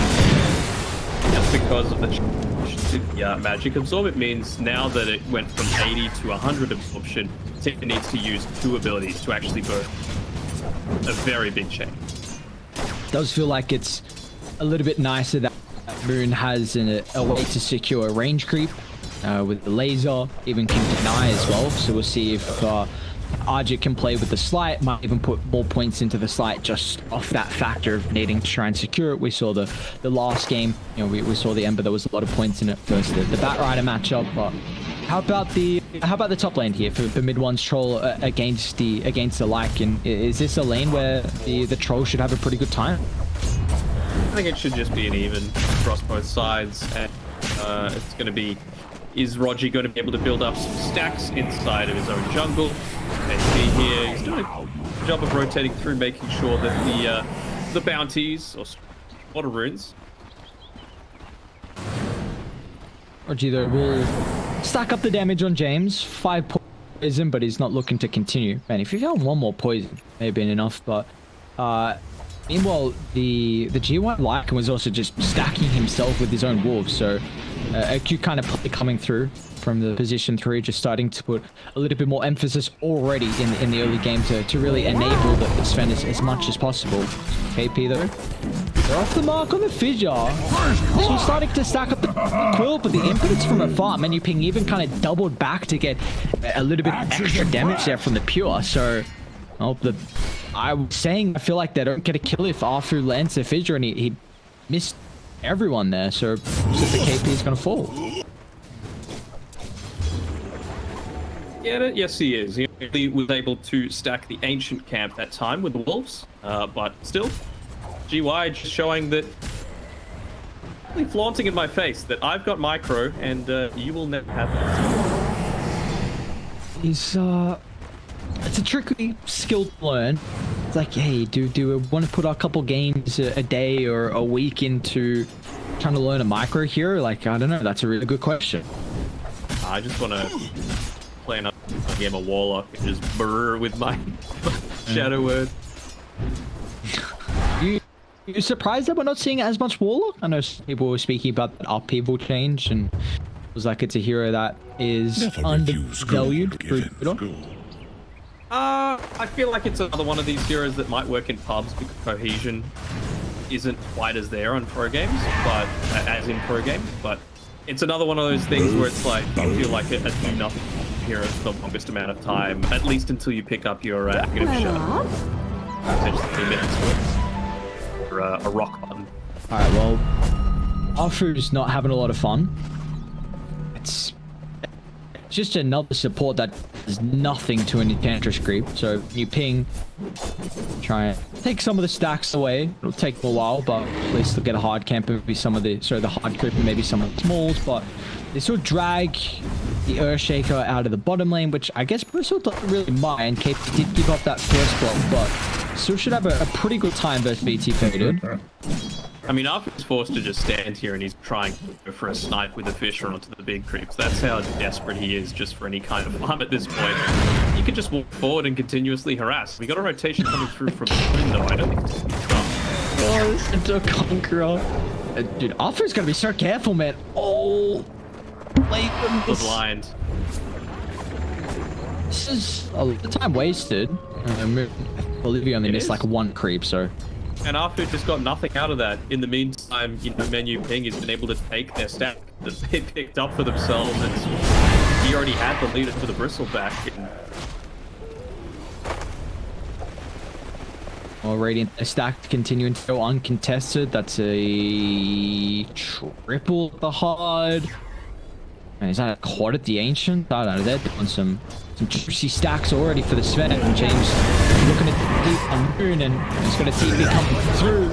Is Rogi fast enough? It looks like he's not, and maybe a rebuttal, but he's got to be cautious of his own positioning as well. Support's already doing so much work across the map here from Ragdoll. Up even further, right at the 6-minute mark. He moves into position, be able to get the Ancient. I think it might be a little slow, the hard camp, but depends on the participation. Nope, he's able to get it all. Even the regen on the top side. It's going well for Ragdoll right now, and we haven't even reached the tipping point for them. So it should be around the head of the Dominator when Lycan picks it up. Around its first sort of time, and then they can just start to run load more towers. Oh, yes. I mean, Arjit might just stick around. He's got regen. Doesn't want to take the stack. get it over to the stand. So he did he see that they had that water on the high ground? Or was he just trying to block up? I'm pretty sure he was just trying to block. I mean, they came before he could really scout it out. Wait, did he throw a poison up there? Honestly, I didn't even see if he threw a poison. Well, he threw a poison because the creeps are taking some damage, but PT30, he's going to be able to come in time. He's popped guard strength immediately, so he's going to be able to take. He's going to stack for himself, but back he'll with that see that it's being watered. Awareness there as well. A bit tough though. Of Warcry. It's a big ancient stack. Yeah, he's got more moss early. Needs some help. Gonna get lucky with the. Oh, there you go. Take the possessed moss. You love to see it, and it'll take him a while to do the rest now. So, I mean, it's only 7. That's true. Not 7%. Very true. It would have been keep shovel, dig it up, get a salve, pop the mask in, then you're loving life. That's it. There's like DY. He's one of the few players in the world that actually keeps a shovel until the later stages of the game. I don't see why more people don't do it. It's such value. Radiant's bottom tower is under attack. Occasionally an extra bounty or infection. Why would you pass that up? Okay. Now, it's a bit too late. Pro menu ping. See what they're getting out across the map though. Names a D-Ward mid. BT fair to finally take the stack. So once again, they're spinning correctly farmed. Deceptive rule of invisibility. War has come to Radiant's bottom tower.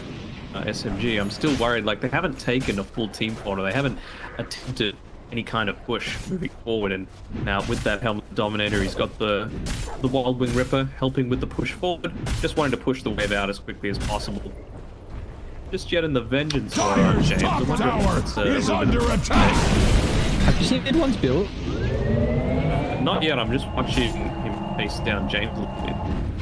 Radiant's bottom tower is under attack. Radiant not gonna bring any extra heroes up to this lane. Mid ones are going to Aghanim. I mean, it's not terrible.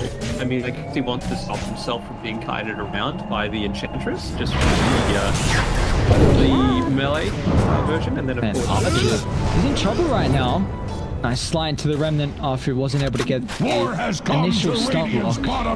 Never in doubt. And then what else does he want to get rid of? A Flame Guard, I suppose, is it be able to dispel with ranged axes? Did you say Warcry already? I did not. Bottom lane, Bristle's in trouble. KP taking so much damage just through that initial stun lock. And facing the front of Ragdoll is unfortunately going to lose his core. That's a big core as well. Soaring, clarity, and make a little bit of damage done on the tower too. Scout out the stack and also scout out a free kill in Arfu. As long as one person doesn't get hit by the stun. Oh, never mind, not a free kill. Who's even going to take this though, right? Like, you can stack up as much as you want, and Sven doesn't want to come and do it until he's got a check. Be Bristle that does it? I mean... I think Bristle. We were saying we wanted to see a lot filled into KP, so I think you give it to him. Full menu ping. That's space across the map. Archer's going to the Maelstrom. Another thing about the Troll Aghanim's build, the Whirling Axes did get buffed up a little bit. 75 to 90 damage, which is a decent amount considering how consistent you're able to spam out this ability. Radiant's bottom tower is under attack. Dire's middle tower is under attack. Radiant's towers this is the exact timing that you want. You've got Radiant's bottom tower is Dominator under attack. available. You've got the Siege Creep. Cordwood before around and standard looking at building the Overlord. Wait, Moon's taking it. Dire's top tower just is under attack. Yeah, they just smoked him and... Dire's top tower has fallen. I don't hate it. Was not involved. Again, feels like doesn't do much of anything. And any way that you're going to be able to accelerate that is a big win. Radiant's bottom tower is under attack. On the menu ping. Gotta be careful though. Level 6 was just completed with the help of the Tinker. Bombardment of missiles from downtown. They're still looking at Clapto as RG's BY hunting the Tinker.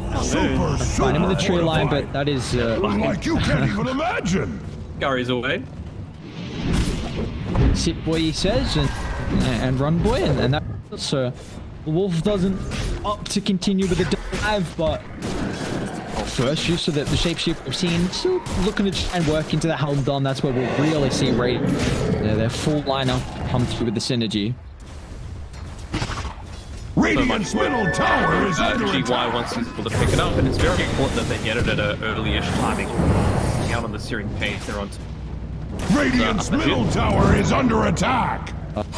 Wait, Archie? He should.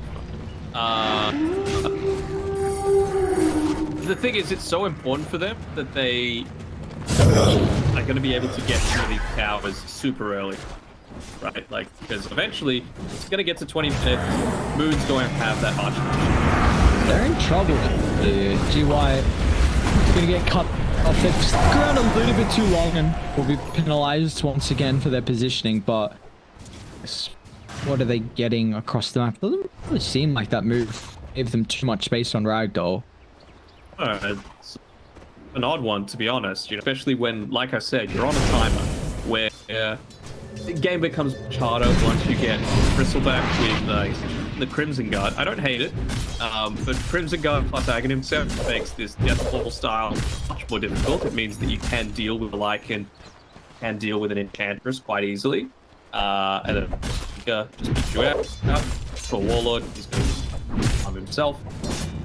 But yeah, anything that's going to slow down your Helm of the Overlord timing and make that 15 to 20 minute mark not majorly impactful for your team is fairly significant. They're going to make another attempt on KP. If they can swap him down to the low ground, they need the initial stun to hit him from the front, and they've got the volley of that to flow through afterwards. Dyer's middle tower. 5 heroes in the middle of the That is for Dyer's middle tower kills has fallen. Budget. I'm going to find Roger, and the blink already completed on Moon, so he's out to safety. Taking them a little bit long to walk into the pit, but they could still do it if they want to. How many points away the Terror? They've got 3 with Medallion. A lot of time just walking around though. Hitting stacks? No. Put it up. They did. You know at least that, well, they didn't know, they didn't uninstall the sentry go away, but can't anymore. I just don't feel like that's enough. You know, you're able to get KP, sure, you got the mid T1 tower, sure, but it needs to be that. Radiant structures are Yeah, you lose fortified. mid now from it. Like, Dive got a huge timing here. Crimson, Aghanim. I feel like they've in a very, very solid first set of items on SMG where they can really combat this early aggression that Ragdoll are looking to put down. And they are relying on cooldowns like Shapeshift, God Strength, and yeah, you see there's just no contention. Finger rises. I think maybe if Arjun had already picked up his Maelstrom, he would have felt much more inclined to want to go back and defend against it. But without it, he just feels so much weaker. Now that he's picked up, maybe he'll look to keep his face, bottle, pick up the Maelstrom, and keep the Dyer's pressure up bottom there. tower is Or under just push attack. on, you know, force someone to rotate back really defensively. GY. Exactly. Through the trees. You got to call it. Drop the echo. The reinforcements are coming over, but KP. Nice anticipation here with his positioning. GY TP out. Dyer's bottom tower is A little bit under too late attack. with the missiles. Now maybe Ping. They actually still killed GY inside the base there from the Shadow Demon, and out. Maybe Ping's going to lose his luck as well. So SMG. Nice answer to the early aggression that Ragdoll are looking to prevent out. Oh, they're gonna roach. Never refuse gold. Hey. Give it good. Dyer's bottom Okay, tower you gotta troll is Warlord, taking why not? many wounds. Finish up the Ag Scepter, by the way. This is huge if they can pick up the Roche. It feels like Ragdoll are very reliant around the early Roche on. Stand mid, although the circle is brought on the map. Besides that. They know they're there. It's taking too long. They're gonna stick in the area though with an Could SMG. have finished this, honestly. Stuck around. This is huge. Oh wait, they use God Strength previously. I don't know where Meat's Fed had used it. I guess to farm, but this is on cooldown now. They took the tower on the bot side. Okay. And I think he might have taken set of H. They just go back in on Dire? I mean, he's the TP. Dire's bottom tower is under And he's attack. got BKB. You're more than happy to fight. Now Archer, he's the one that's going to be providing this vision unless you send in a creep in from menu ping. Dire's middle I tower really is don't under feel like they're in attack. a position where they can contest it. I mean, they're finally coming over, but they don't have the greatest way to start the fight. KP just looks to push them away. He's under attack. A lot of damage at the moment. VT Faded also joining, but super late here from Ragdoll, so they give up the Aegis to mid one. They're going to still try and find a new ping. They split once again. Mid one not protect supports. The GY and Arju get the kill on Rogi. Not shapeshift. For what? It just was very unimpactful, being honest. And, well, at least picked up the helm of the Overlord now on the life. It's going to become a lot harder to push into it. We do have those 2 lives now on mid. Save the battle troops. Going into this to be as tanky as possible. It was at least, they got the last hit on Roche, Radiant actually. Stacked away by mid one. It's a valuable experience going the way of the typical veteran. Level 9 on James. Only 1 level behind. KP's booster back. But it's about to be, I say about, at least the first component on the bench. Again, working into what are This Wild Wing Ripper, like KP has spent the last 20 seconds trying to pull the Overlord crit. they're trying to collapse on mid one, who's still farming the triangle underneath the ward, and they know that the rest of Dire dissolved around the area, so really? Alright.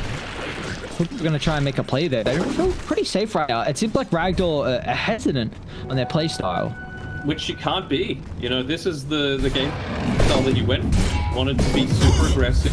You wanted to pick this Lycan because you thought you could run them over, and I have not seen a single time where they've just gone as 4 and tried to do that, and nearly reaching their 20-minute mark. You can see Moon, he's holding on to 2,800 gold right now. He can finish whatever the hell he wanted to. The red mist spreads at Radiant's middle tower.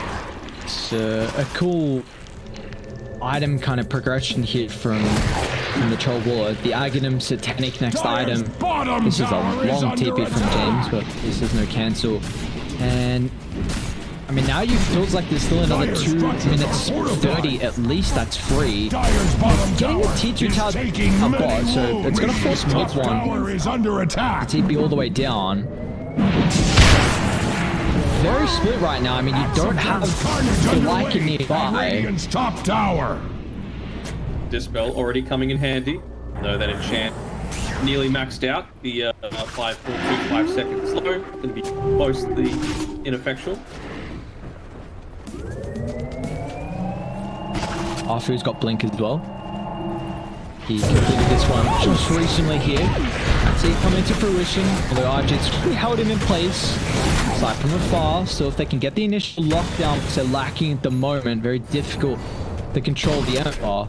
This is such a KP style of play, though. Yeah. You're just continuously chasing forward, realizing that the rest of the team is going to back him up. Radiant's top tower is under Suicidal in a lot attack. of cases. That Aghanim Scepter, like we were thinking before. I don't think we've seen a single Helm of the Overlord creep taken from it. Dire's And, top I mean, tower an Ancient is Chronicle under is exactly attack. what you want when you're going for this Death Ball style. Still continuing to accumulate the lead on Ragdoll. Like, it's up to 4,000. It's... yeah. I'm not feeling confident. What is Moon saving money for? He's got 3,500 gold. Radiant's middle tower is under attack. Chunky. Wait, GY pop shapeshift. That's exact. Yeah, he was going to go on to Moon. Puny Radiant hides behind their fortification. Dire's courier has been slain. Okay, I don't mind the cheapness. Okay, RG's playing very, very well in this Ember. I mean, we did say that it's into the shadow that you don't feel too hot on it, but they very much struggle with trying to find that initial stun. It's going to be very reliant on Arfu on how it can find the jump. It still only has a blink, so it doesn't have any other items to maybe enable that chain control, potential Aghanim Shard, which is actually, in fact, the next itemization here from the Oshaker. Despite the good micro and being able to build up some of the stacks there by GY, when he was pushing forward with it onto this tier 2 tower, it probably should have been taken by now by the Radiant, but he stacked up his wolves on top of his the Overlord creep on top of the creep wave. We've mentioned that Boot's laser was actually able to... The red mist spreads at Radiant's middle tower. The Aegis is gone, but that's not going to stop KP. He's the 400 or so gold away from picking up that interceptor, and that actually gives you a very solid way to fight into like in Wolf Party. Essentially, the comms will be tied it to KP, and he will deal with it.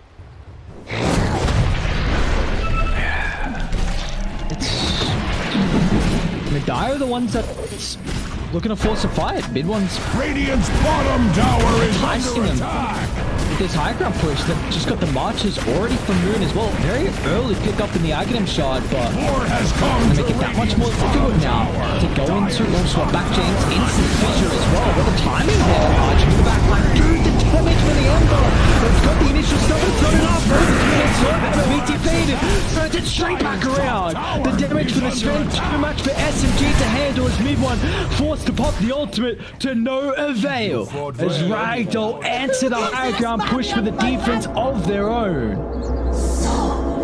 First time they've actually taken a proper team fight on Ragdoll's side, and it works out well for them. It was a really nice swap coming through there from James. He has to buy back for it, but it's still worth it when you consider that you just time. And finally, they got Ancient Thunderheart, so finally an Ancient Creep is able to be used to continue to push forward. Just pop that onto the Sven, and you're mopping in terms of damage.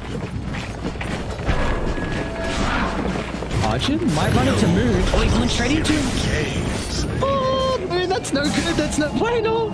Should have the constant damage of a time. There's no stun after, though. Oh, a close call.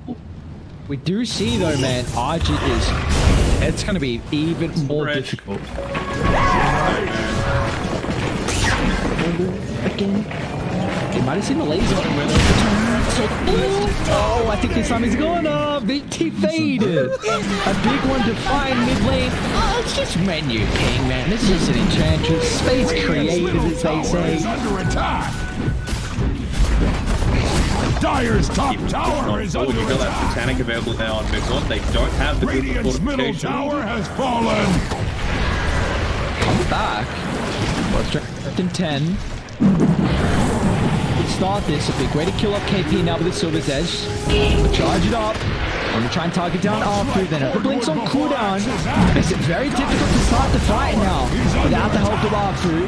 ET Fader doesn't have a whole lot of mana as well for the fight, so he might get kited, but a perfect placement of the fissure gives him an opportunity to retreat further and further away from Ragdoll. They're very split at the moment, but GY again recognizing the importance of killing off Arfu, but at the last second cancels the TP. Can they get any more out of it though?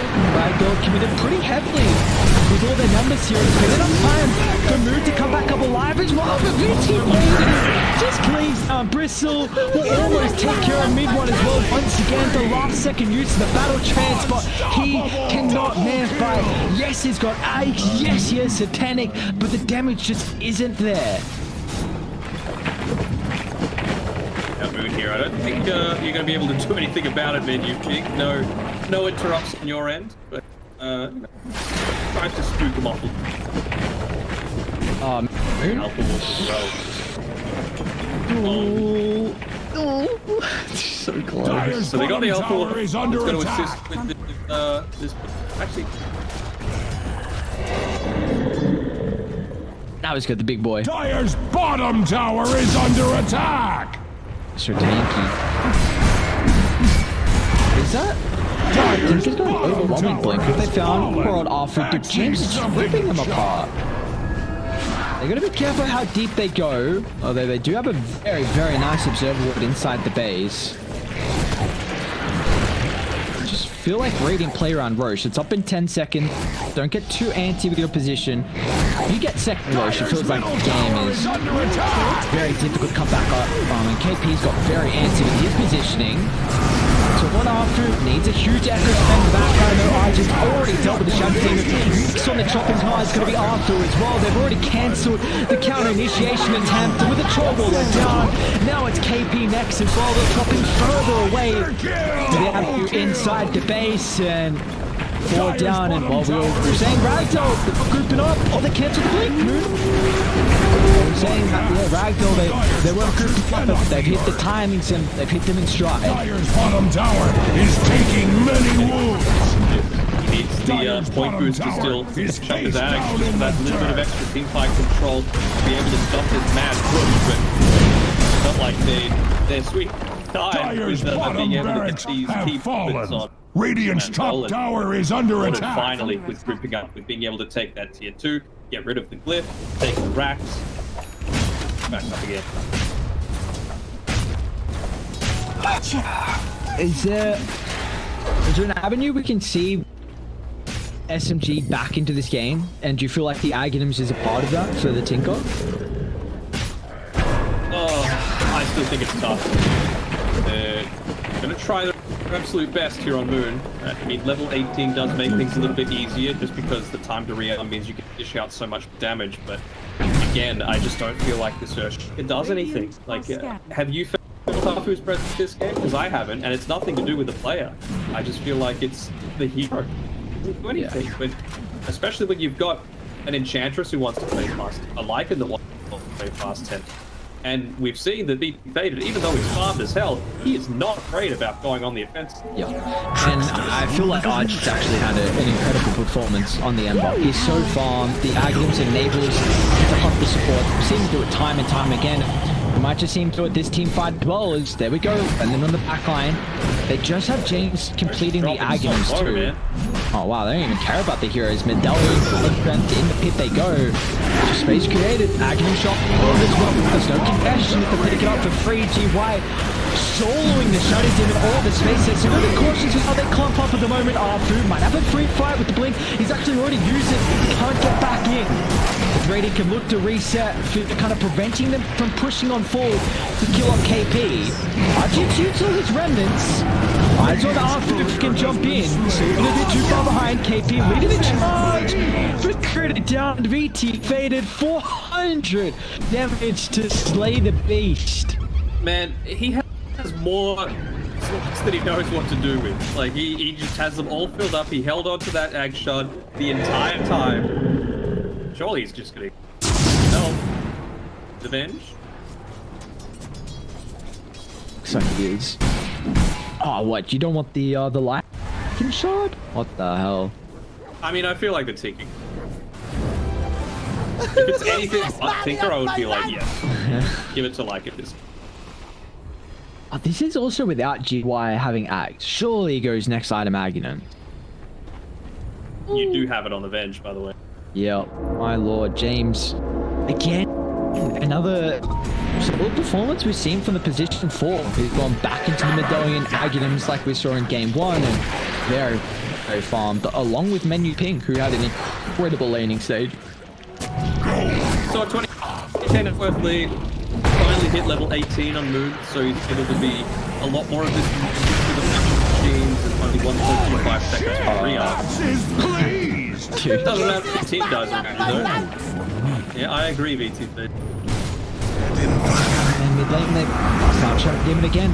So there's going to be a question, like, are you happy with them leading through the bench and spend after how well they played in game 1? He's under attack. I don't think that's the issue. Like, yes, they played well in game 1, but I just feel like they...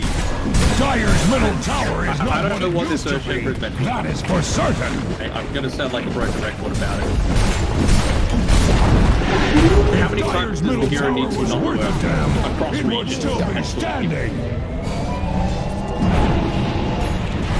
Level 55, by the way, on our Sven. the God Strength damage.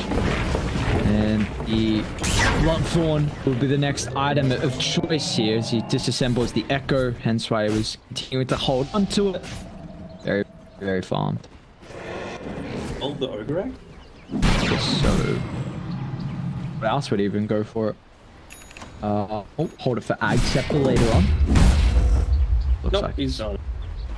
on its way to the shop. Give him the gold. It's just going out to the farm to live for the rest of his life. See if he sells it in. Don't ask any more questions. Questions asked. How many hits you reckon you guys in? This is without God Strength too. My lord. Is pleased. With a Crimson Guard. Pop it. That's...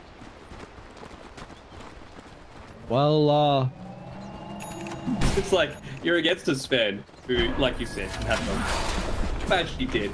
It's like, hey guys, you can avoid 70 damage from this Sven when he's got you for about 1200.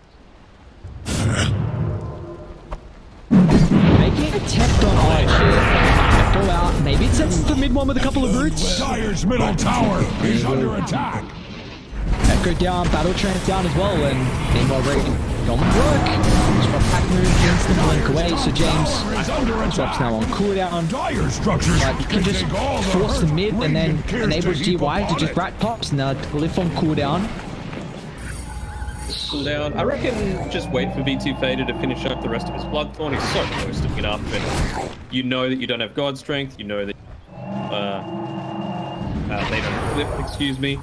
Ages to run out, but I feel like you've achieved what you want with the time that you had. You know, you secured yourself farm, you've got keep pickoffs, you've taken 5 out of tower. Yeah, not stopping them from just cleaning things up and finishing it from here. Not a whole lot. I mean, we saw that Echo Slap down bot felt very similar to game 1, where we hadn't seen an Echo for like the entirety of the game. They get a kill up top, KP, and they swap back. Maybe Arfu. Is it enough with the fissure? Maybe not. BT Fetish just studs thick. Oh my. They're actually even moving on forward. Mid one's going to be so cautious. There's the initial stun. They can chain lock him down. Good place from G banishment. At least enables mid one to get the ultimate off it. There's no extra answer afterwards to GY. Now Arjun as well, training the fray, dealing with the backline. Mid one's minning the front at the moment, but he won't end up planning to kill his Arfu. Will just get the TPR. So again, I mean, it's all off the back, man. The plays on Radiant, like an M button. Oh, just get rid of the backline and the ways to enable the troll warlord in the man fight. As well, like GY, because of all this early game that they have, he's level 21. Dire's middle barracks have fallen. Forward, and the second and third lane's about to go. Top tower has fallen. They're going to make it. Again, James just throwing himself on the right line. He knows it doesn't matter if he plays. Tinker now. Under attack. Just popping the BKB. What was that? 2 hit from defeated? He's under attack. I mean, Middle tower has fallen. I guess I just gotta watch the throne front. And I was saying it was gonna be 2-0. I was saying it was SMG that I thought were gonna take it before the start of our series, and well, the fact Ragdoll just completely demolished our series. No one's wrong 5 in a row, not me. Yes.